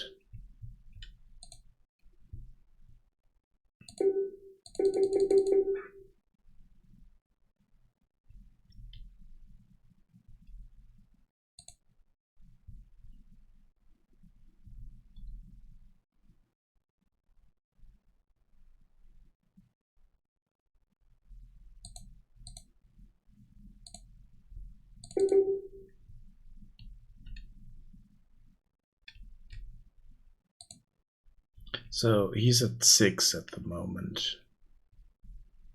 Oh, she. Yeah,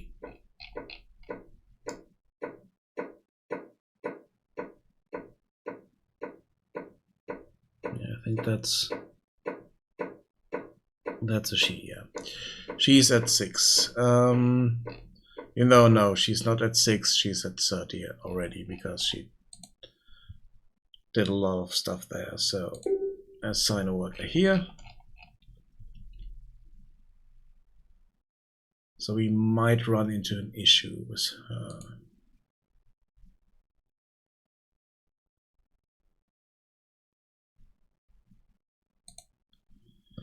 But let's see, maybe this works still.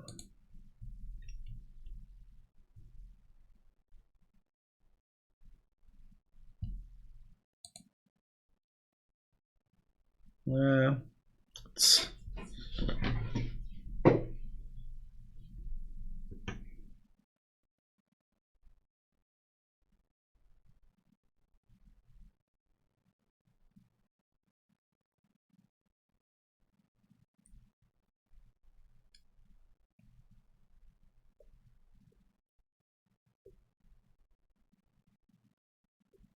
nope.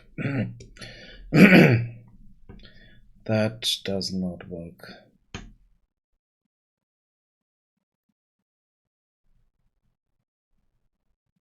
If I look at these guys, they're still at around 10, so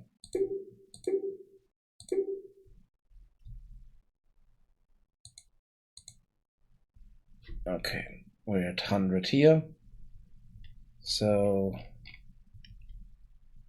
it's still working.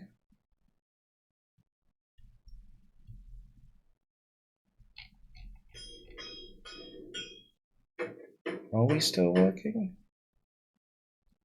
I'm not sure.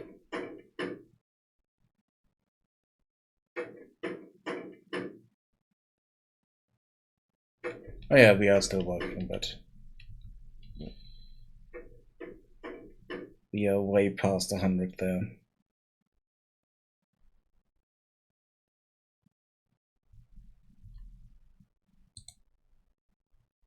These are roughly 50. And we're no longer starving, it's just happiness. That's an issue here, so.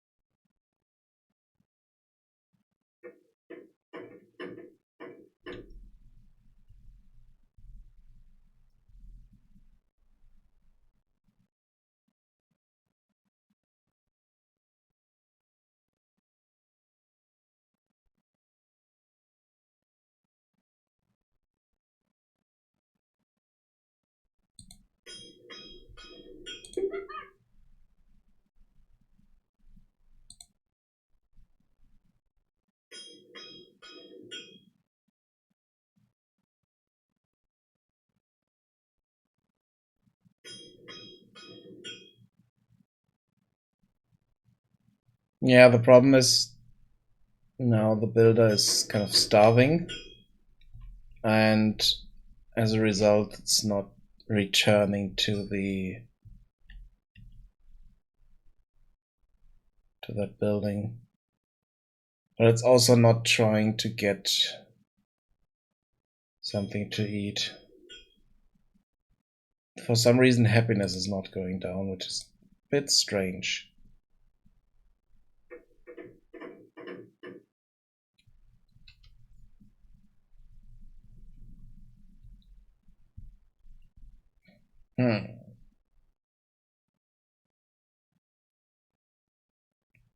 So maybe the behavior for the builder is called to offer?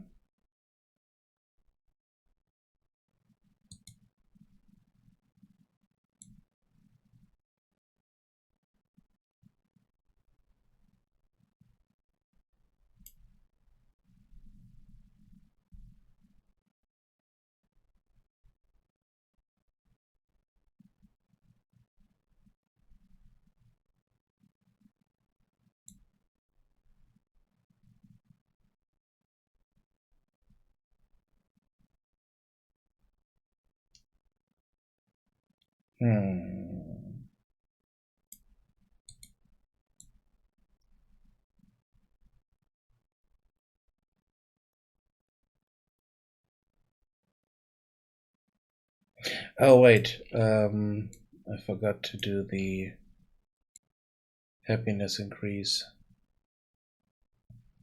for the builder. Yeah, I know why this is happening. So here we are. The hunger is increasing.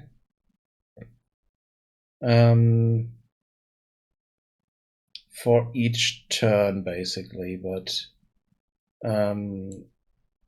for each tick.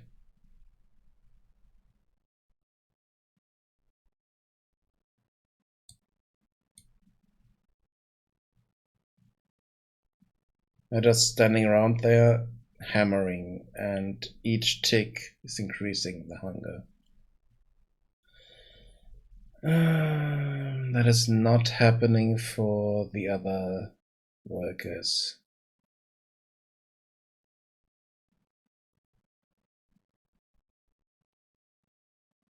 The other workers have limits. This is the only worker that is doing that. Okay, so let's remove the change hunger here and put that once the building is done, even though that's it's also not quite correct.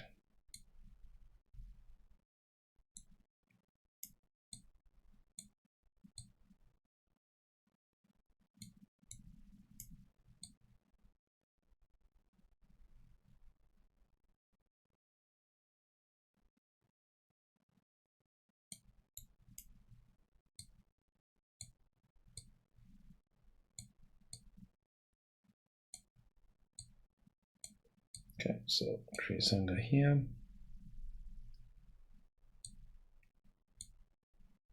But we never increased happiness for them, so that's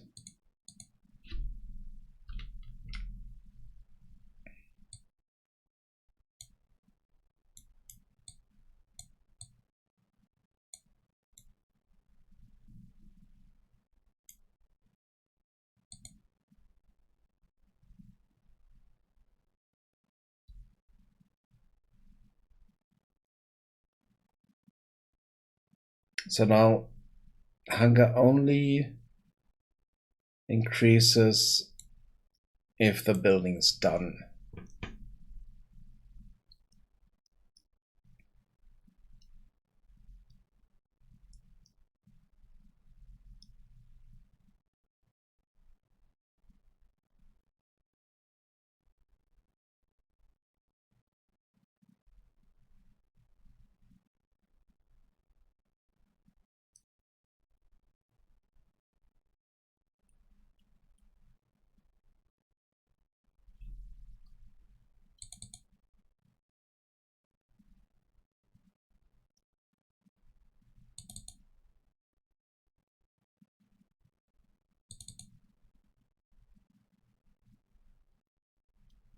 Where do we play the animation?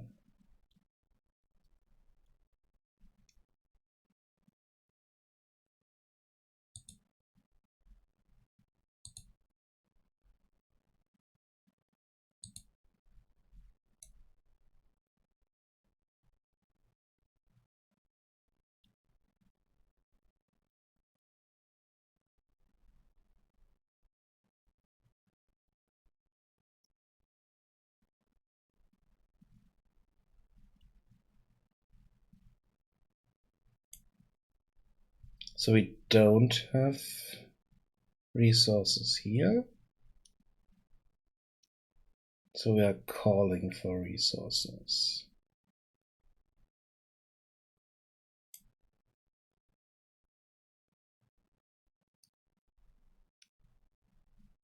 Yeah, I'm playing a sound. Okay, so here we are setting. I see. So we are setting is building to true here. We are setting is to false here. And I know what happened here. Since we completely jumped out of this tree, out of the builder tree. Where is it?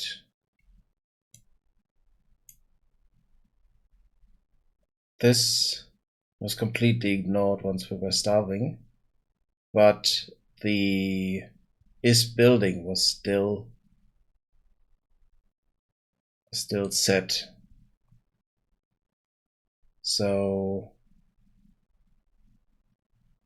that's why they were still hammering standing there, because they were still in that mode.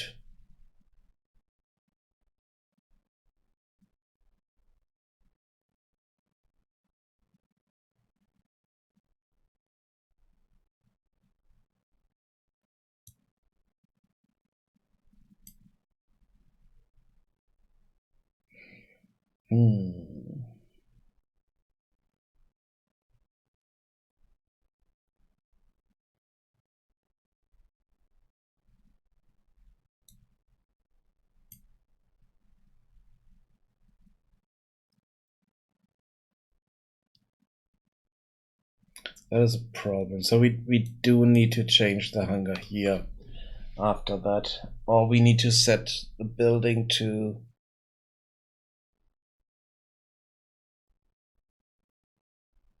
false earlier.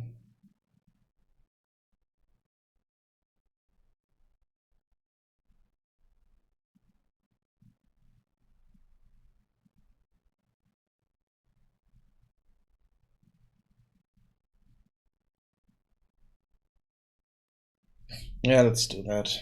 Let's do this. Let's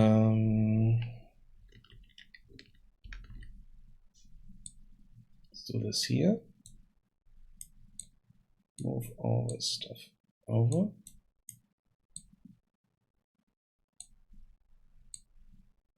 We're setting this to false. So they're hammering, they stop hammering. And if the construction is done, then we are doing this stuff here.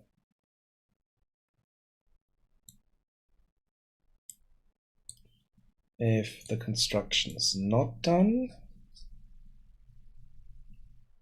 we are just increasing the hunger.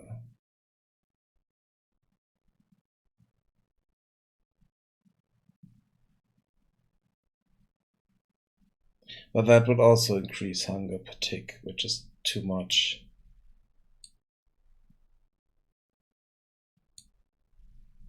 And basically would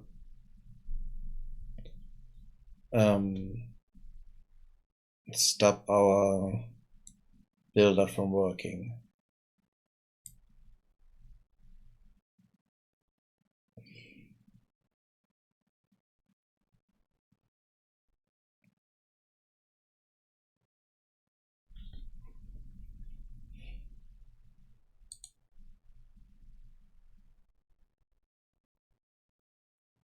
And I mean, this could have even bigger issues if we just do that with a timer on the outside. Because then they would completely stop what they were doing and try to find something to eat. If they can't find anything to eat, they would just stand there and do nothing. And that would be an even bigger issue.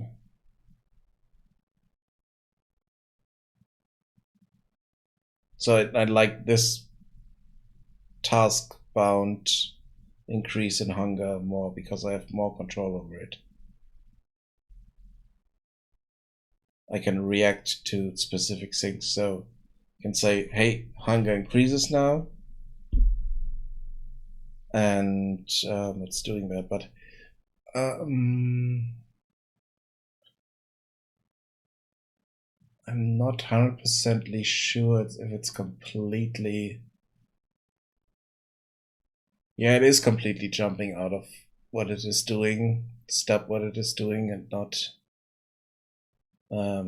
check everything else because we tell it to here. Is the abort.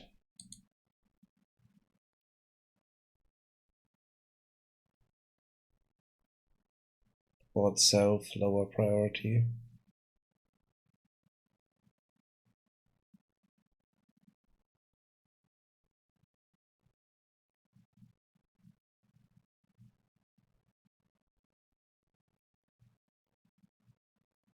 I need to look into that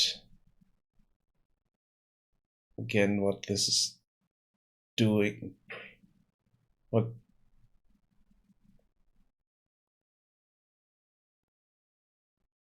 So if we are doing lower priority, what is it doing then?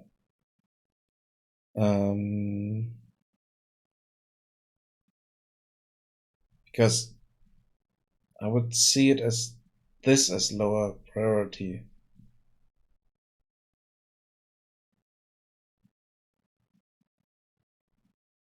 Or would that be higher priority? That's the thing.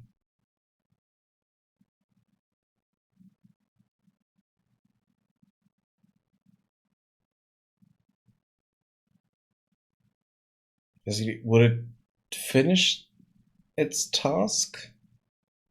Or would it drop everything and just do something else? That's what I'm not quite sure about here.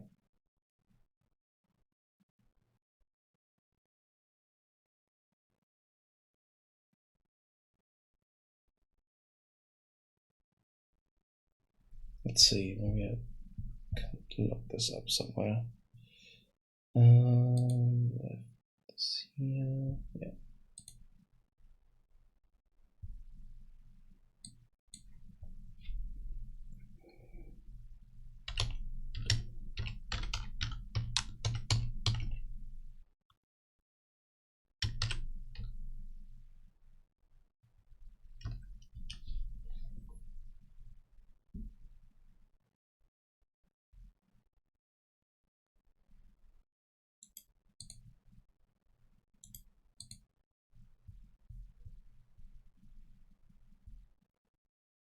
Okay, let's see what this is saying here.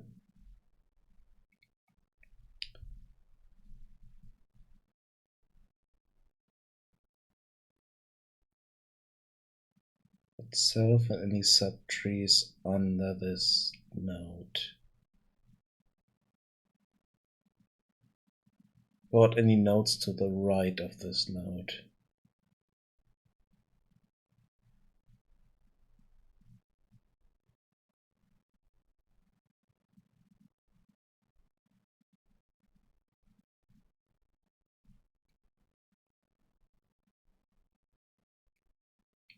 Yeah, the problem is I want I want them to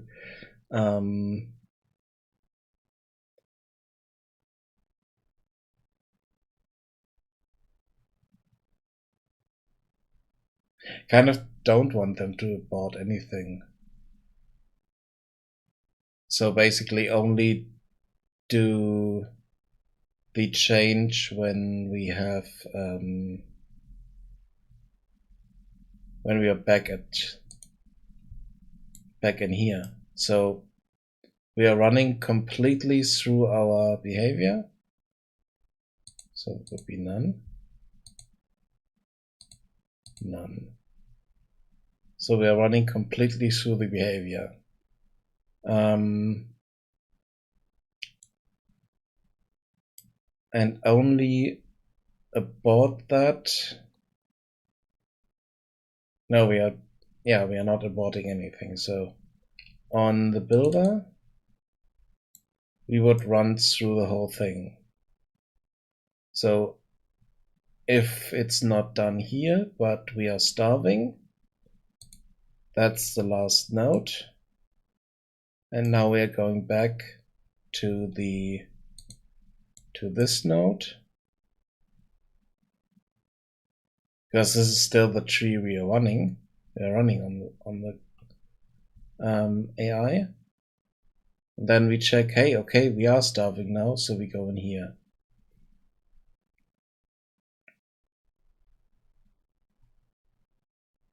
So now we get food.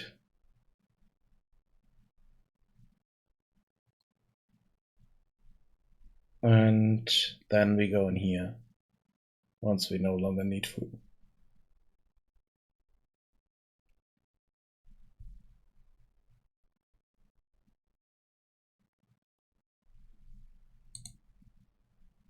Let's see what this is doing. I mean, at the moment we are not pushing the builder too much, so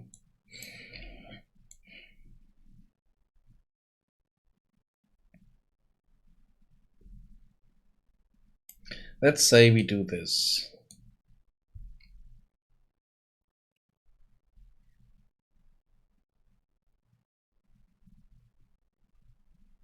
We are changing the hunger each tick.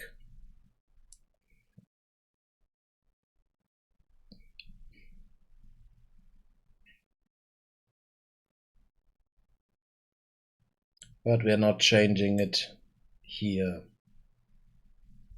It should still go up quite fast. Faster than other people, because others are just increasing their hunger by finishing tasks.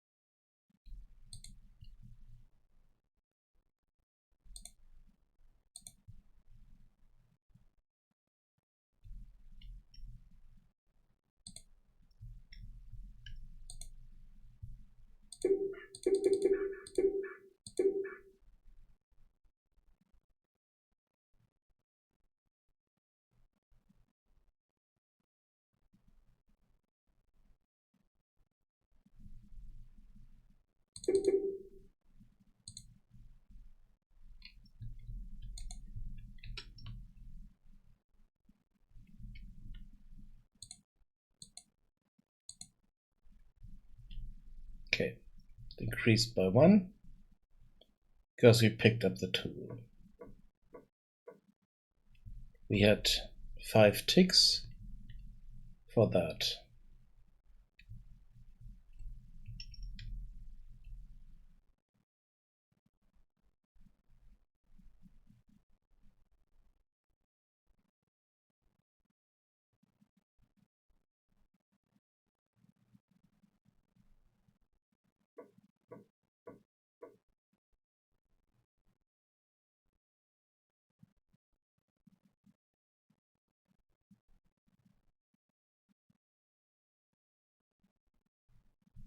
Oh.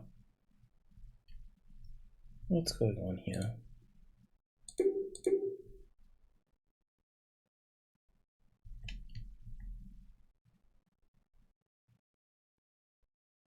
We have these guys blocking the way to the building site.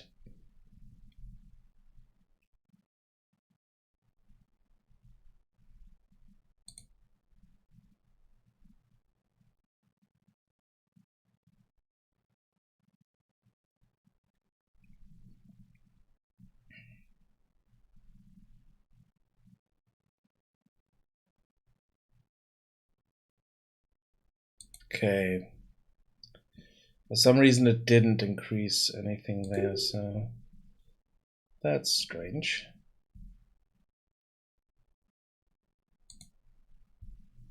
Should be at 10 now, but we're at 9.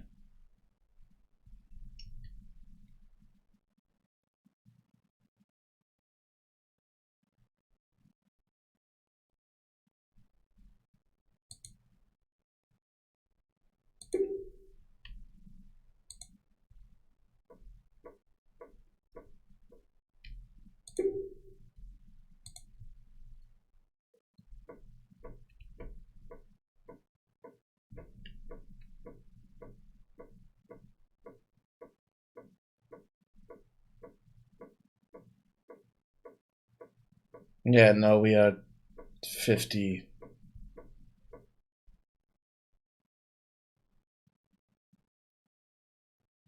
Because of the ticks.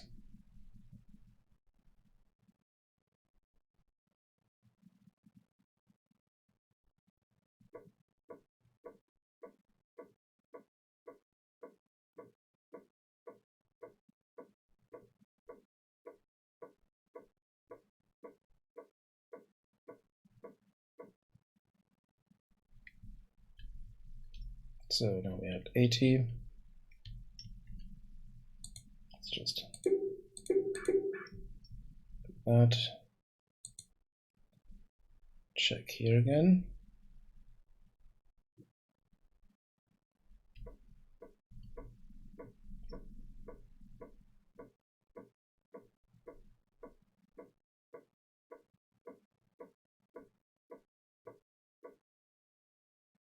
Okay, now we are starving.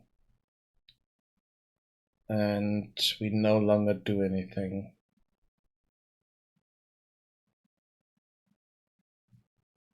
Okay, the problem here is that the building is built independent of that. Oh, damn it. Yeah, okay, I still need to look into that. If we combine that a bit better, then I think it's working.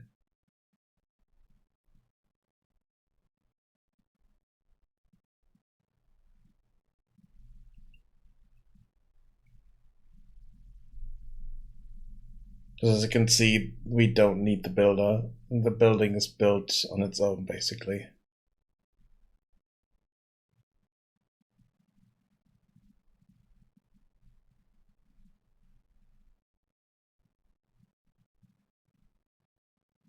Yeah.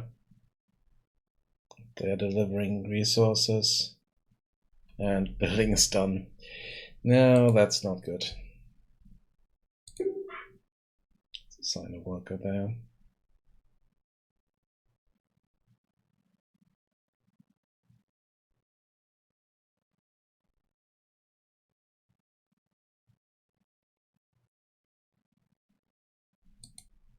But I'm not trying to find any resources here.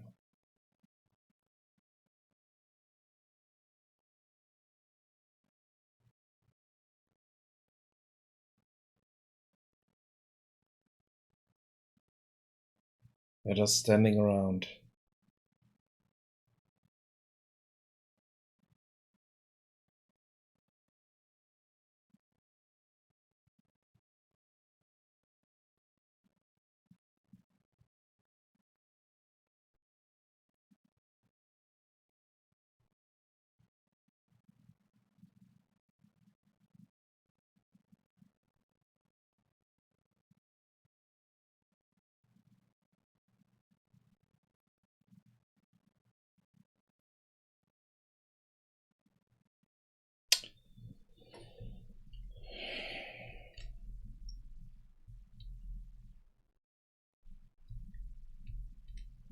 Okay, here we should be at, okay, we are at 9.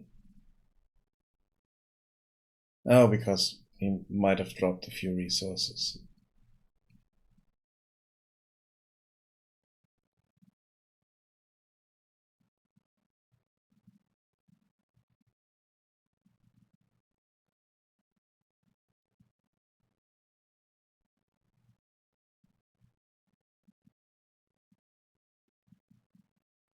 Let me check something.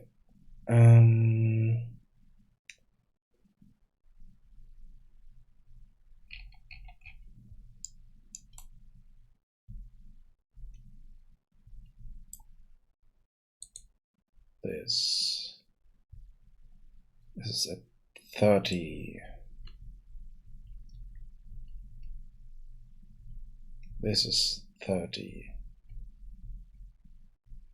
Okay.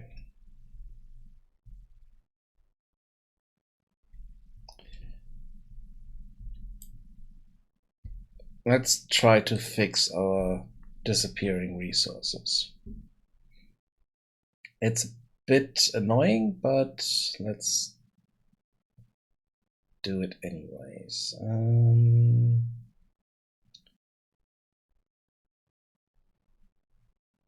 Resource item base. Okay. On the event graph.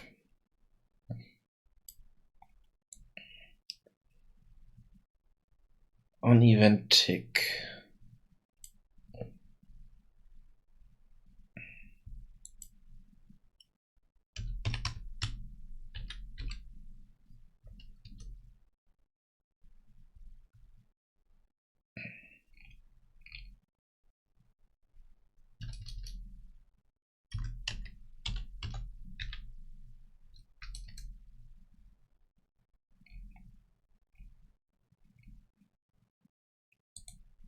Get actor location.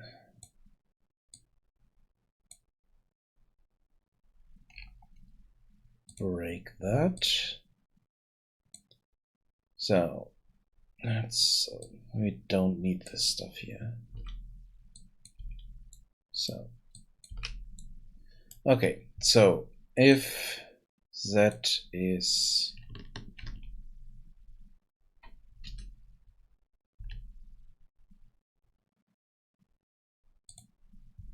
smaller than 30,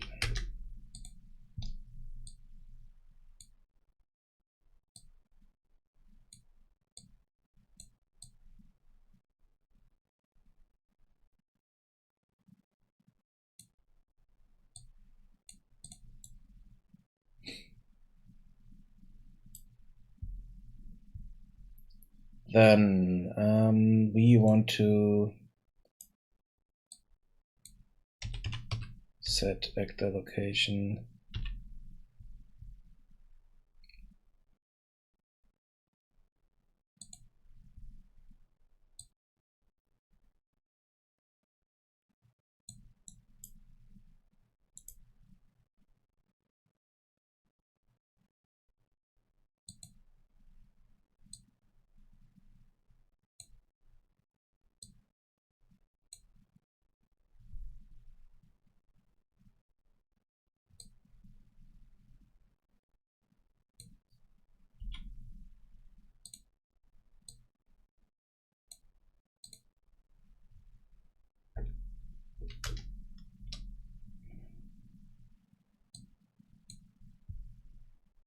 and teleport them there.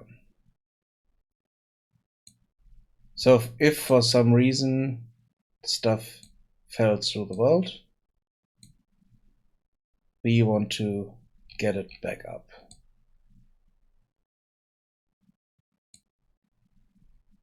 Just teleporting it above ground.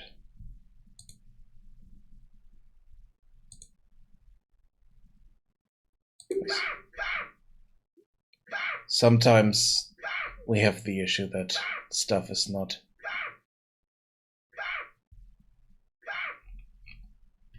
properly there. Let's see.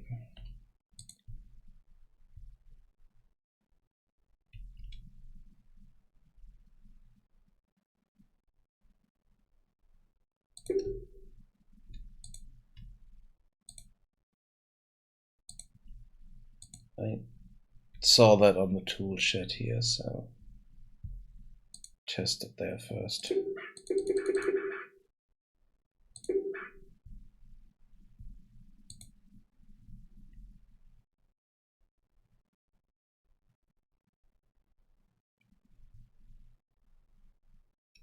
Or maybe it's happening here as well, but I'm not sure.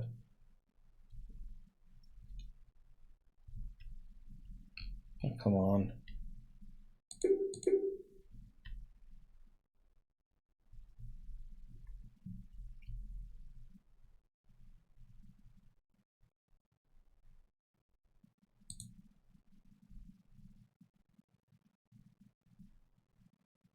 Yeah, I definitely need to fix the thing with the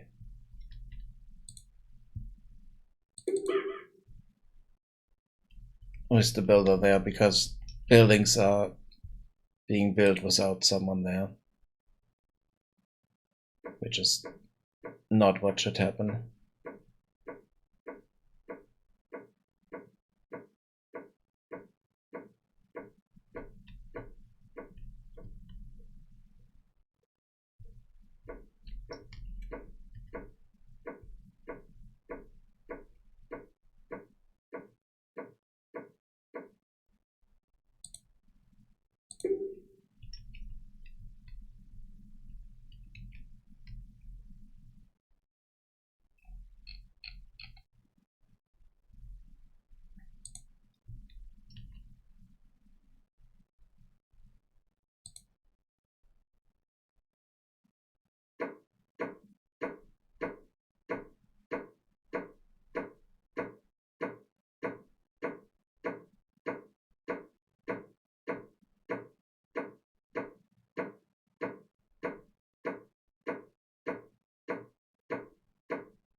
Yeah, we're getting this issue here again, so I definitely need to change the building progress and tie that to the worker.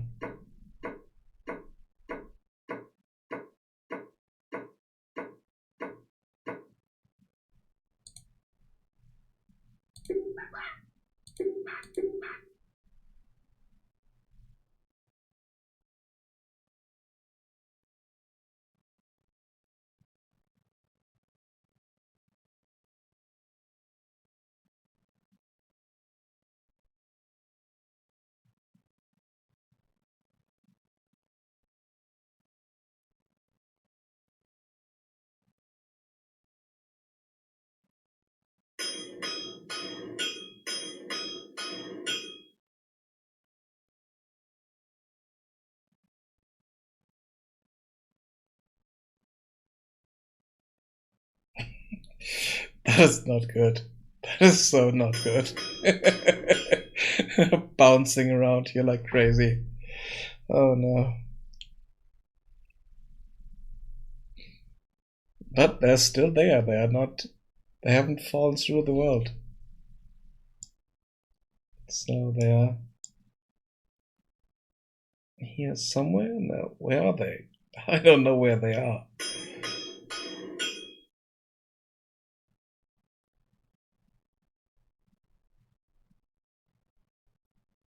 Oh, they're bouncing around like crazy. That is not good.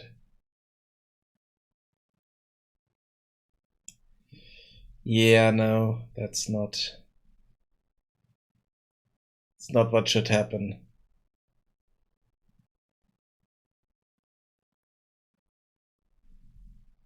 I mean, we are losing them.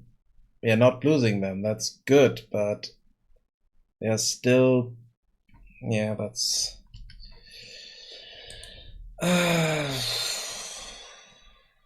it.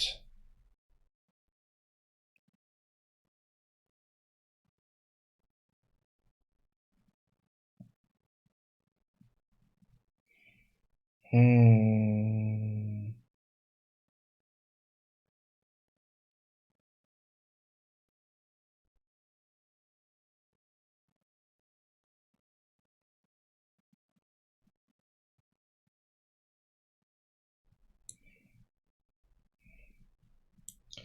Yeah, that's a hack to start with, and no, that doesn't work at all.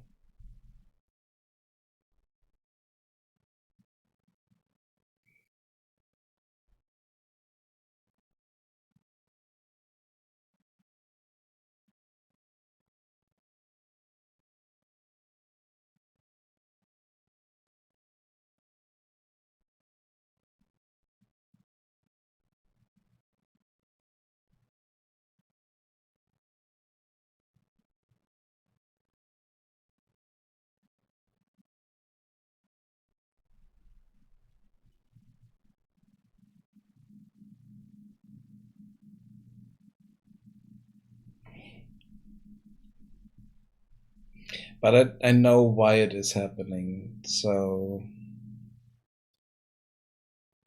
I should be able to change that. So on here,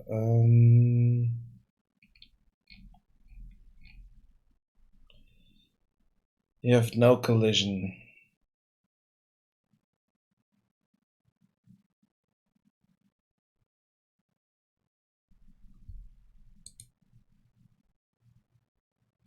Let's see. Okay, we have this box around that, and the box is causing the. Oh wait, we can do something like this. So if we're overlapping with the landscape,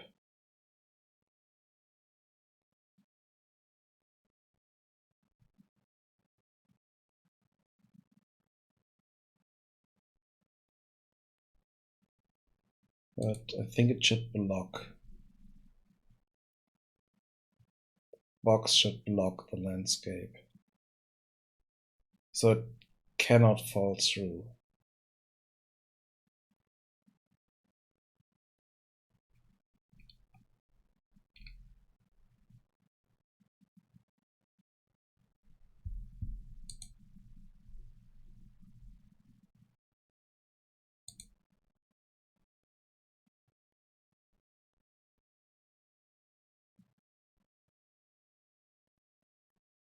It should also block other items.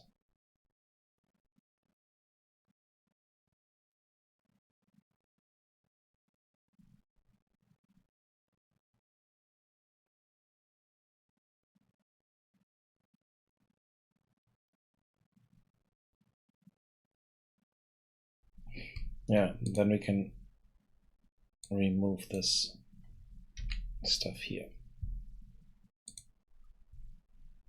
Because first it's something on tick, second it's a complete hack that doesn't work. But okay, this should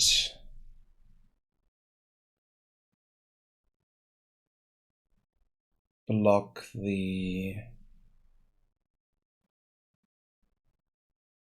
landscape there. You have no collision here. What would be the block all dynamic?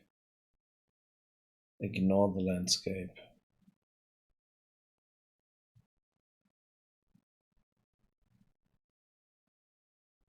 No.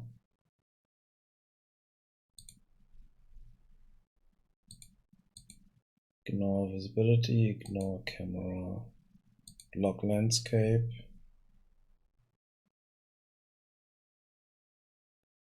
Block all that.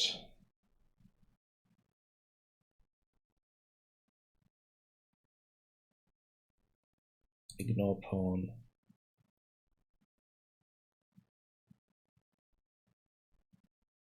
No world dynamic.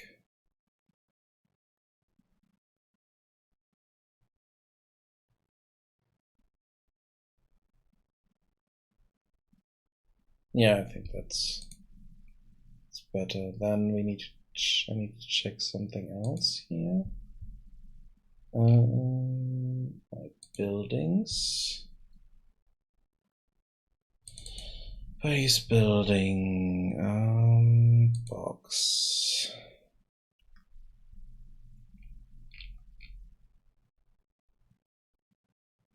This is world dynamic.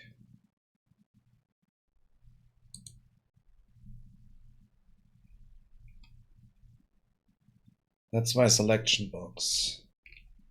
That is okay, yeah.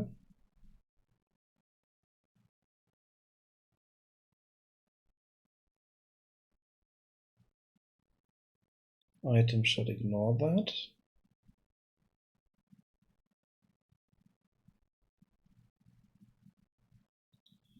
Then I need to go through specific buildings. The tool check.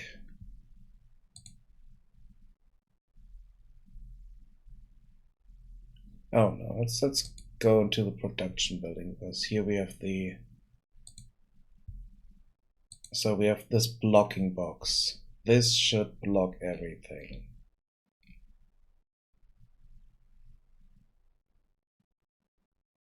This should definitely block the item.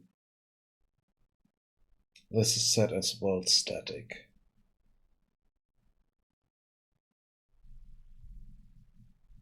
Trigger box should cause all that stuff.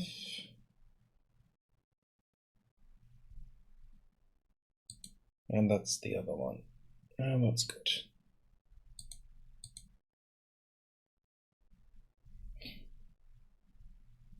Yeah, this is the area where the item is, when we create the item, it's causing overlap. And we're increasing our limit here.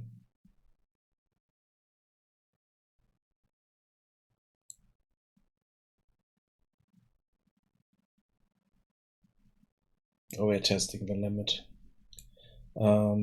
If we are removing it from this,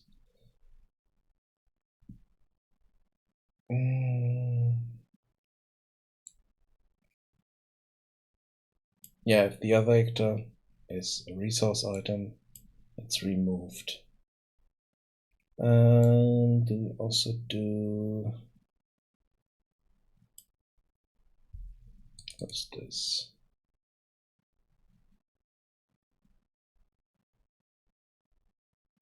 Actor begin overlap.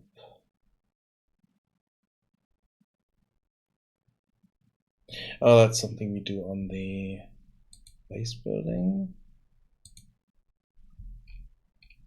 No.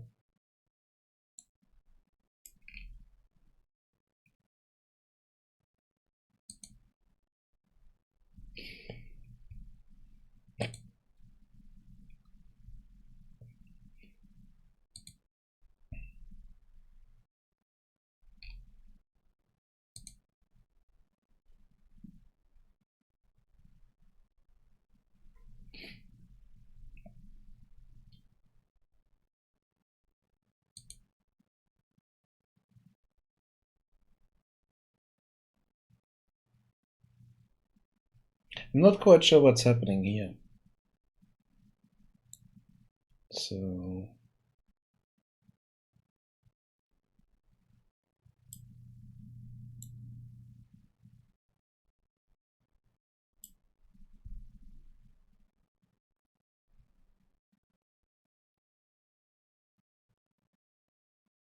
The other thing is, I'm also not sure where we are actually increasing this stuff. So the trigger box.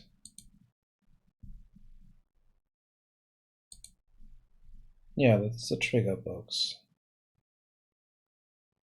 We are increasing the current amount. But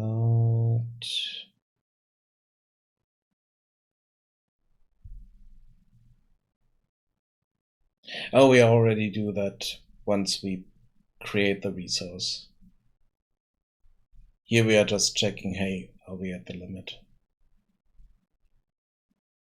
I'm thinking about where do we increase the overall resources up here. And that's once the item is created, we're adding it to the list and increase that.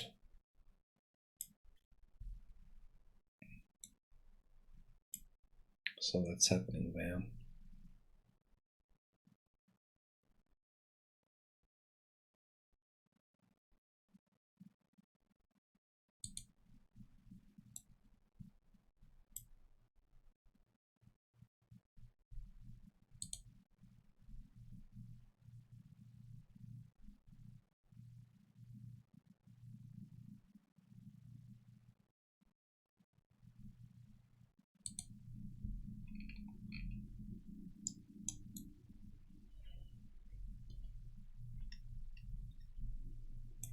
Let's increase this, because this is not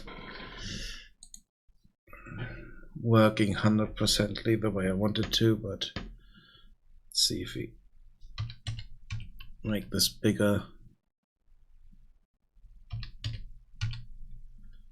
Maybe it works then.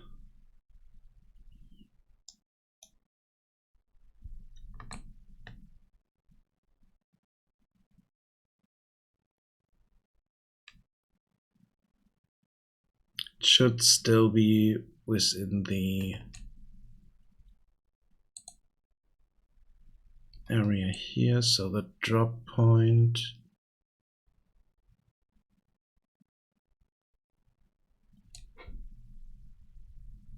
the drop-off point is in the middle of that, so it should be okay now. So we shouldn't lose items with that, but we could still happen, because they could be too small and kind of fall through the cracks, kind of. So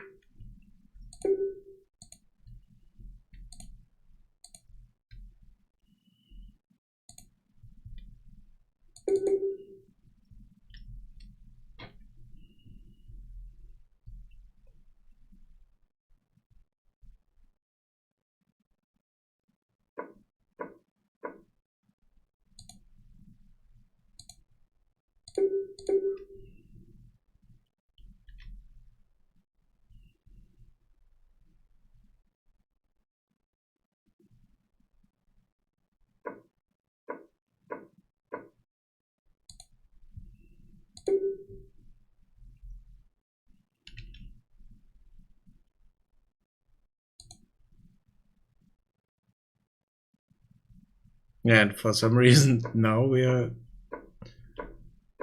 adjusted. So yeah, we need to fix the building stuff here.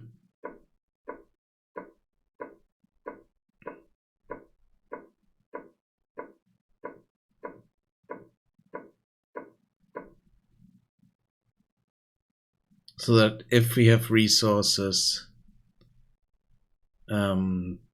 then we are increasing the percentage here.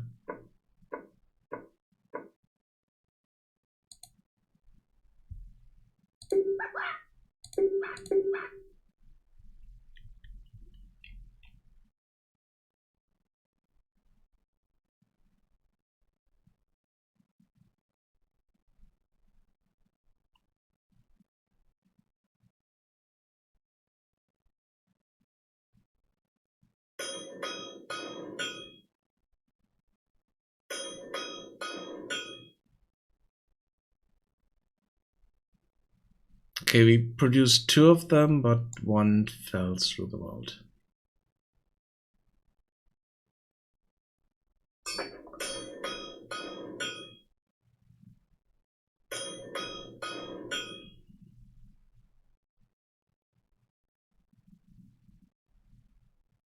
Okay, another 1 fell through the vault.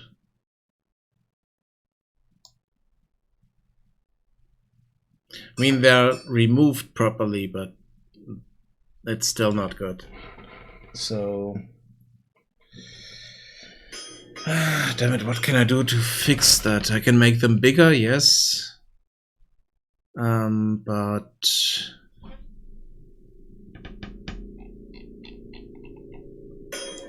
they should be big enough already. So that doesn't happen.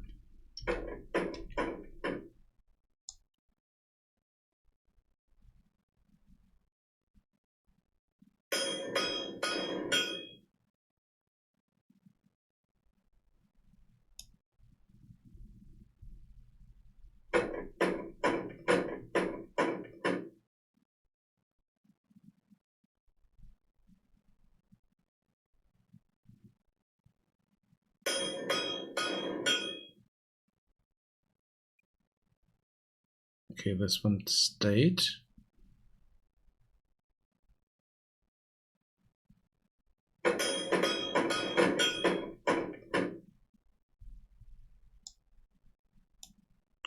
Let's also increase the limit here so that we can see a few more.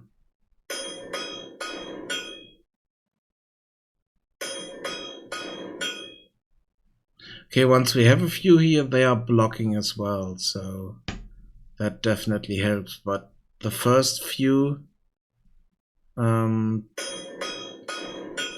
cause issues. Yeah, they are blocking each other, so that's nice. We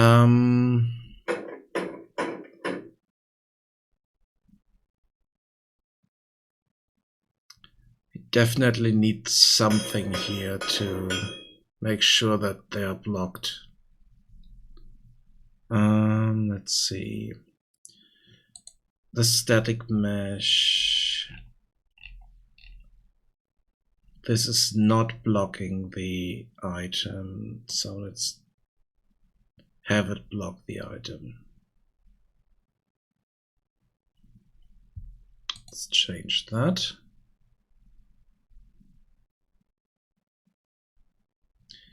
Then we also need to make sure that the static mesh for that is having a collision there. That's the other thing. Models. Tool check. Where is it?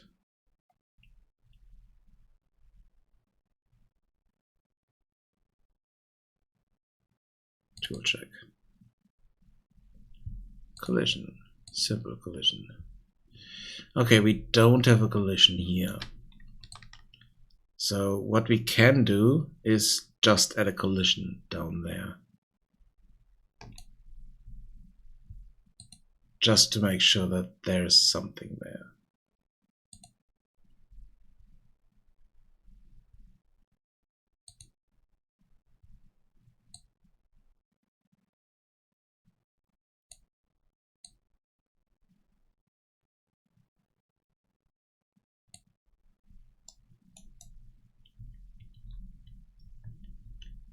So let's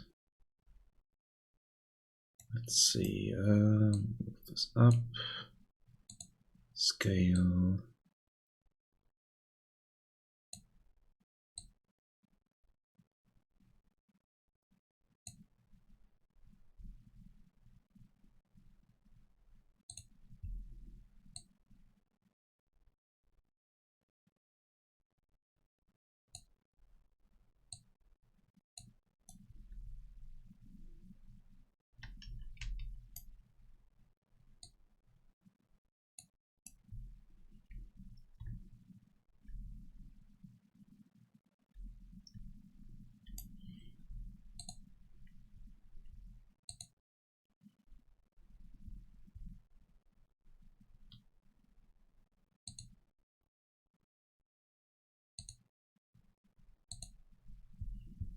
Let's check this again.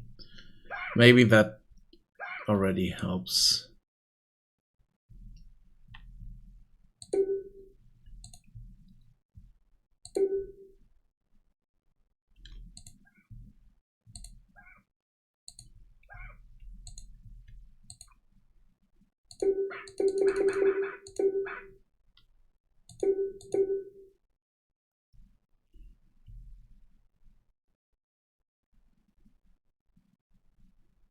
Then I definitely need to look into the way the building is built and fix that, because that's not correct.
So let's have a look.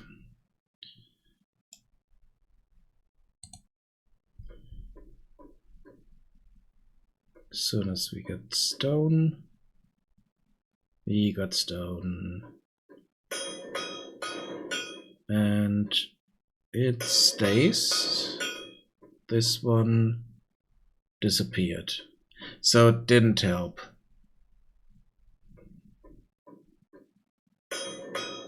It's still falling through. Yeah, this one also fell through.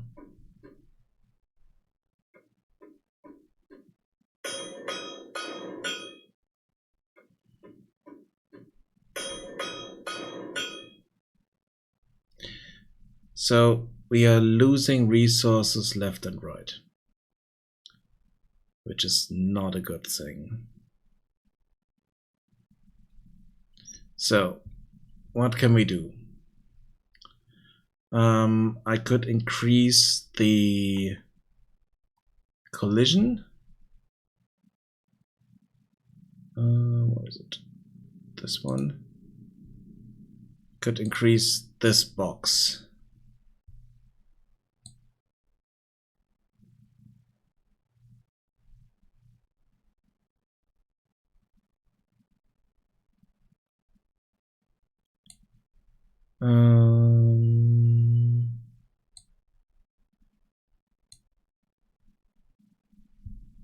So in the construction script, we are setting the resource mesh.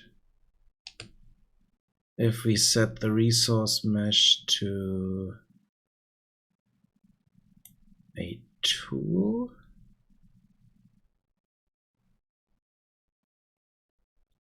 you have it as a wooden branch.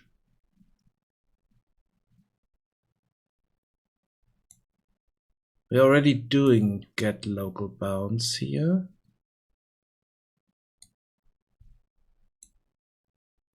And we are setting the box extents.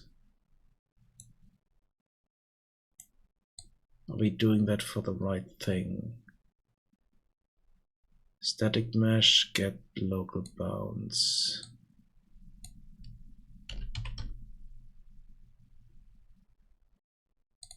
Get bounds. Break. And then we have the box extends here.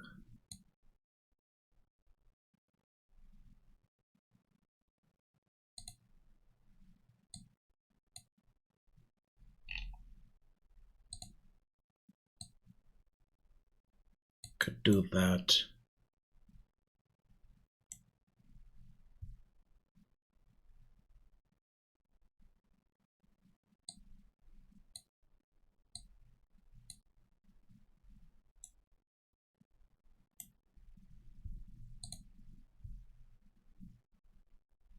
To push this out a bit more.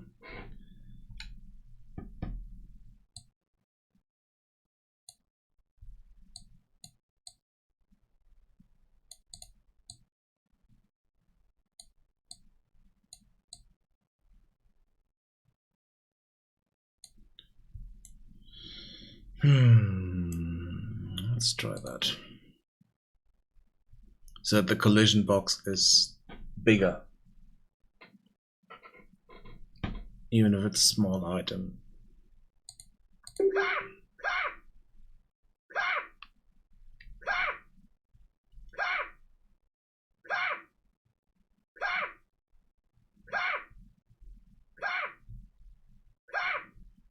Okay.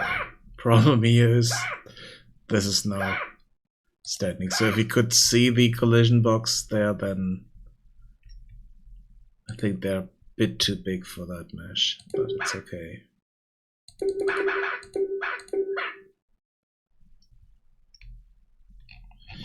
Okay, let's do this.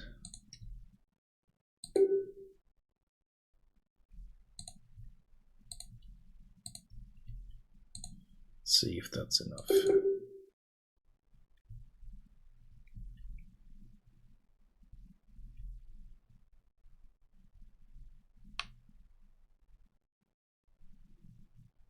Yeah, last check before we fix the building itself.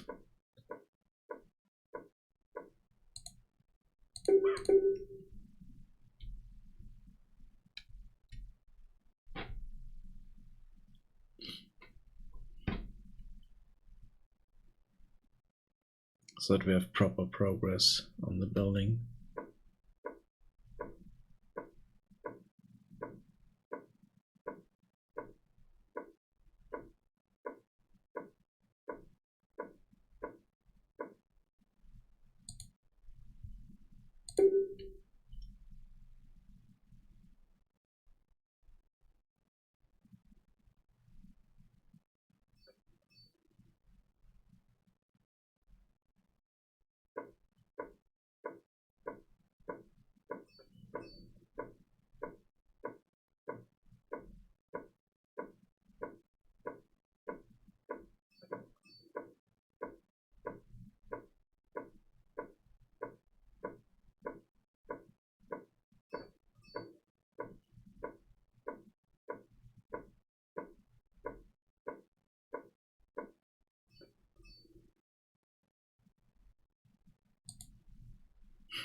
Here we are.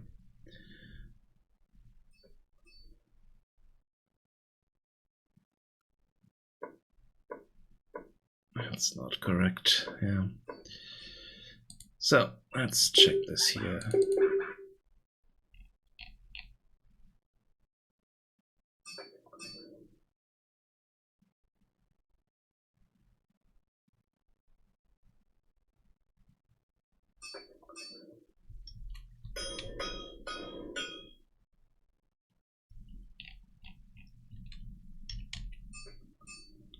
Okay, that stayed.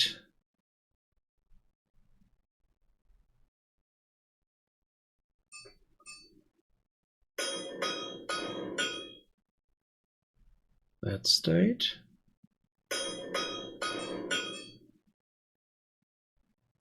Okay, I think that fix helped.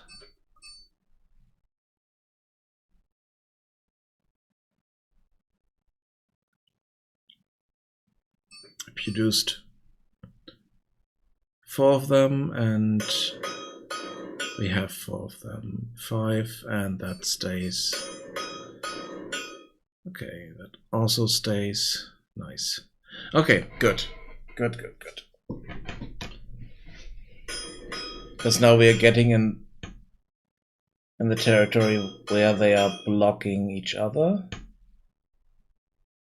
And we are on the safe side. But we haven't lost anything so far.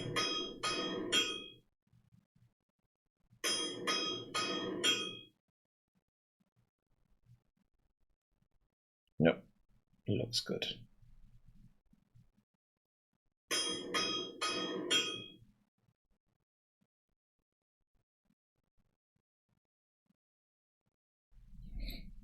Okay.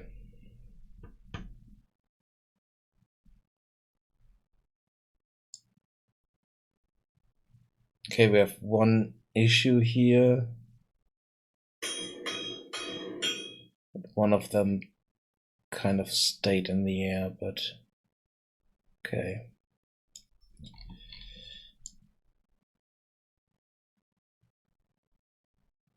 It should hopefully not be an issue.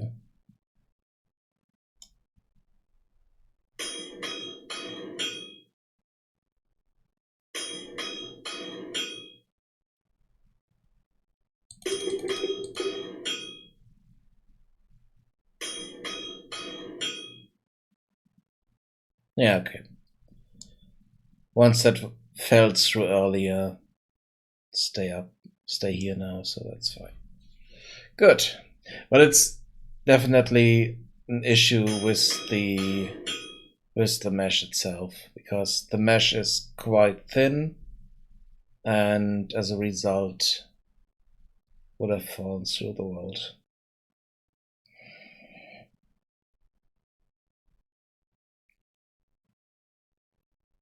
So we need to make the collision bigger. Good. Nice. So let's have a look at our building stuff. Let's close a few things here we don't need at the moment.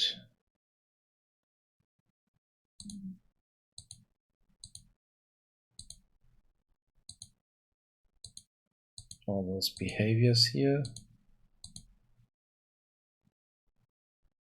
What is this? Base building. Also don't need that at the moment.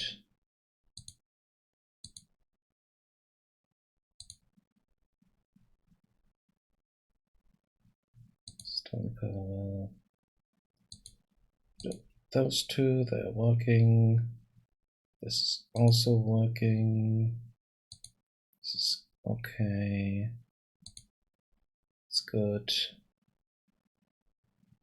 Resource component, that's okay. This is a base production building, that's also okay. Craft resource is fine. Stuff is fine.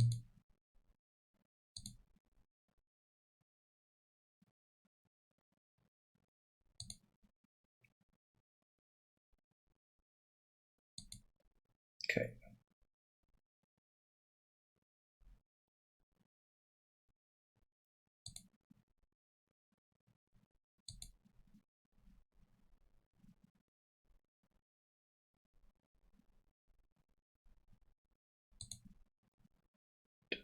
This at the moment.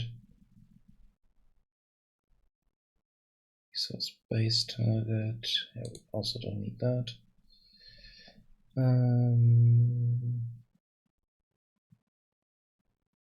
Yeah, base controller. No. Don't need the kitchen. Building data is also not needed at the moment. Worker type. Resource item base. Consumable? No, we don't need that. Okay, we also don't need this. Hot is okay. I don't need that. And this. I'm keeping this open because maybe we need to jump into any behavior here. I need to change that.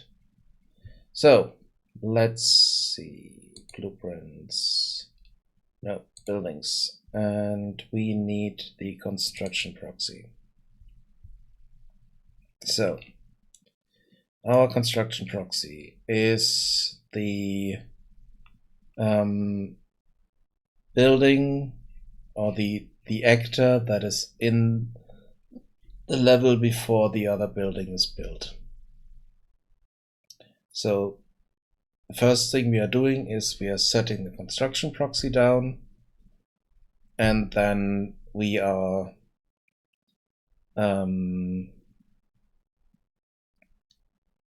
once the building process is done, we are removing the construction proxy and we are spawning in the building. So what do we need? We need to look into here. So first thing, we are getting resources. The proxy.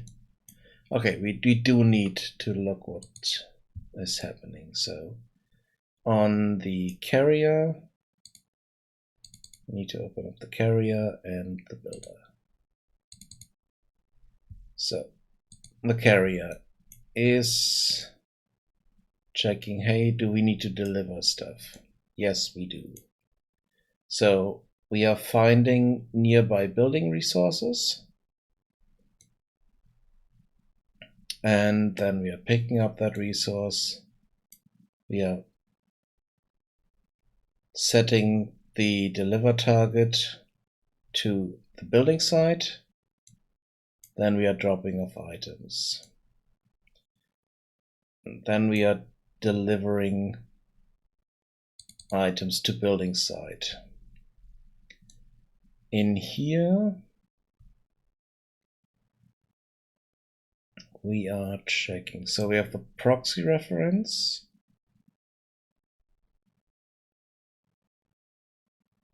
That we are checking here. And we tell the proxy reference that it received an item.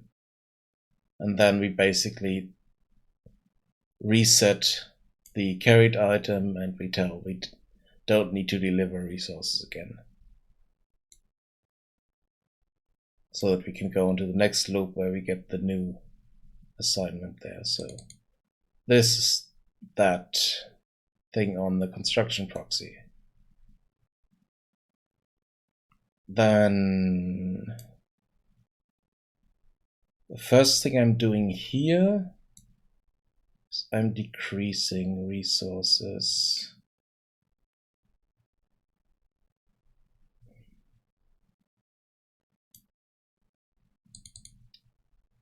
Which might be the problem, because here we are checking, are the resources needed?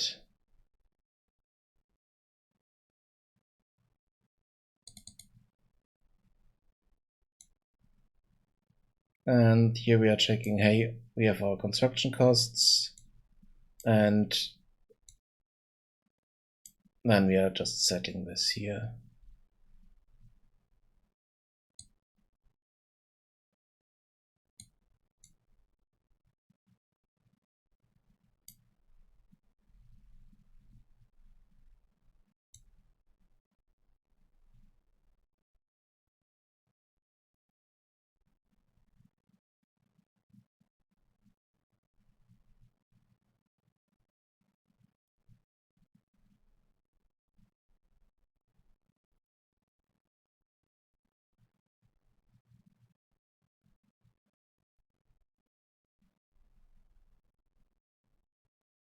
Yeah, the first time this is true, we are setting this to true as well, and then breaking out of the loop.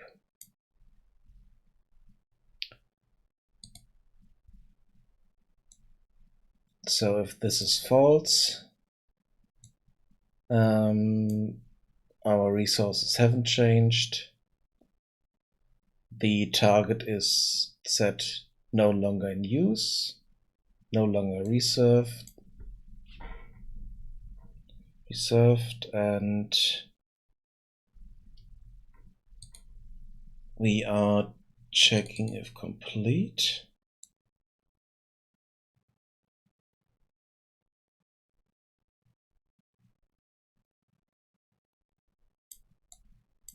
Yeah, we don't need that because we are not doing anything, so we can remove that part. Then here our resources have changed.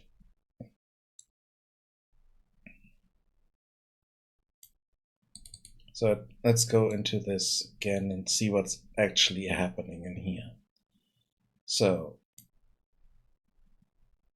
if this is true, if we needed those resources, we are going into our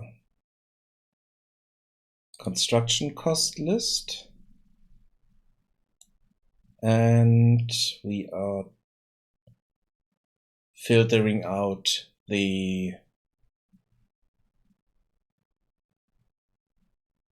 resource data here and the index where the resource data is located.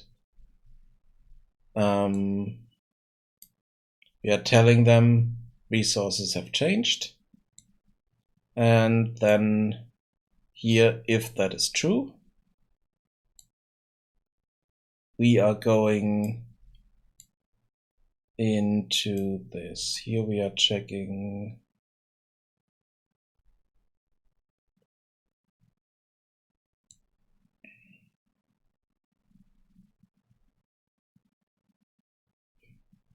here we are checking if the resource type and the amount of resources that we have of that specific local resource data is once we remove 1, 0 or below.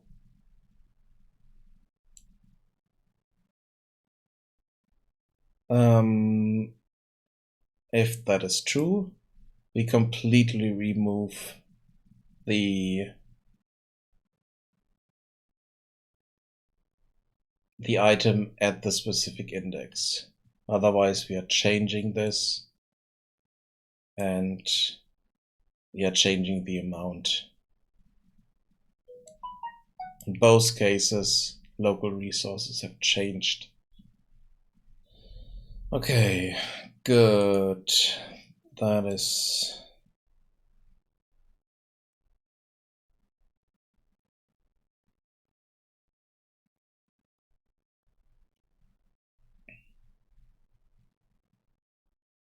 that. Wait, was it this one? No. Oh yeah, it was this one. Good.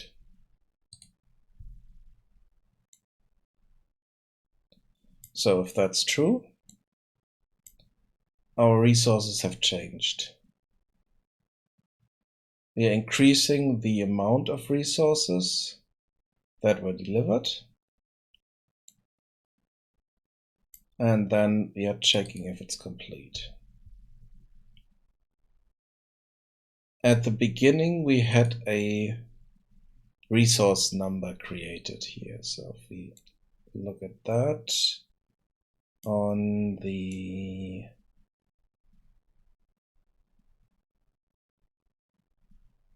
let me see. Let's find the references. Set. Calculate costs here. That's something that we call. What do we call that? Find references to that.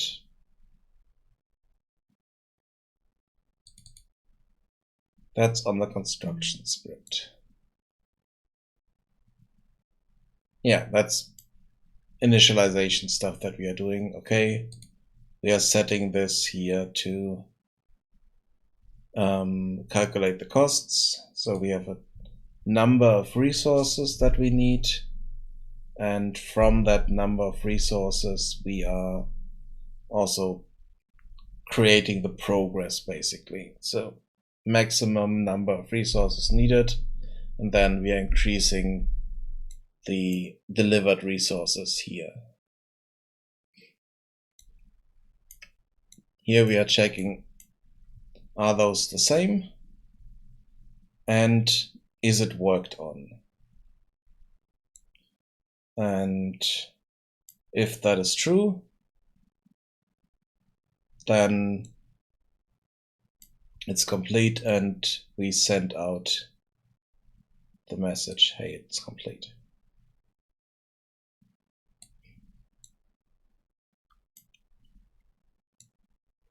So update progress. Update progress is doing, what's that called?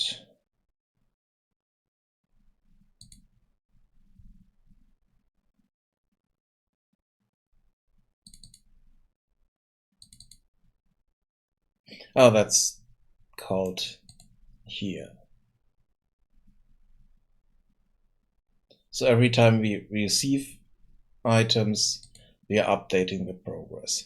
That's wrong. That's the part we need to change. So we need to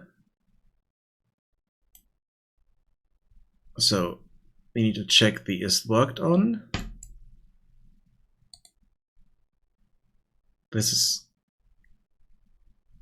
we are getting that there. So let's check where we are setting it.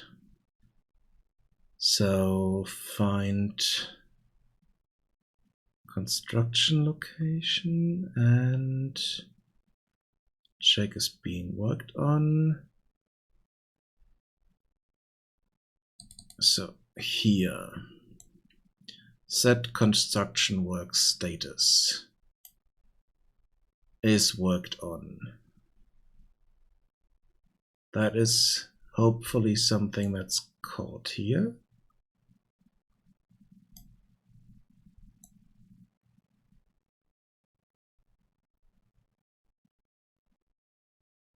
Okay, so here we are telling that we are working on construction. So we should have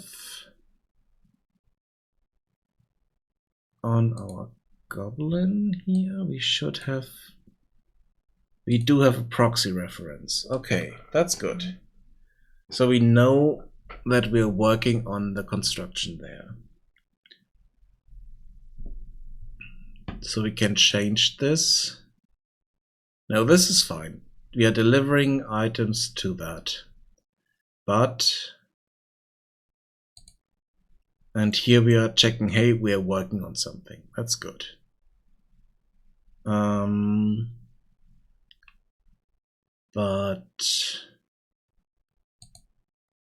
on the builder, we want to add a task. So basically, this is building should be changed a bit. So we are building here, that's fine, yeah. So we are playing the animation, but we want also to set the update progress.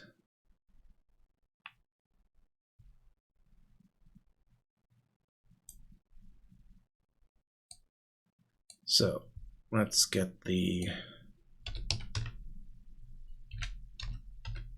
proxy reference here.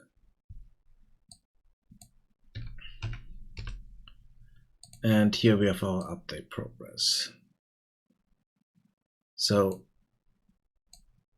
here we can tell them to update the progress, but I only want to do that if we are actually building. So let's do a branch here.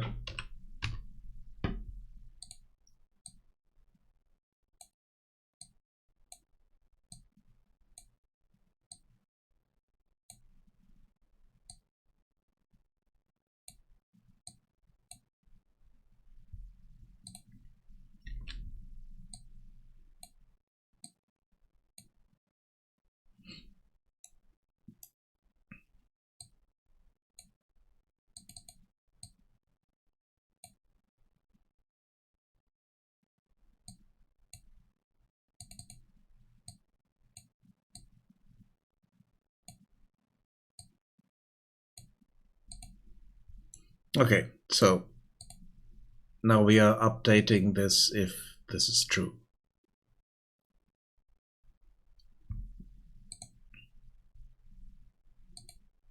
Check that out. Then on the construction proxy, we want to remove that.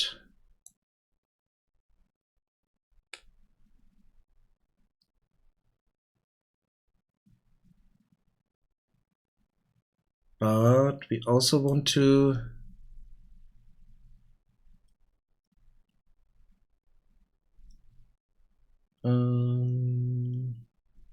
yeah, we are calling this, if I go back here, yeah, we are checking for resource changes here.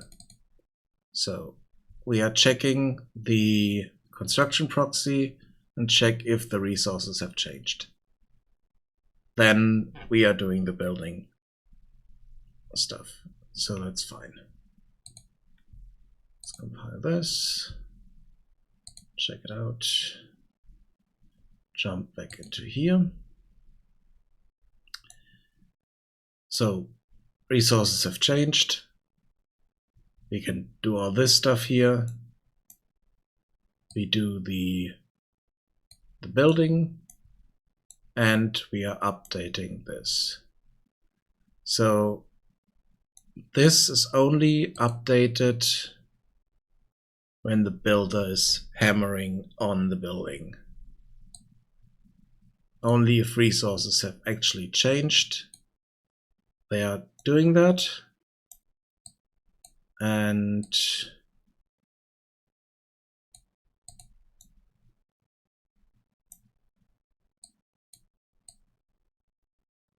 then we are checking the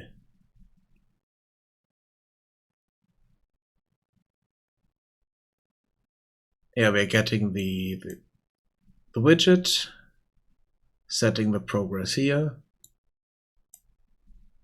and one thing that I'm not okay, so this is something that I can do every time. So if it's not completed, this is correct. So if it's not completed, we are changing the base color to something here, from transparent to what was, so it's visible. Problem is it's not working 100% the way I want it to.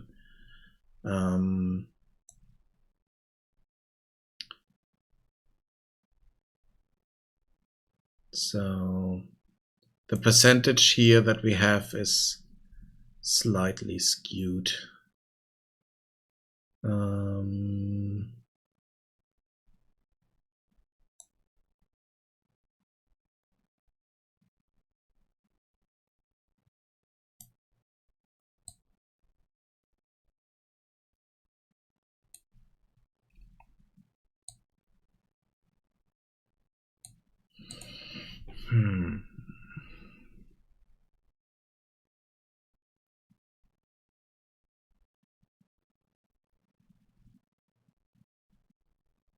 Yeah, the problem is I don't know how many resources we need maximum. I mean I know, but I can look this up, but for each building I can't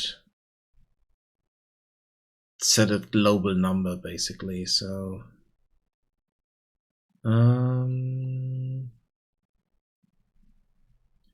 that's why we get issues here if we do this. I mean, we could convert those into float.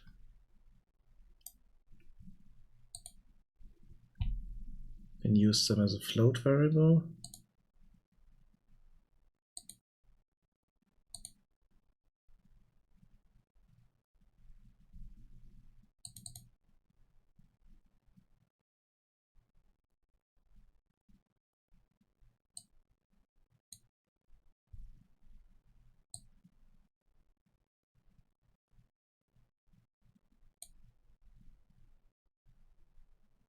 Wait, no. This one.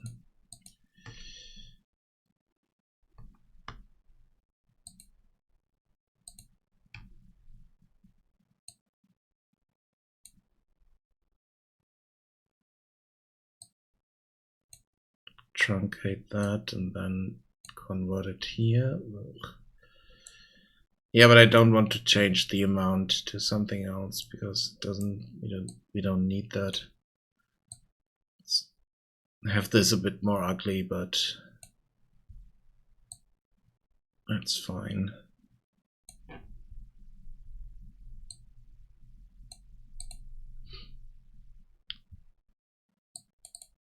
And then this also.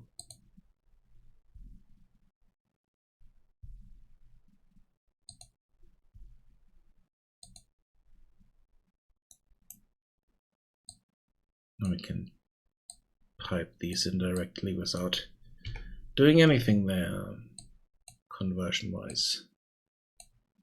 Should give us better values here, hopefully. Then here we want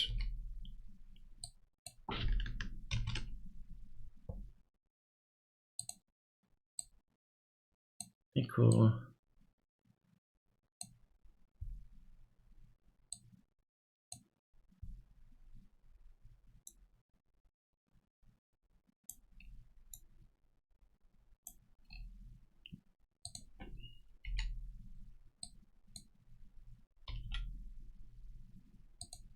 increment float.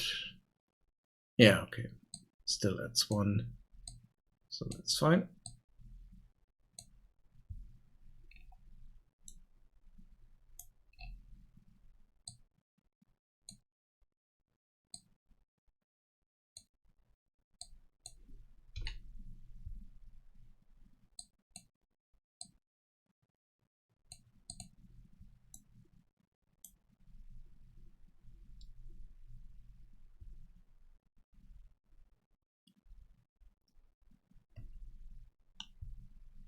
Even though this worked already, but it's fine. This way.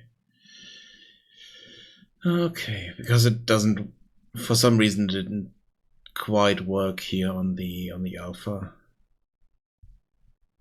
Maybe I need to change something on the material or something like that. So, what kind of a material do we have here?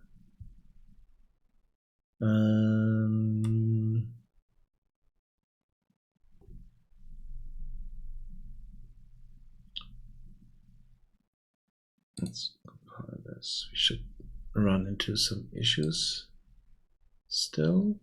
No. Okay.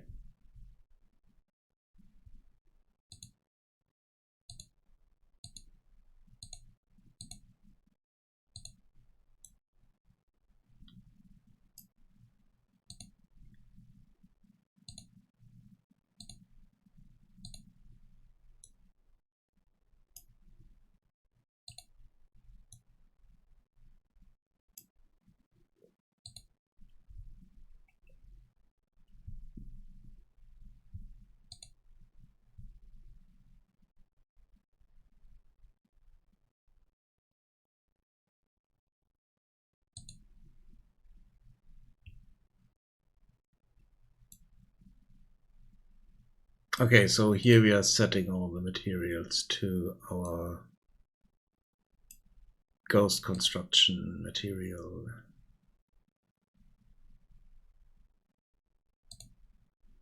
Let's have a look at that. This has a base color, that, and should. I think I know what the issue is here. Translucent? No, it is translucent.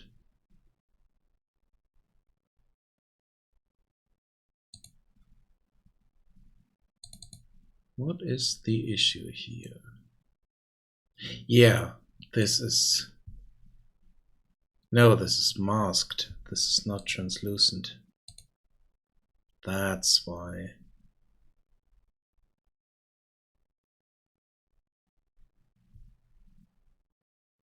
And the mask works a bit differently. Now it should be completely transparent and we should see that a bit better. So if I look at this and go through the... Oh no, that's... No, let's save that and let's go into this one. Check it there.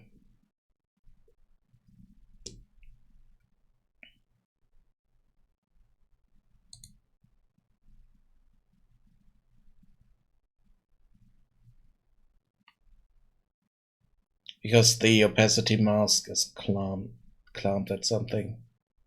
So now we should be able to get... Yes. This is what I wanted.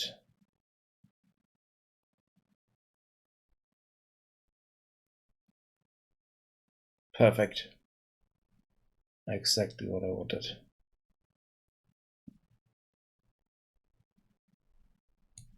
Good. Just needed to set this properly. Okay,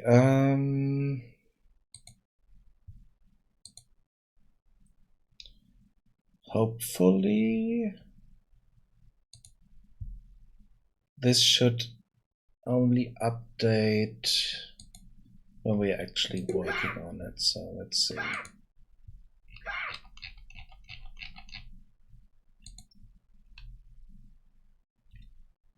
Let's do the rock breaker, tree chopper, and tool check.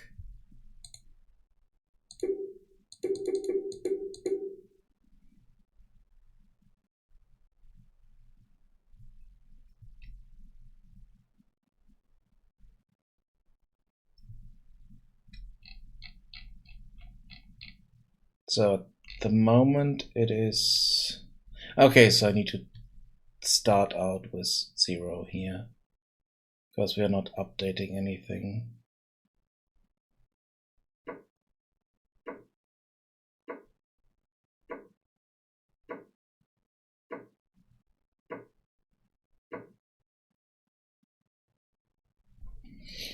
Damn it.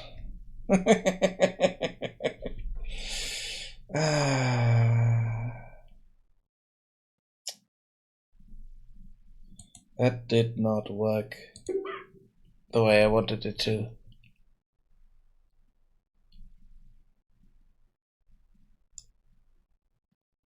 I mean, it's nicely translucent, but it didn't update properly.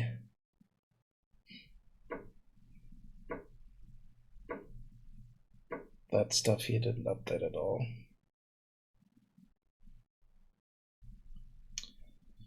Why? Okay.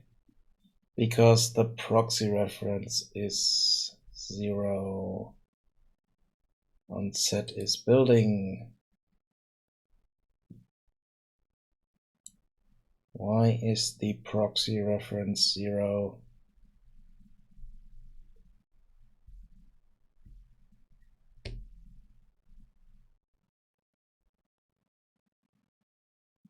I mean, that makes sense. If this is 0, then it can't do anything. So we need to check. So we need to check if we are building, and we need to check if this is not 0. So if it is valid,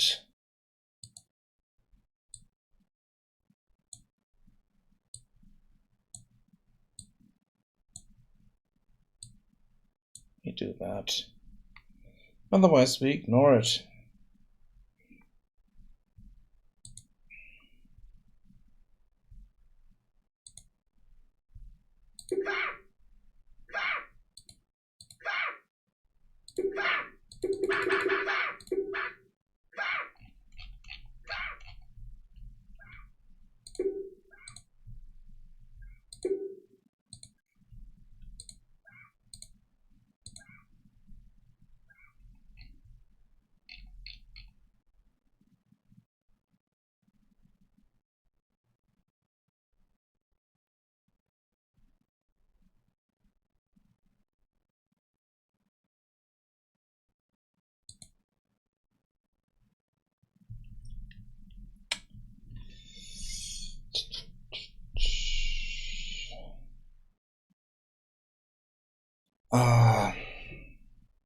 Yeah, they are not waiting. Why are they not?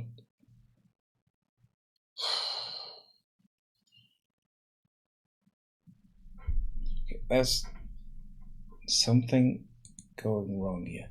We are not getting anything here, but we are not upgrading the progress at all. We are checking, hey, is it done?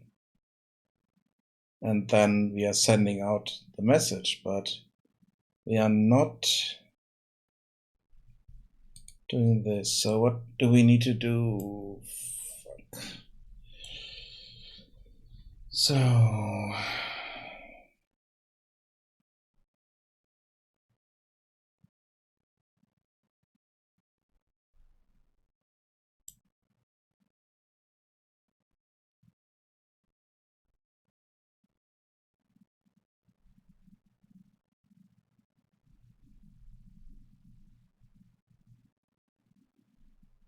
So there's the construction proxy here.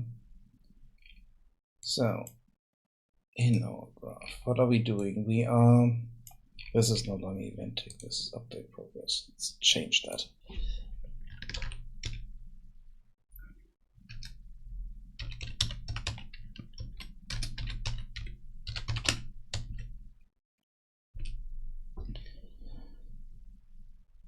That happened at event ticket earlier, but it's not correct. So we are receiving items. They have changed. Delivered items increase. We remove them here. This should go out there. So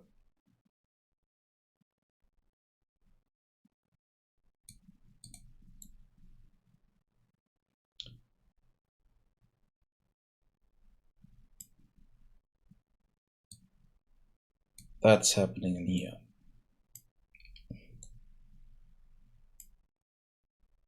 We received items, we are building. Then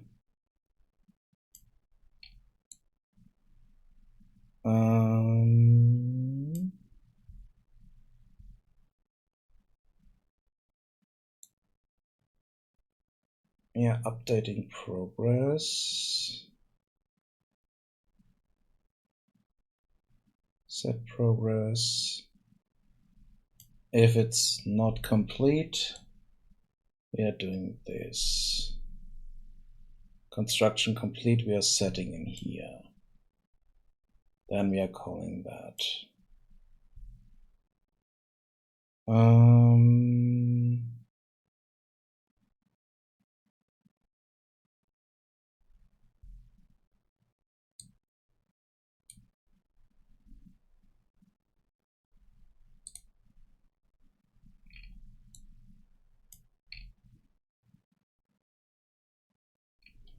It's just a selection thing, cancel.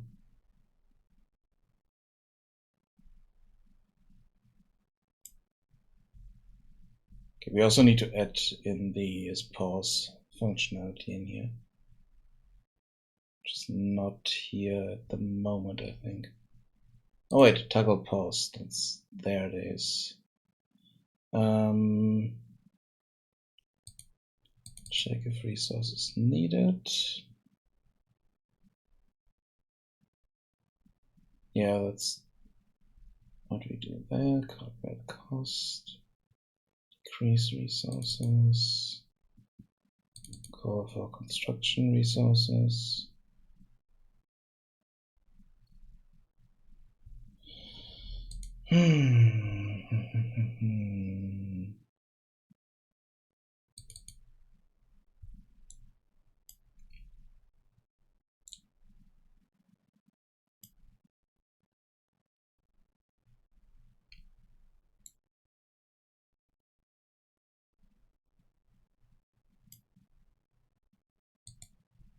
So they have changed.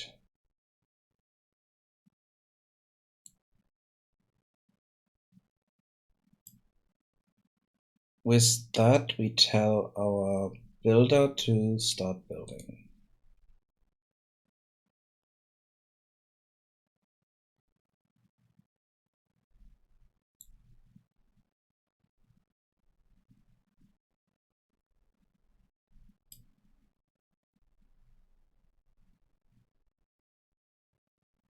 We are using up the resources.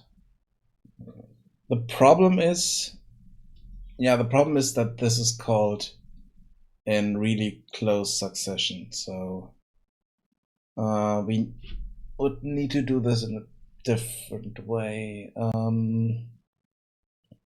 So yes, we want this to happen, but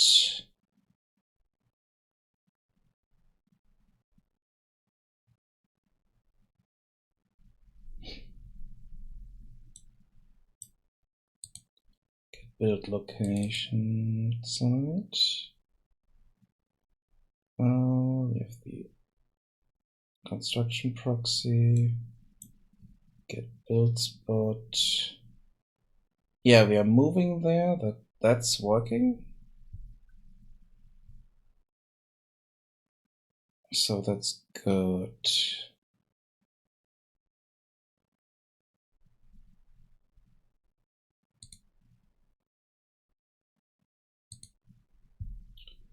So we are moving to that location. Then we are facing the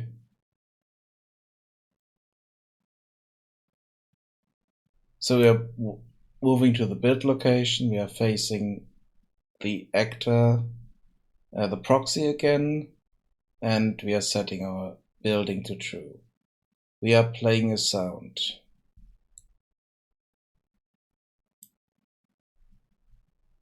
Then we are doing this. So the animation is played.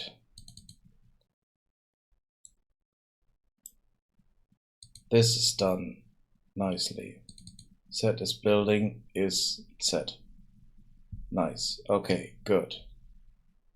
Awesome.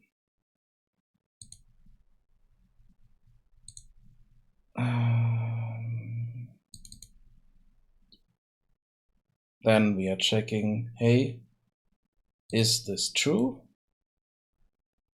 Then get our proxy reference here, which should still be valid. We haven't done anything to change the proxy reference here.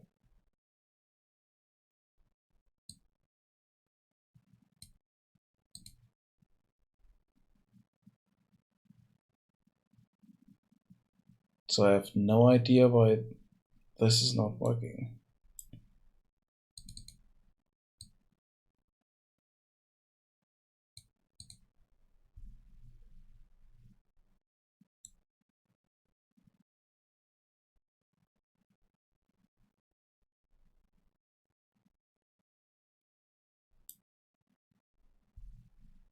Oh, I need to finish this.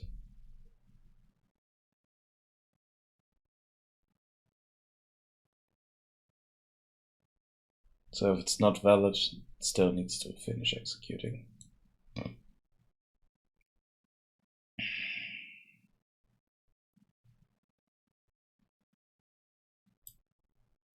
But I don't know why this is not correct. Why is this not valid?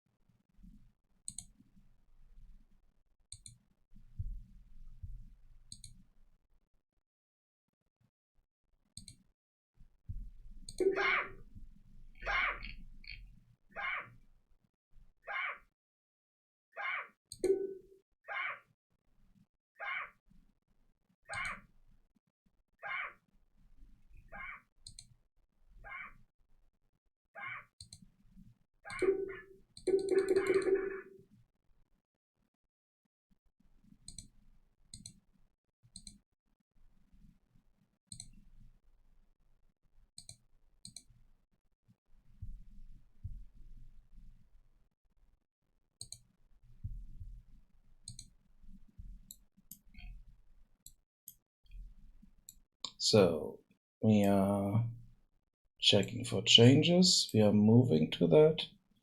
We are running through this. We are waiting, checking for that.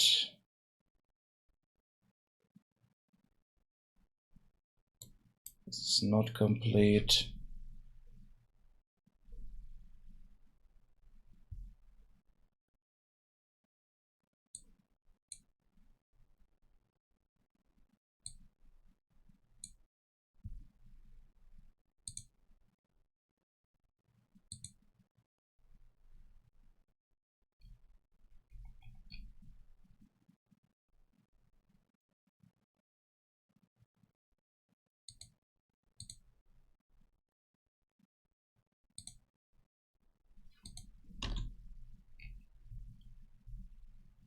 Okay, so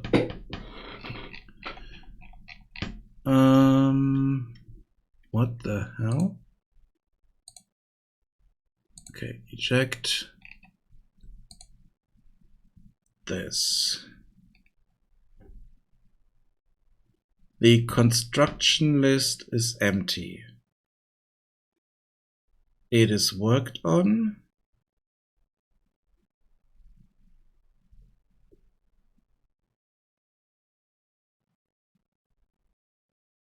Okay, yeah, but it is never finished because it's not updated at all.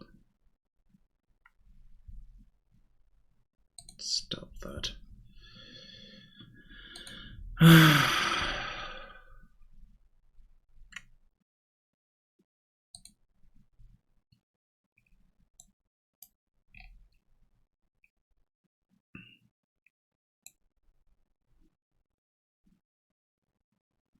Yeah, we are no longer asking if it is done.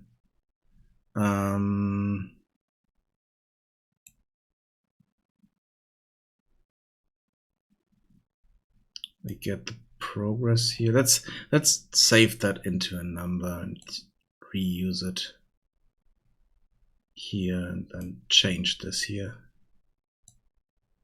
So we are doing this. Let's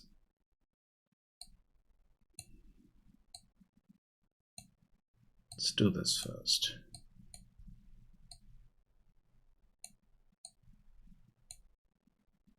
Promote that to a variable.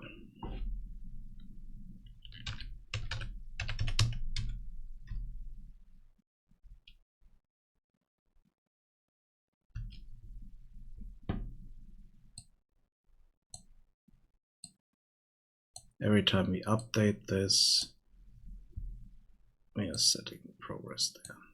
Then we are getting the progress here and back here.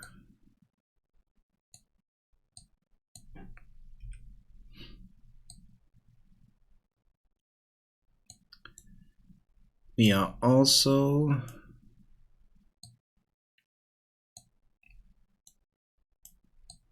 moving this stuff down slightly. So here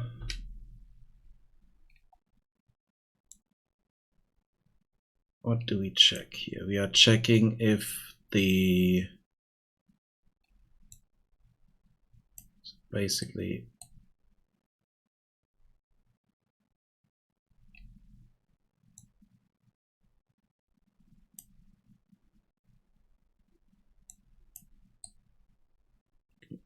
copy this.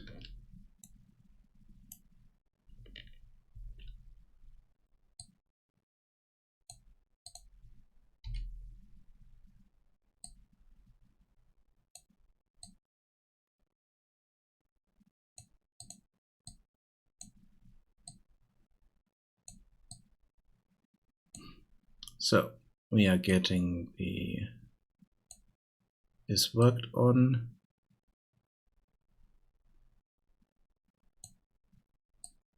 And we are checking if these are done. So if, basically if our progress is 1.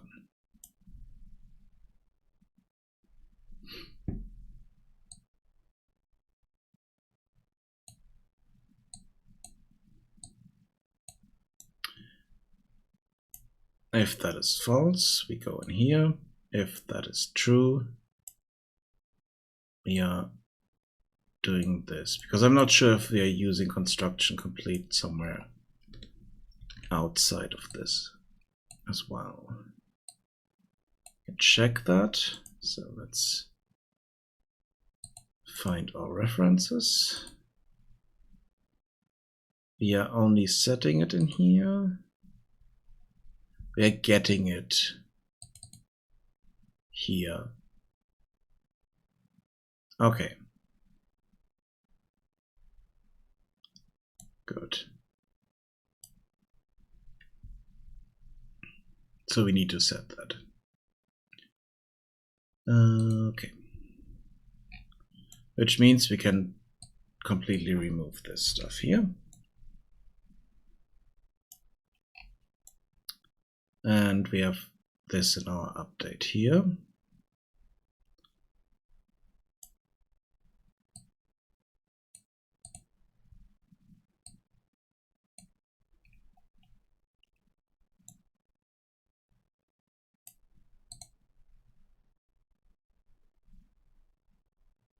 Okay, I'm doing something else here. The thing is here,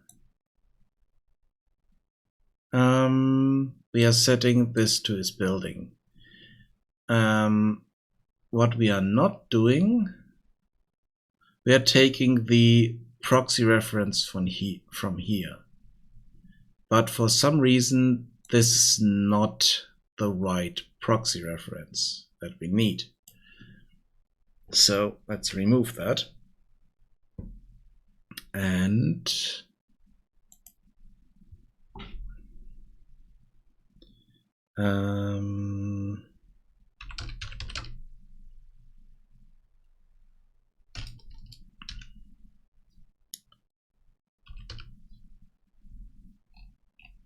get a blackboard value as object.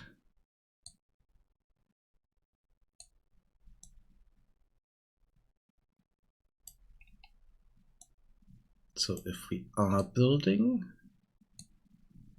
I want this because we already have this here, so we can just use it. So cast to a proxy. No. What did I call it?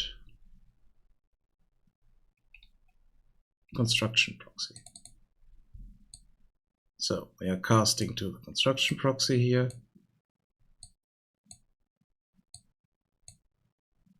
And as the construction proxy, we are doing this stuff. We no longer need the is valid here because we are getting this from here. So call this.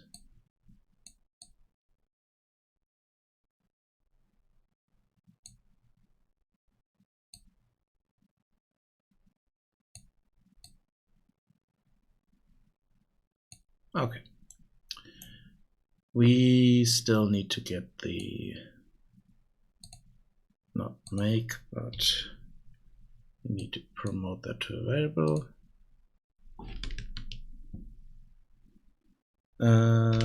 Let's target actor, I think.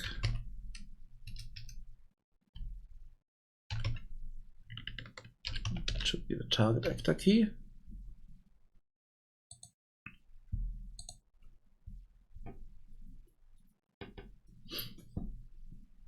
Let's double check. So we are moving to the, we are watching the target actor, and here we are taking the target actor. So that way we are telling the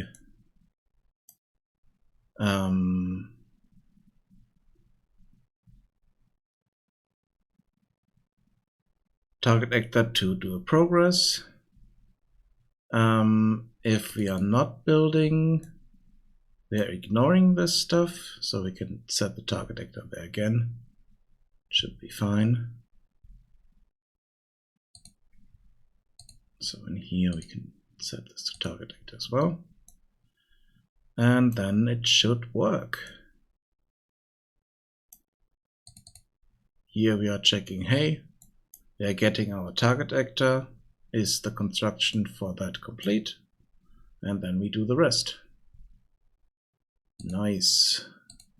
Hopefully. So let's test that.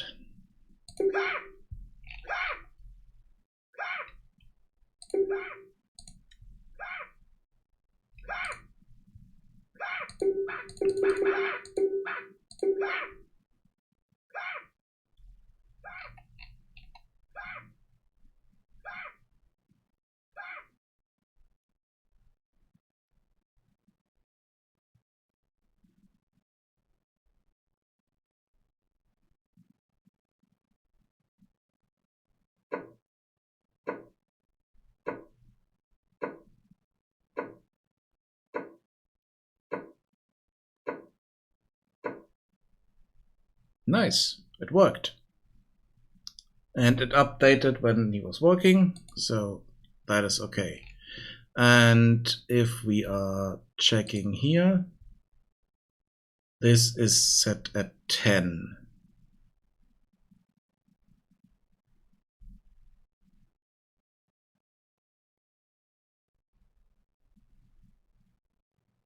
That is strange, but okay.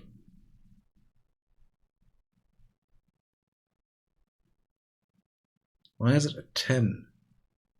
I mean, it's not even 11, so it's not doubled. Let's check this for other stuff and see what's happening there.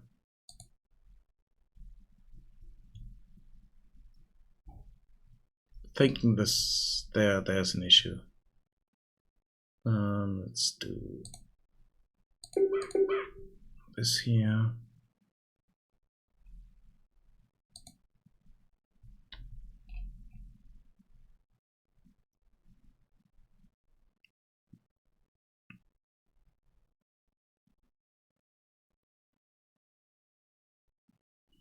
So we're going there.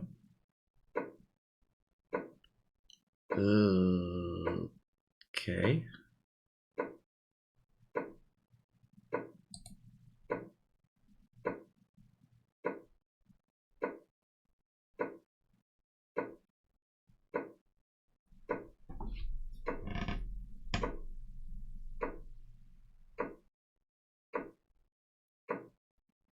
No.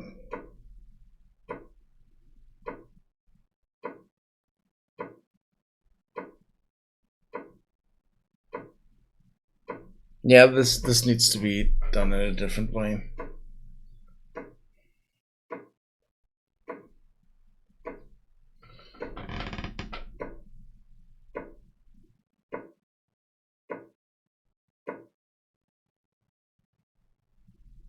Yeah, we need to make clear progress. But I mean, the progress was okay. It only was updating when we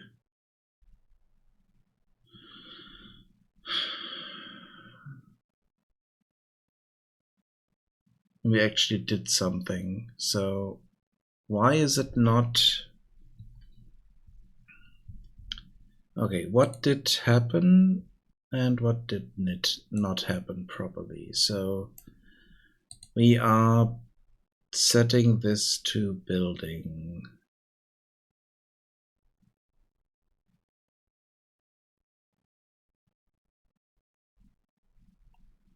We played the sound. I think this is the issue.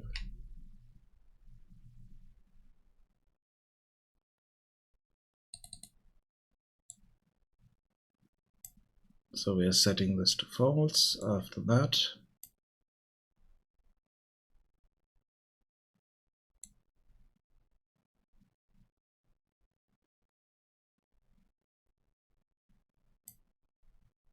Okay.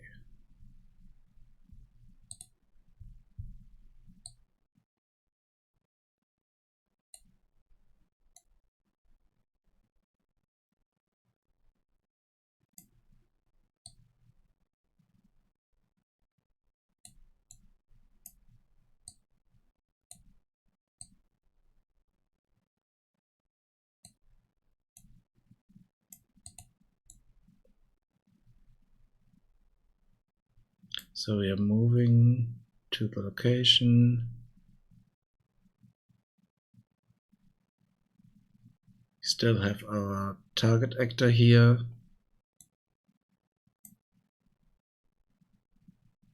That is okay. We are updating the target actor if it's correct.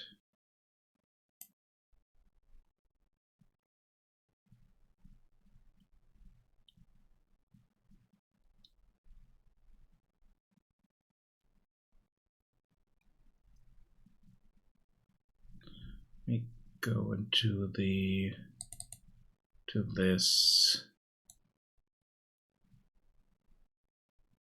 So if we are building, okay, let's put this in the task here, because this is starting to annoy me.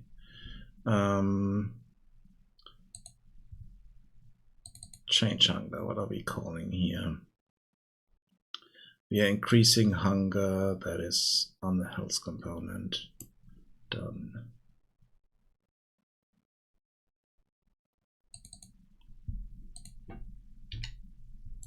Let's remove that there. And then in here, so if we are doing some work, we want to do this as well. So yeah, getting the health component.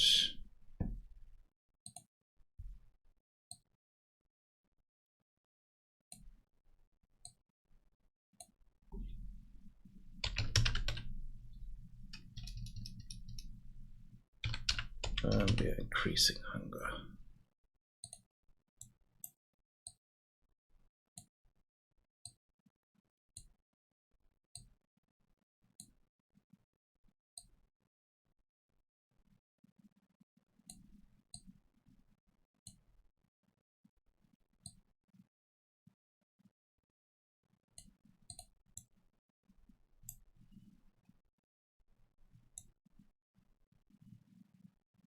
So only if we are doing actual work here do we update our hunger.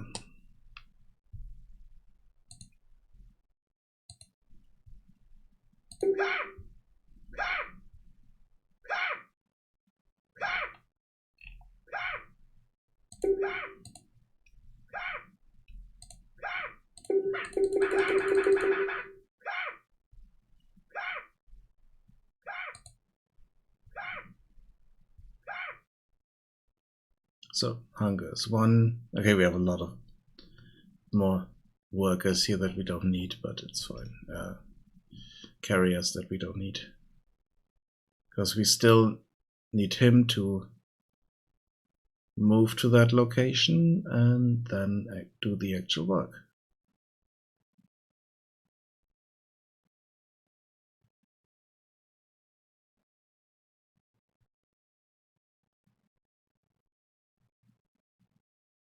Okay, we screwed ourselves with too many workers there. Damn it.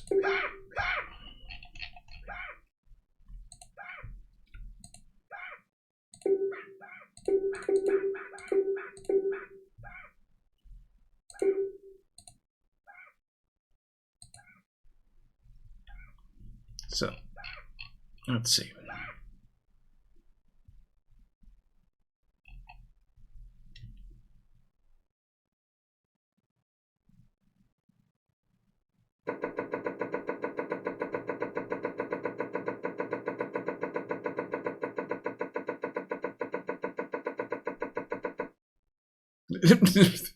No.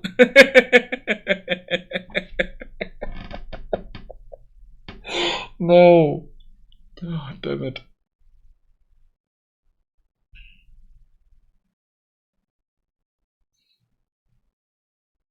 Didn't fix anything.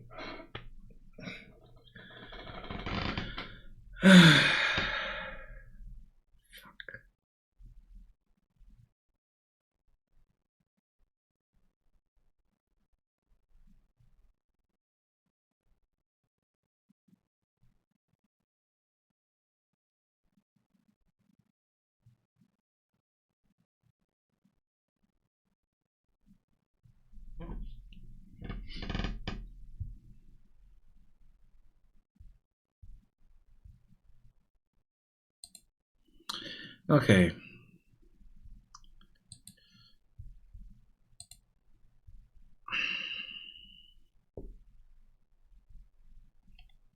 How do I do this on others? So on the tree cutter, how do I do the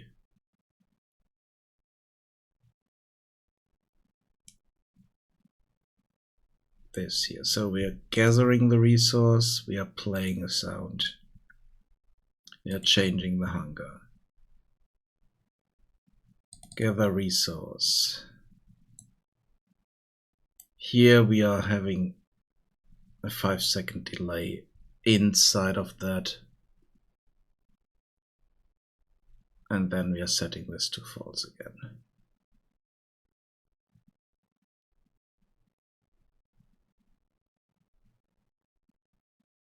Okay, I think I know what we need to do. So we don't want this set as building, we want this here. In here, we want, wait, task set is building, no, damn it. In here,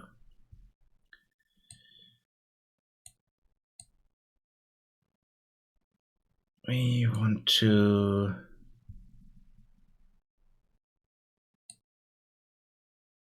do a delay in here.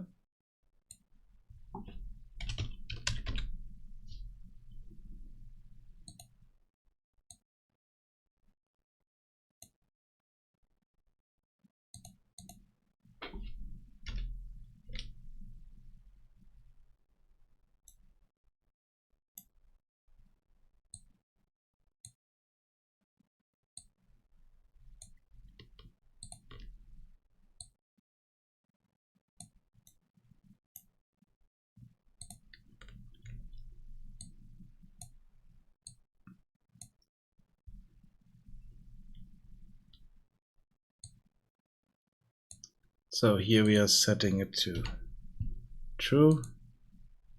Here we are setting it to false. We don't need this in here. We are getting this from here.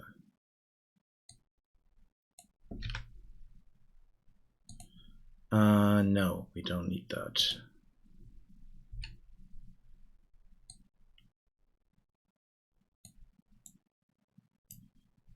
You're doing this. Then we are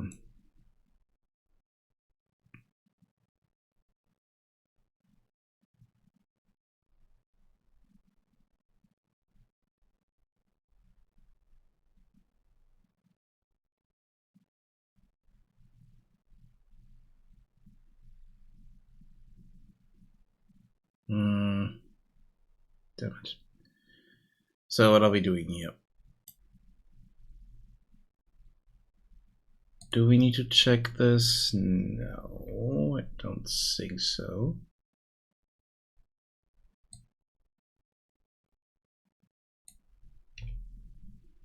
So let's go in here.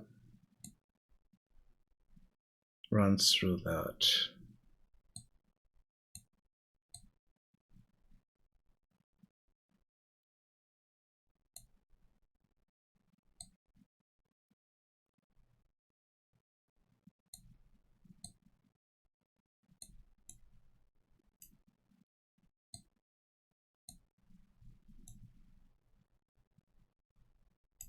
We're increasing the hunger.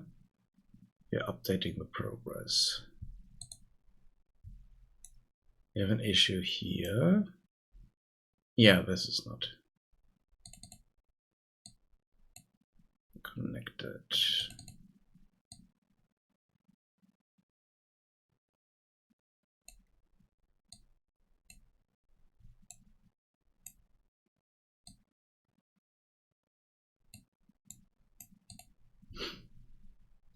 Compile that. Good.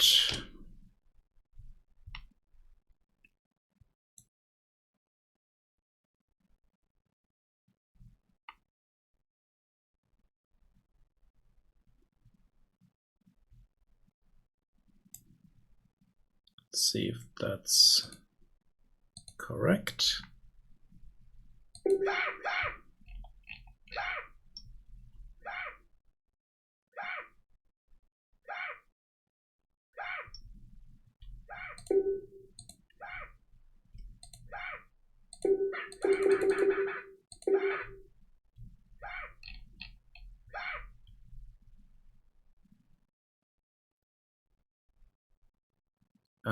No.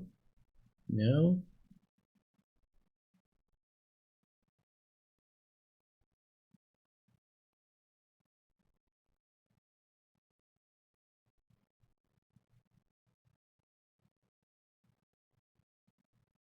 That's not correct.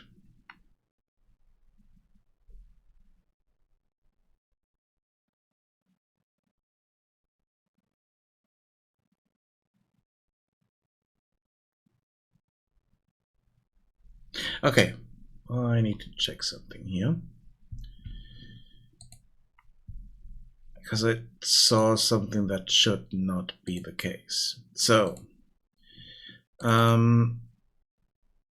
have resources changed on the construction proxy? This is set to false.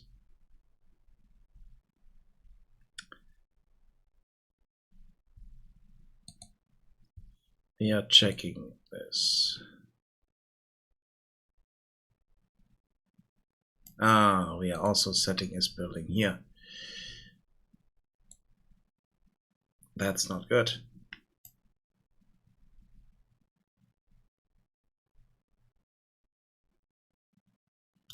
Because we need to... Yeah, this needs to be removed here. Here we are just calling for resources.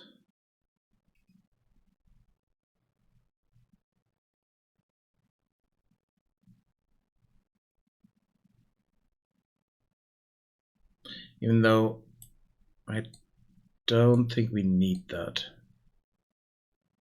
Because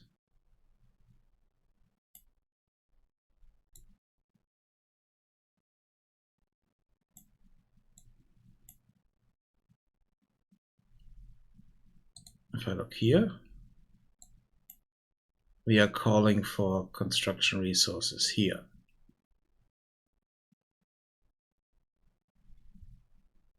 Let's check if that's the same. Call for construction resources. Yes, that's exactly the same. So we don't need that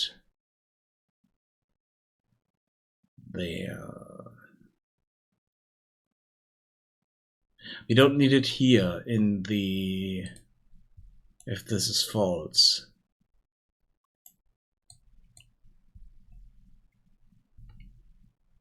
This we can remove.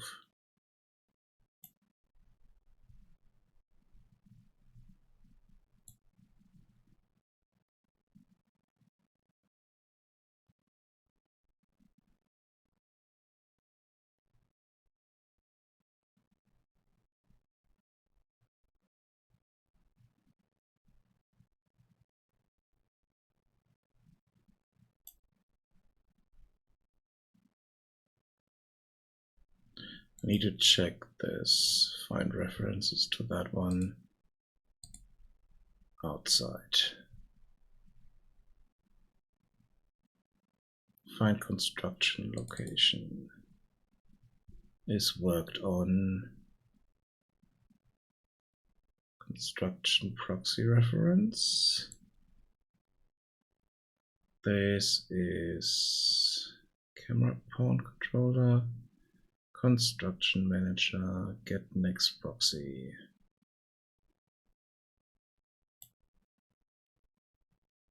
Okay, so we are telling it here that it is worked on, but we are not telling the builder.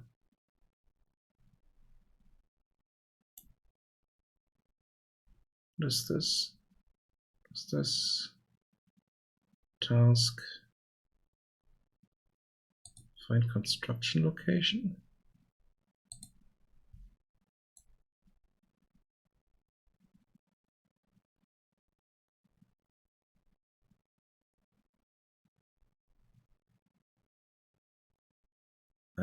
What?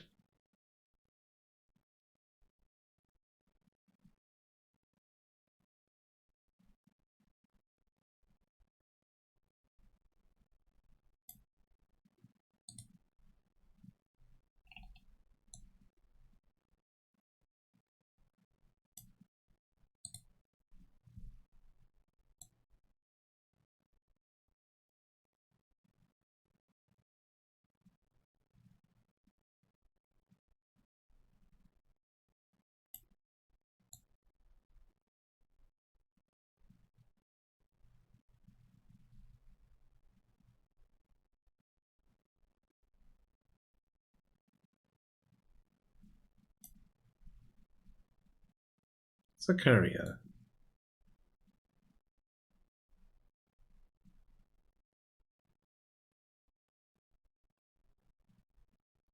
Set targeted to building site.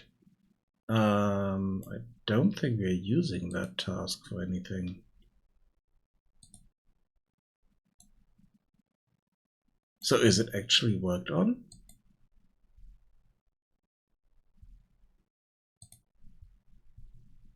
Let's see. Set construction work status. Okay, so here we are telling the work thing that we are working on it. So that should be here. Set construction works status. So if this is set, okay, good. So if we are at work and the target actor is set, and it is not worked on, we are setting it to be worked on, we're calling for resources.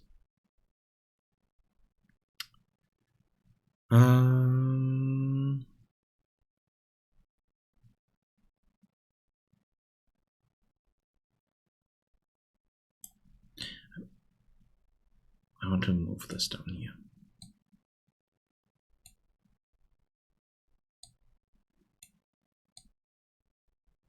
Would change this slightly, but I think it's better this way.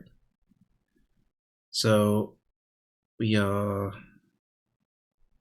setting that we are working on this location. We are moving to the location. And then we are checking if the resources changed. So if they're not changed, we are calling for resources. If they changed, we do this stuff here.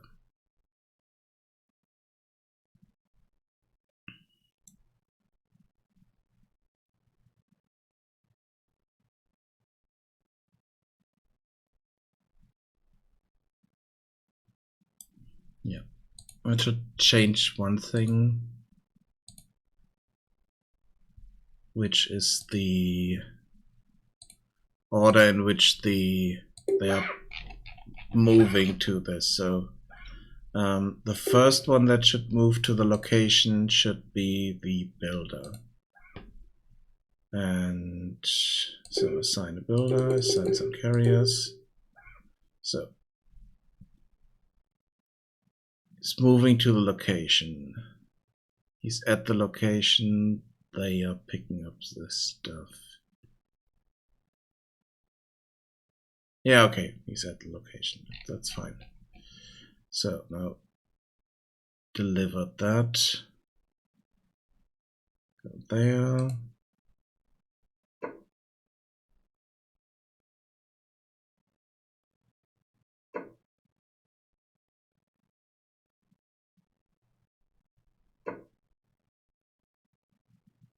Okay, now we had 4 hunger.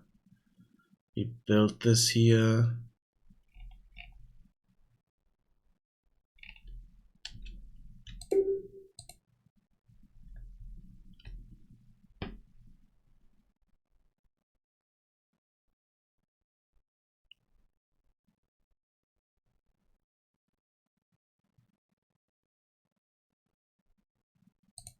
I'm not sure if this is working properly, but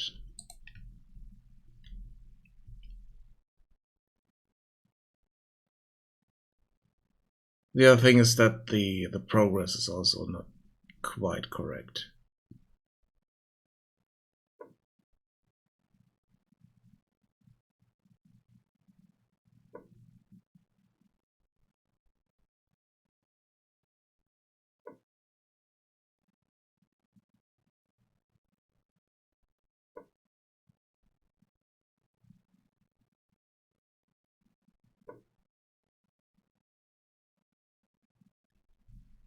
Now we don't have any resources.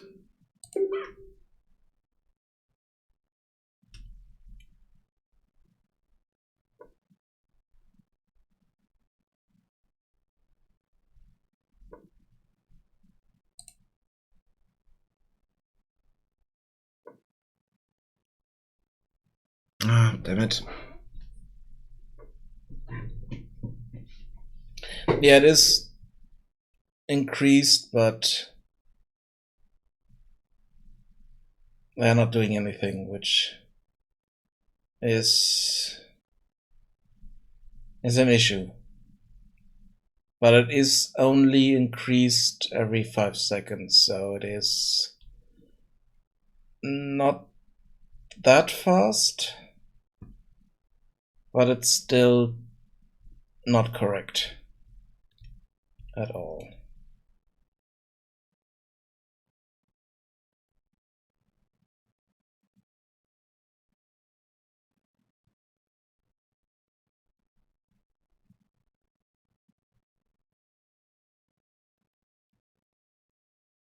The other thing is that the colors and all that stuff in here doesn't work 100%ly.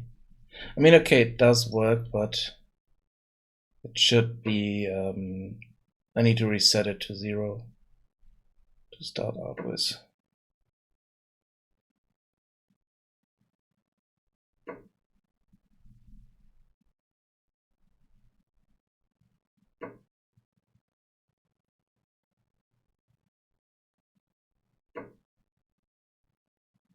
Okay, this is still increased, which is not correct. Ah, damn it. Why?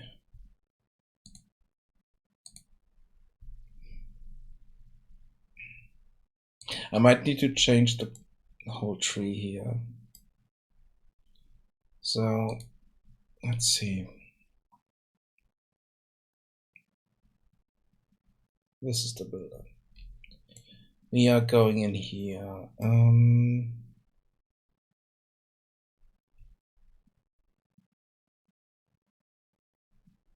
Does it work? Set. No, that is correct. This should happen here. That is fine.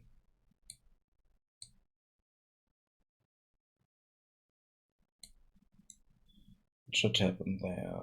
Then we have the composite here, where both are true. Is at work and target actor is set. If the target actor is not set, we are going here.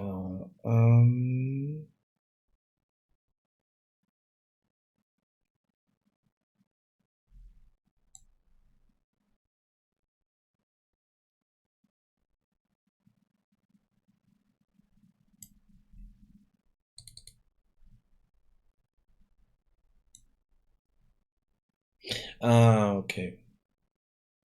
Here we are calling find construction location.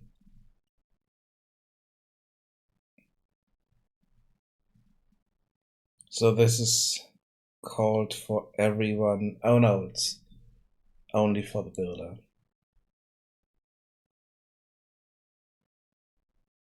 Okay. So here we are setting the thing there, we are setting its work done. Okay. But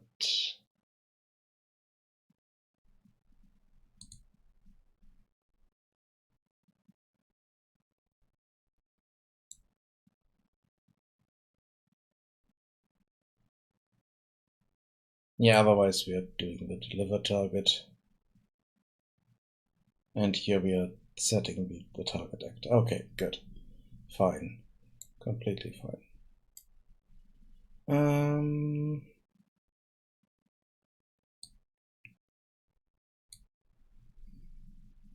Then in here, so target actor should be set. So we are here. And then we check, okay, is the target actor being worked on? Which should also be set already, right? Because we are setting this in here. Here we are setting is worked on.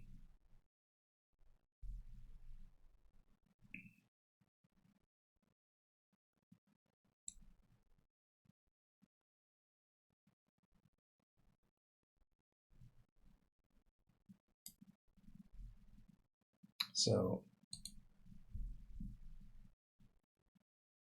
it should not go in here. It's going in here.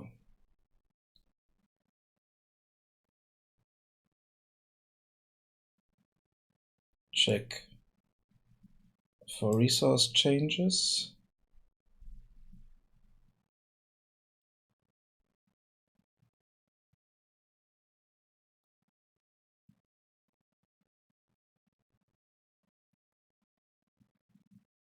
I think I want something else here.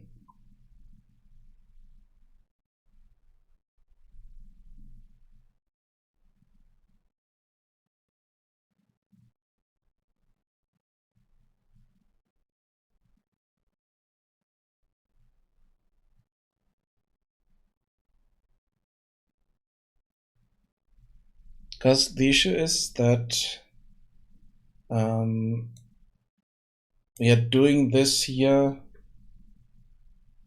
continuously.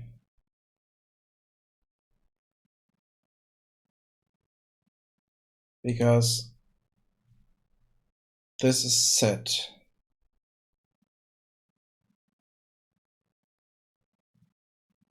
And it's not reset.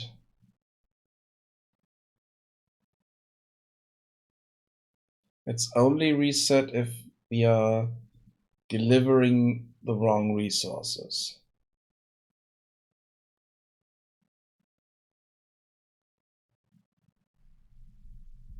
Okay, let's do something here first.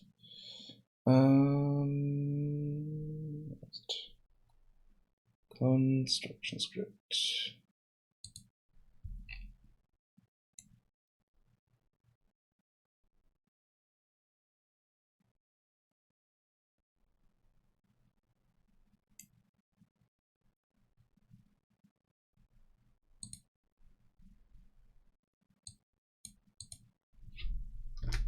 0.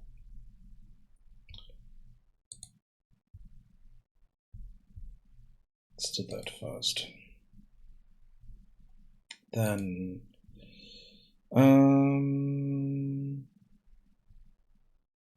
here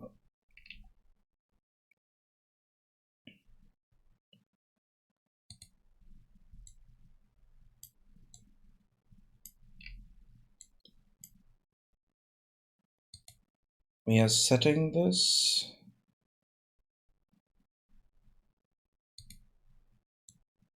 And then it is true.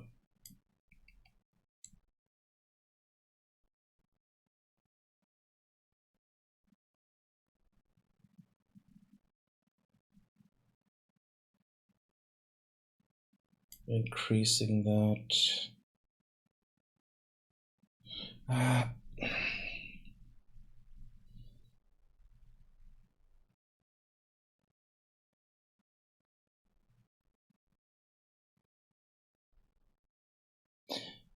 And I'm missing something somewhere, and I think it's that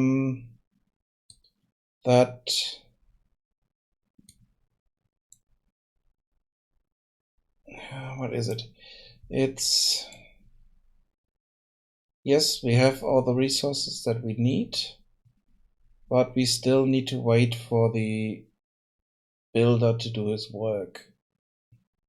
Where we upgrade this. So the progress here is not correct the way it is set here. We need to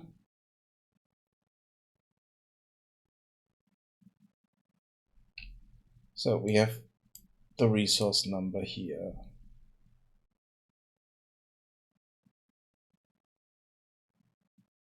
And the resource number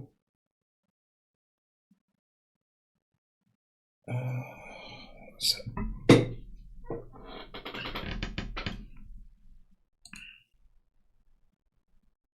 every time I'm calling update progress, I want just one step further.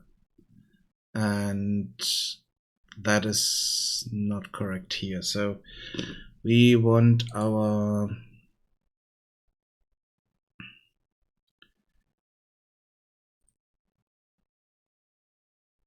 basically 1 divided by resource number.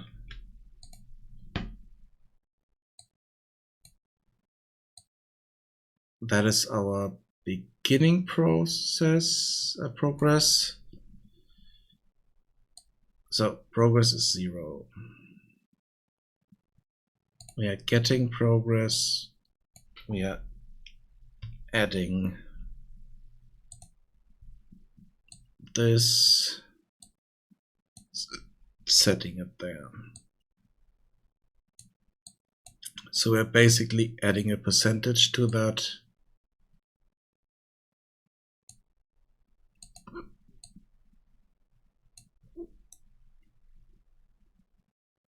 that's our progress. That's that we are setting there. Then we are checking, is this being worked on? And this is the same. Then the construction is complete.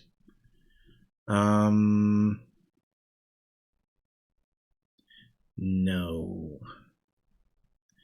Here I need to check my progress.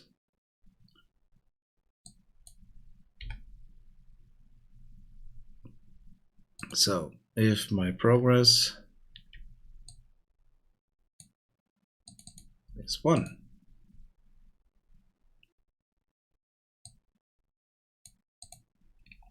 so if the progress is 1, then this is done. Otherwise, this is pushed. Every time we update the progress, this goes up.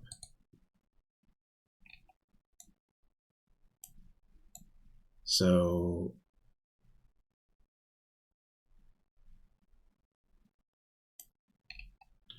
our delivered item count, we are no longer using.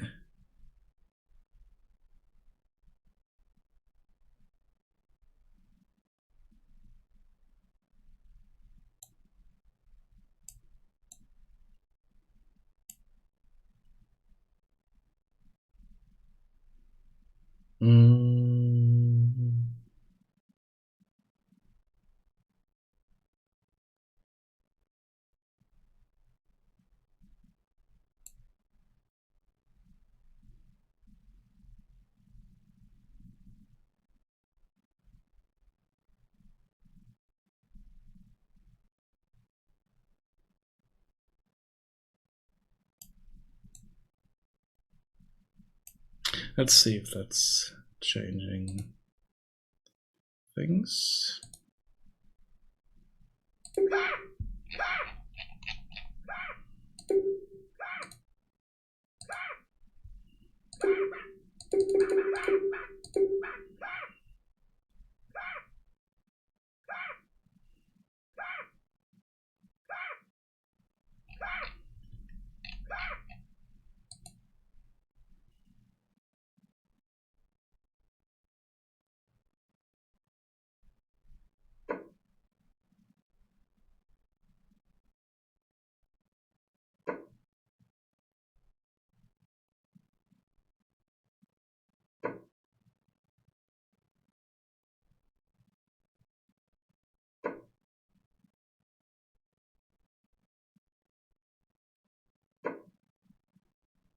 That looks a lot better.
Awesome. That's how I wanted it.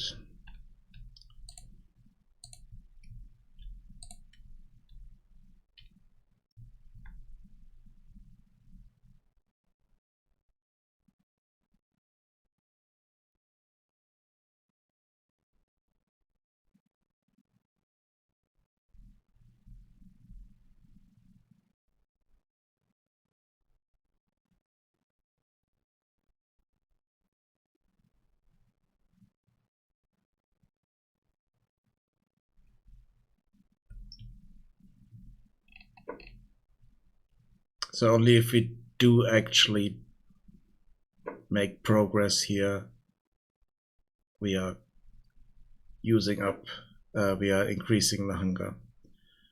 Now it's working. Now I can change the delay a bit.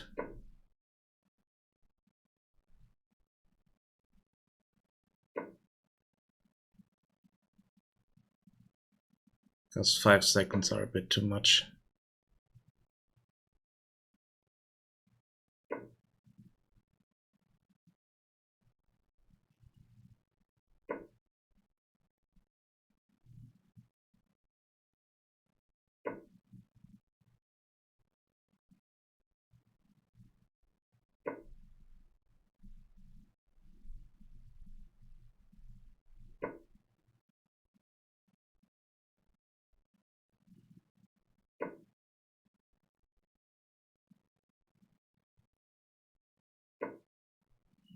Okay, there's something. Yeah, there's something not correct there. Because we didn't use all the resources now. Okay, so the delay is not correct, and we had an issue with resources.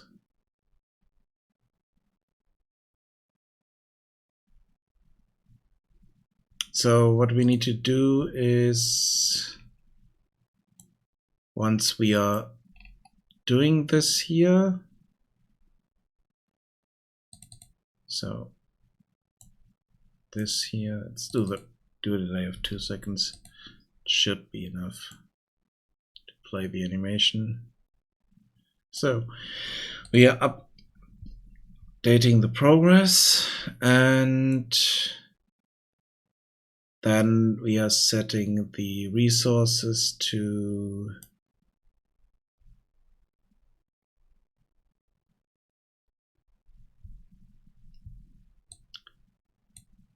so let's do. You want to do this before? Yeah, it doesn't matter. Let's do that before we do the rest here. So move that there, and then move this stuff over.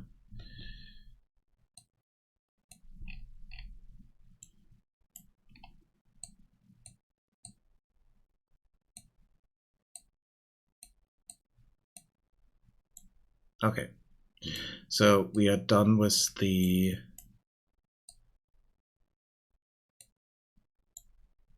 doing all the character stuff here. Then we do the construction proxy, we are updating the progress, and we are setting what is it? No. Let's see. What do we have here?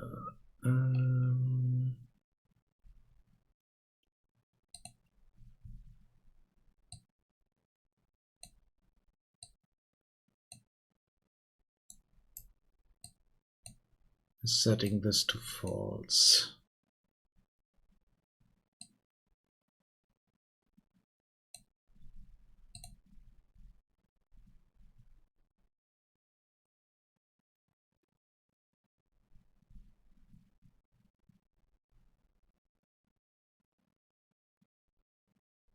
That would cause more resources to be delivered to there, but that should be fine.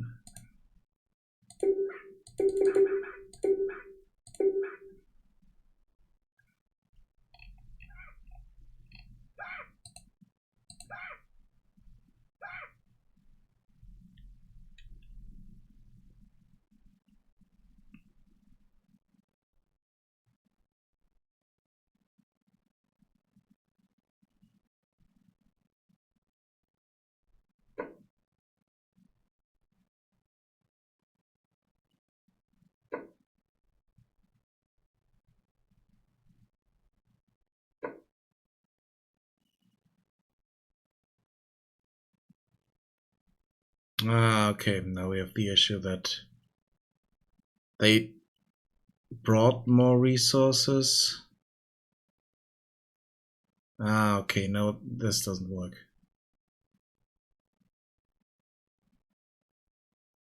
Because we are only building if this is changed. So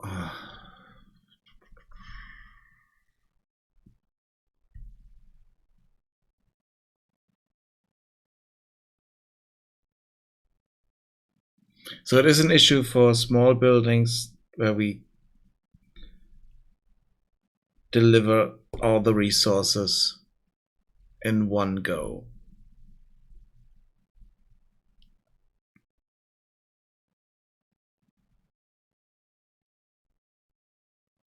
So we need to do, so update progress, that stuff is okay, progress is okay, that stuff okay. I want to do something else here. We have the costs, we have our resource number.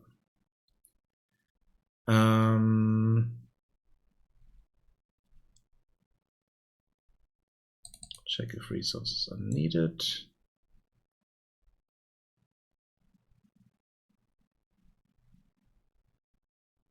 Resource type. That's what we're doing here. Then we are not changing the resources. And we are dropping the resources on the spot. Which is okay.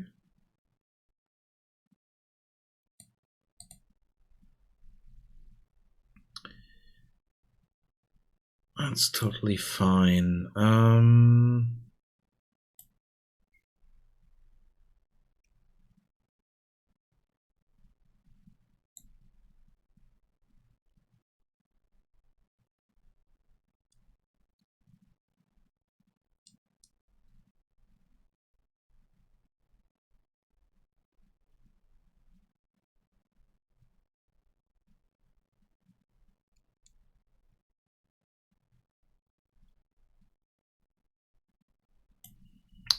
Okay, we need to change this here. This resource change is the biggest issue. So,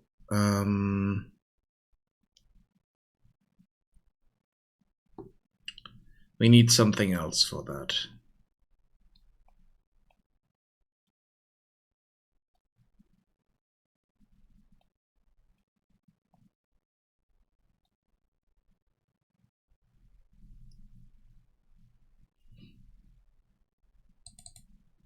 So,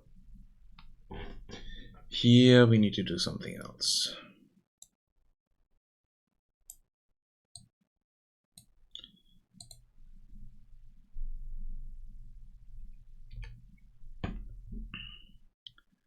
We need to check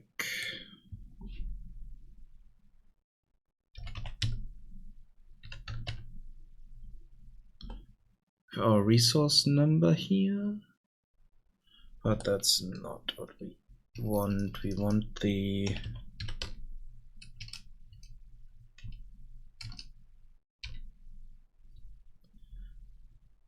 delivered item count. So if that is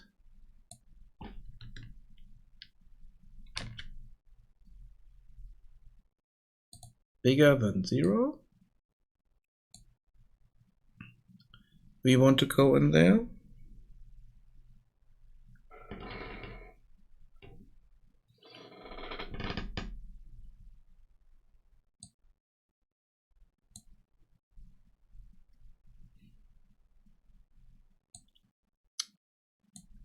And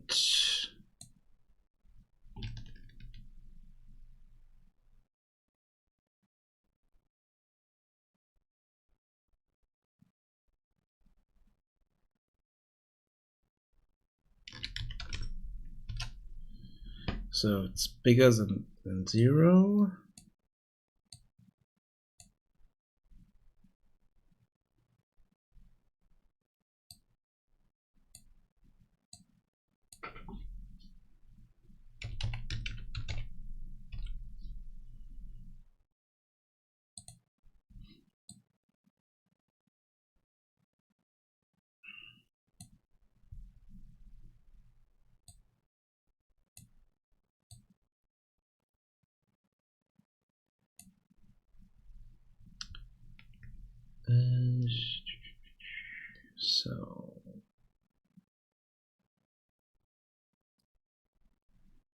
It's getting late. I'm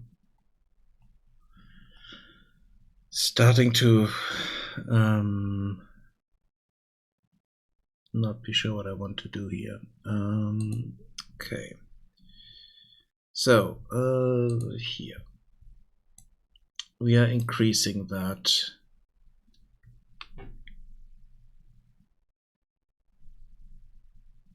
Then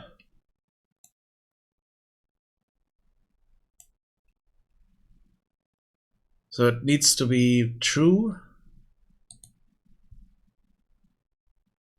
for us to work on it. Needs to be false so that we are calling for resources. So we need to check if where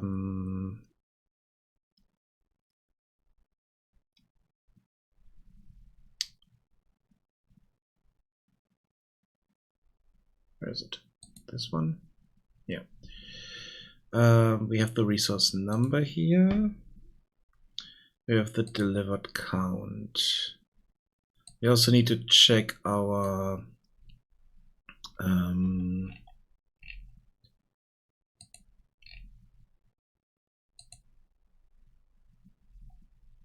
construction list here.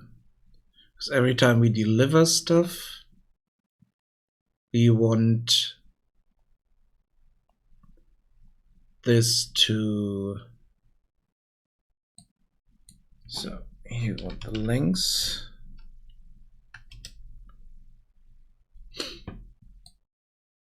So let's see.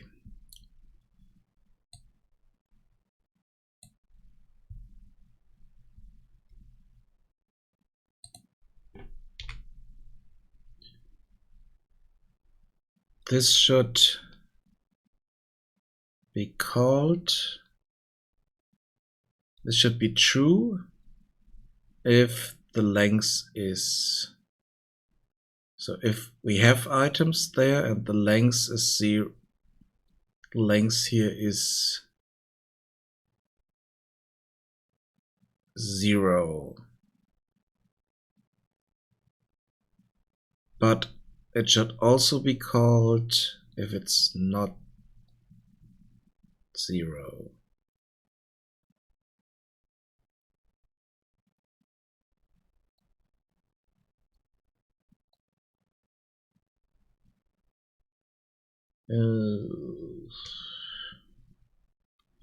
Okay.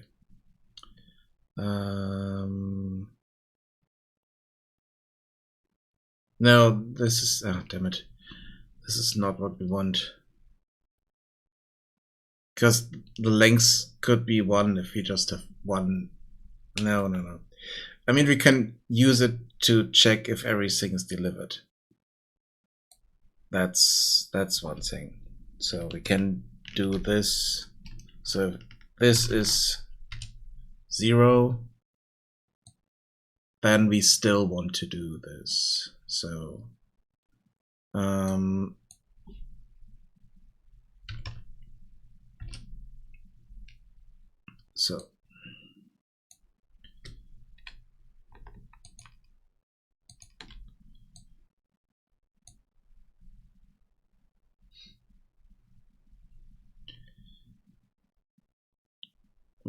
this is bigger than 0. We got items there. We can work on stuff. So you want to check that. But we also want to check if our delivered items. I think we need 2 different checks there. We need, do we have resources? And we need, do we need resources?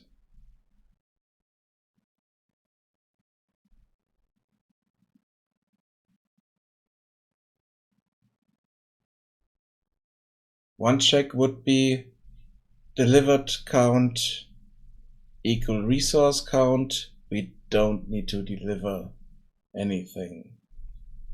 So if these two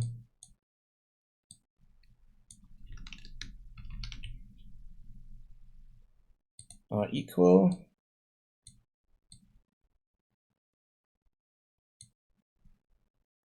we don't need to deliver anything more, but we are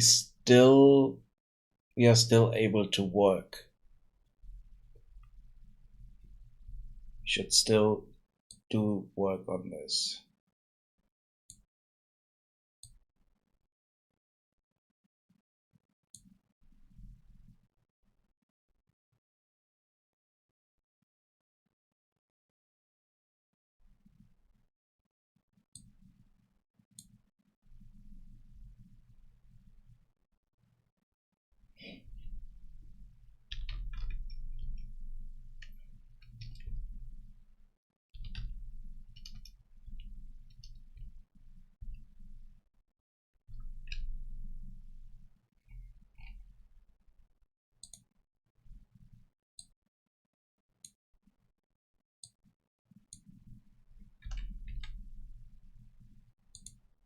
Okay, so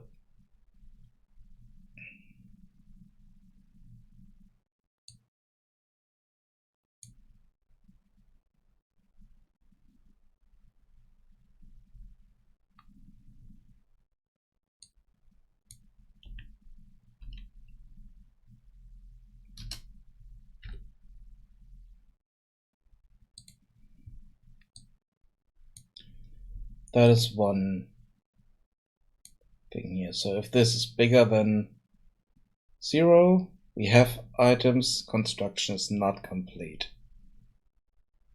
Then we want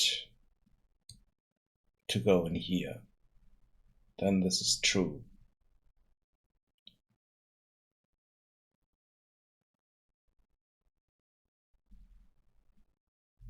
If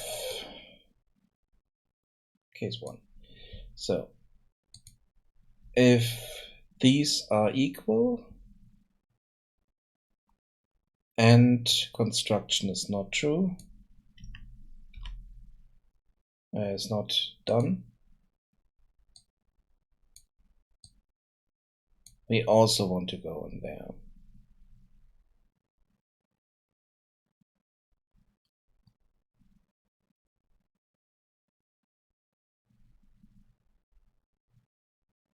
Which would be the same as this being empty.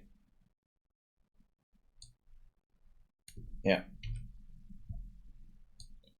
So if it's one of these cases, we want to go in there.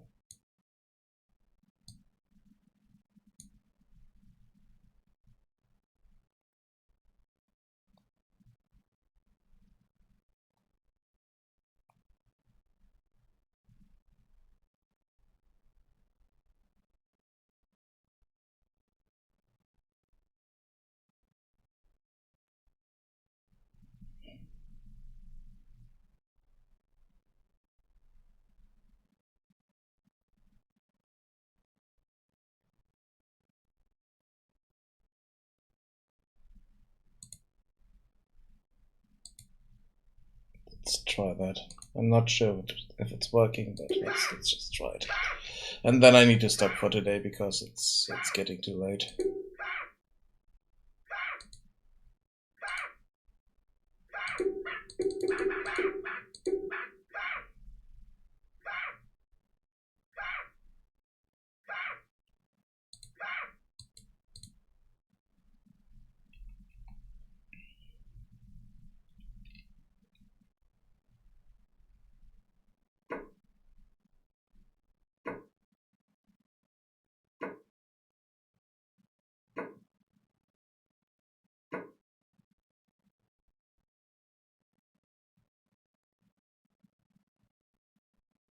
I think that's it.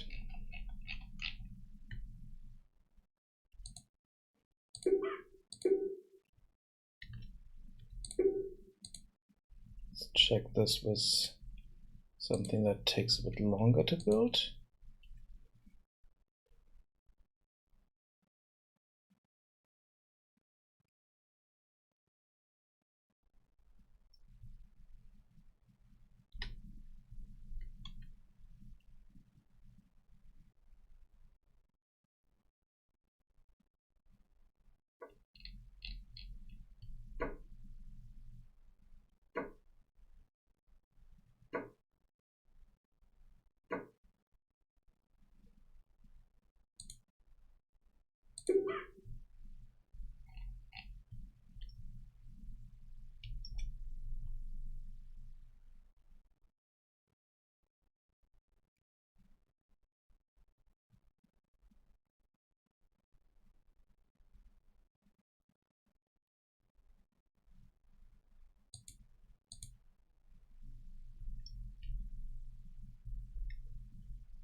Nope.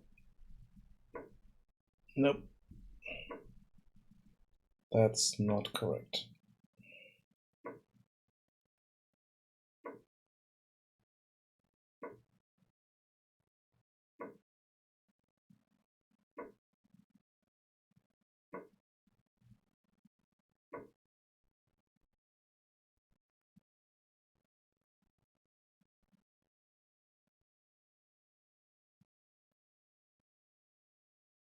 Okay, we need to check the... What is this? Pending kill. Set is building. Set have resources change.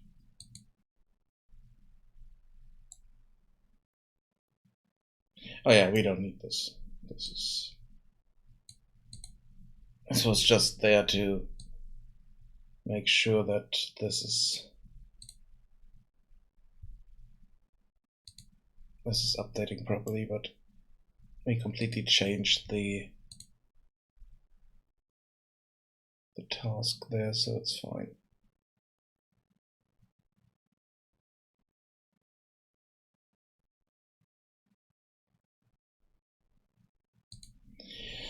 Okay, so here we need to check something else.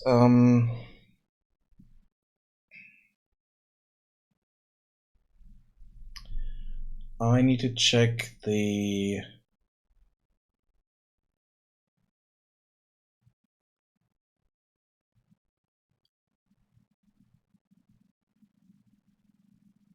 So we have the delivered resources, we have the resource number.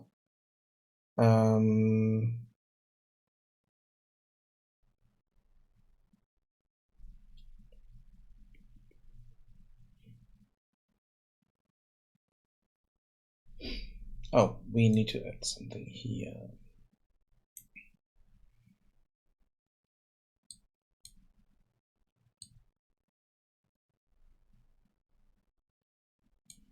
So if I am dividing that,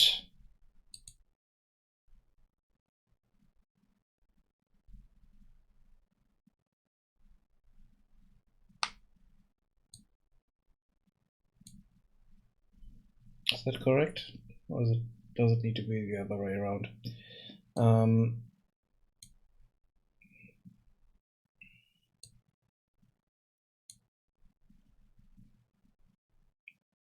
Delivered resources. So let's say we need 5 resources. This is 1, this is 5. We divide 1 by 5. Yeah, that's what we need. Okay, this one should...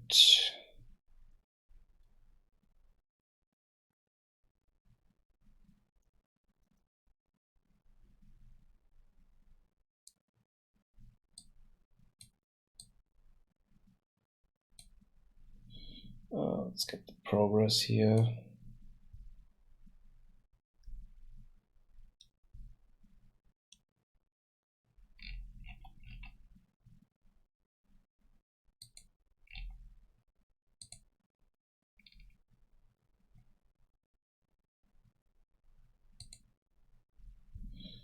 So with our progress, the progress should be smaller or equal to this.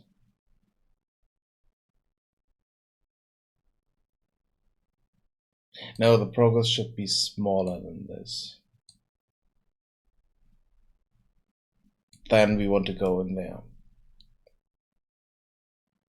If the progress is the same as that, then we don't want to go in there.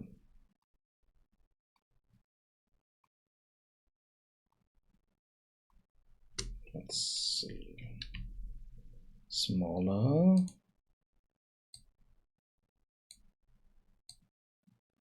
And that number.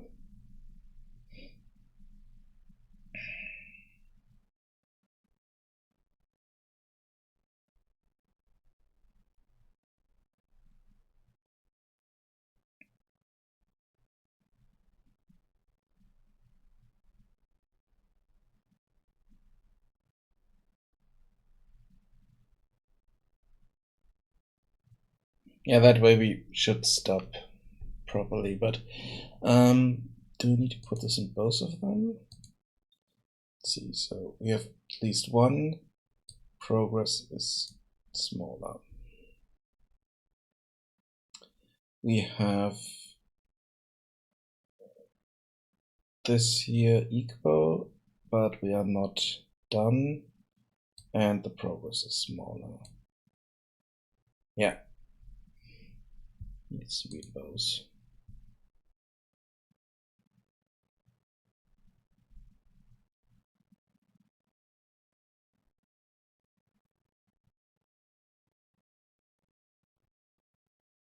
Let's try this. Not sure if it works, but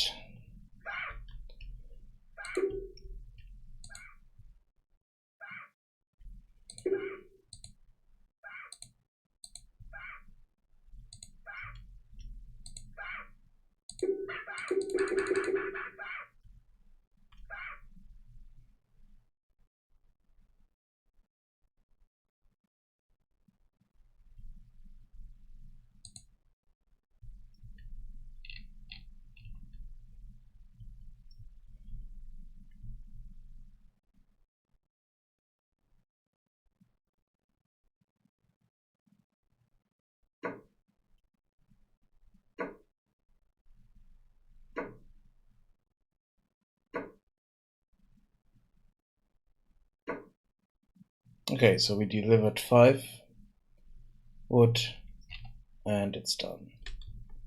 It's also some workers there. Good. And we did 5 work steps, so that is also done.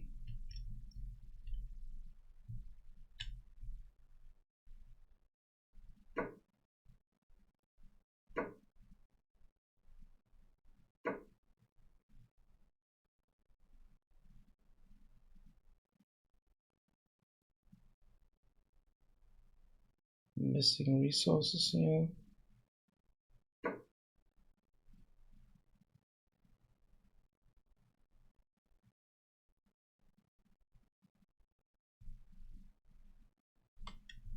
think we used up one too many.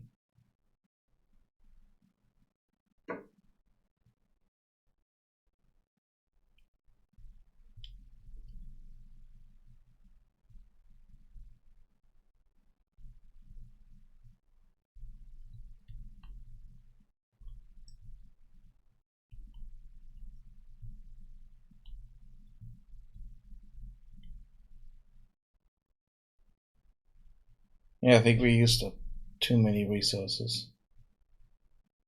Should have been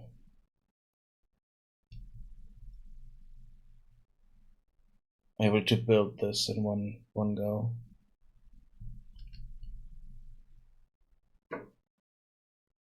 Not needed to wait for new resources to come in. But at least we should wait for the resources properly. Yeah, now we're waiting for new resources. Yeah, I think I fixed it.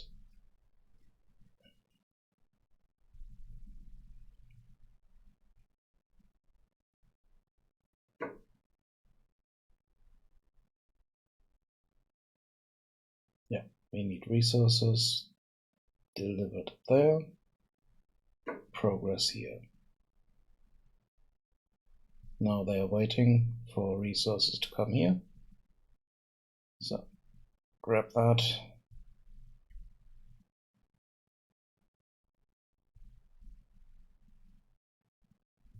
Grab the other one.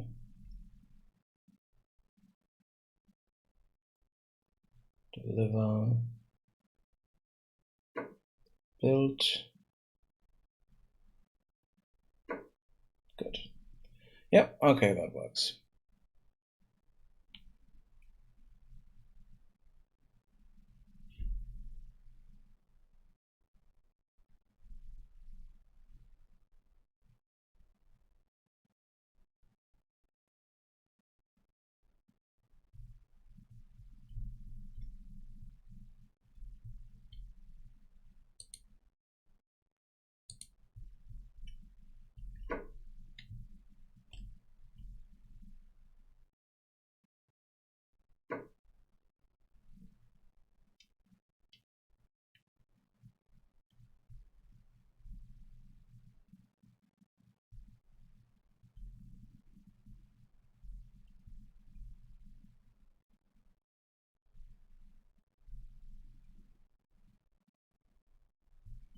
So he's bringing stuff that we don't need.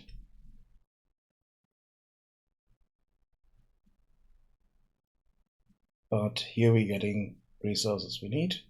They get delivered. They're building. Good.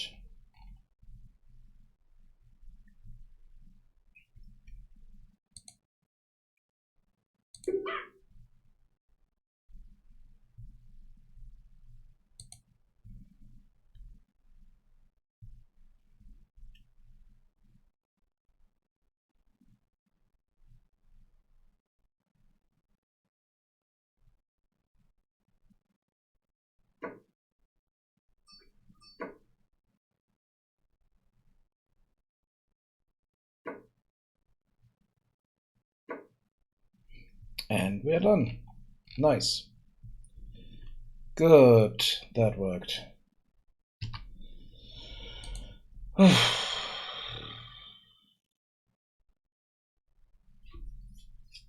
Okay. So, whoa, almost 8 hours. Okay, let's see. Do we have anyone here that we can rate? Um,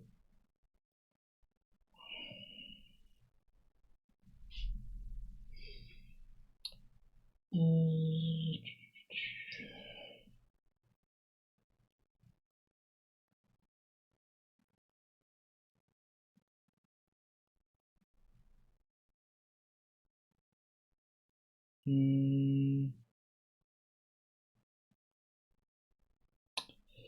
that doesn't really look like it.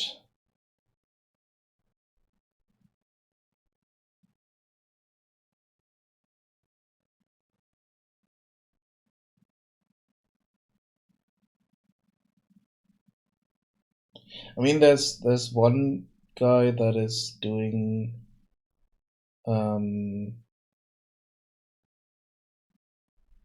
game dev in Unreal Engine, but he's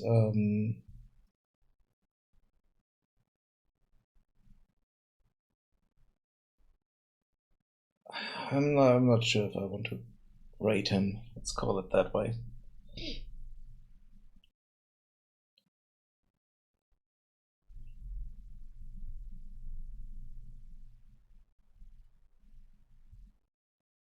Let's see. Do we have people that I don't know can rate and have a look at?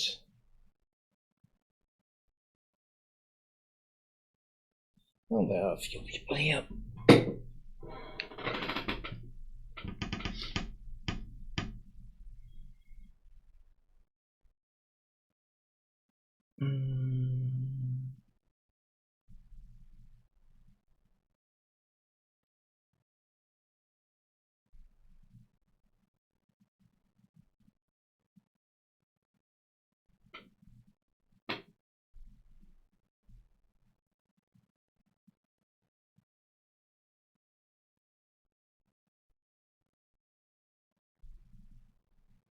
Okay, it's Polish.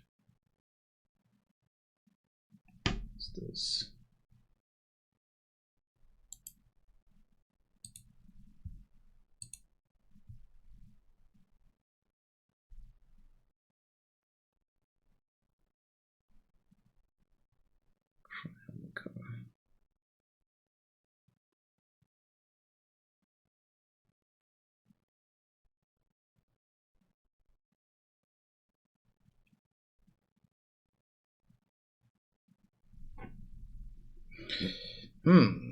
Not sure about this one.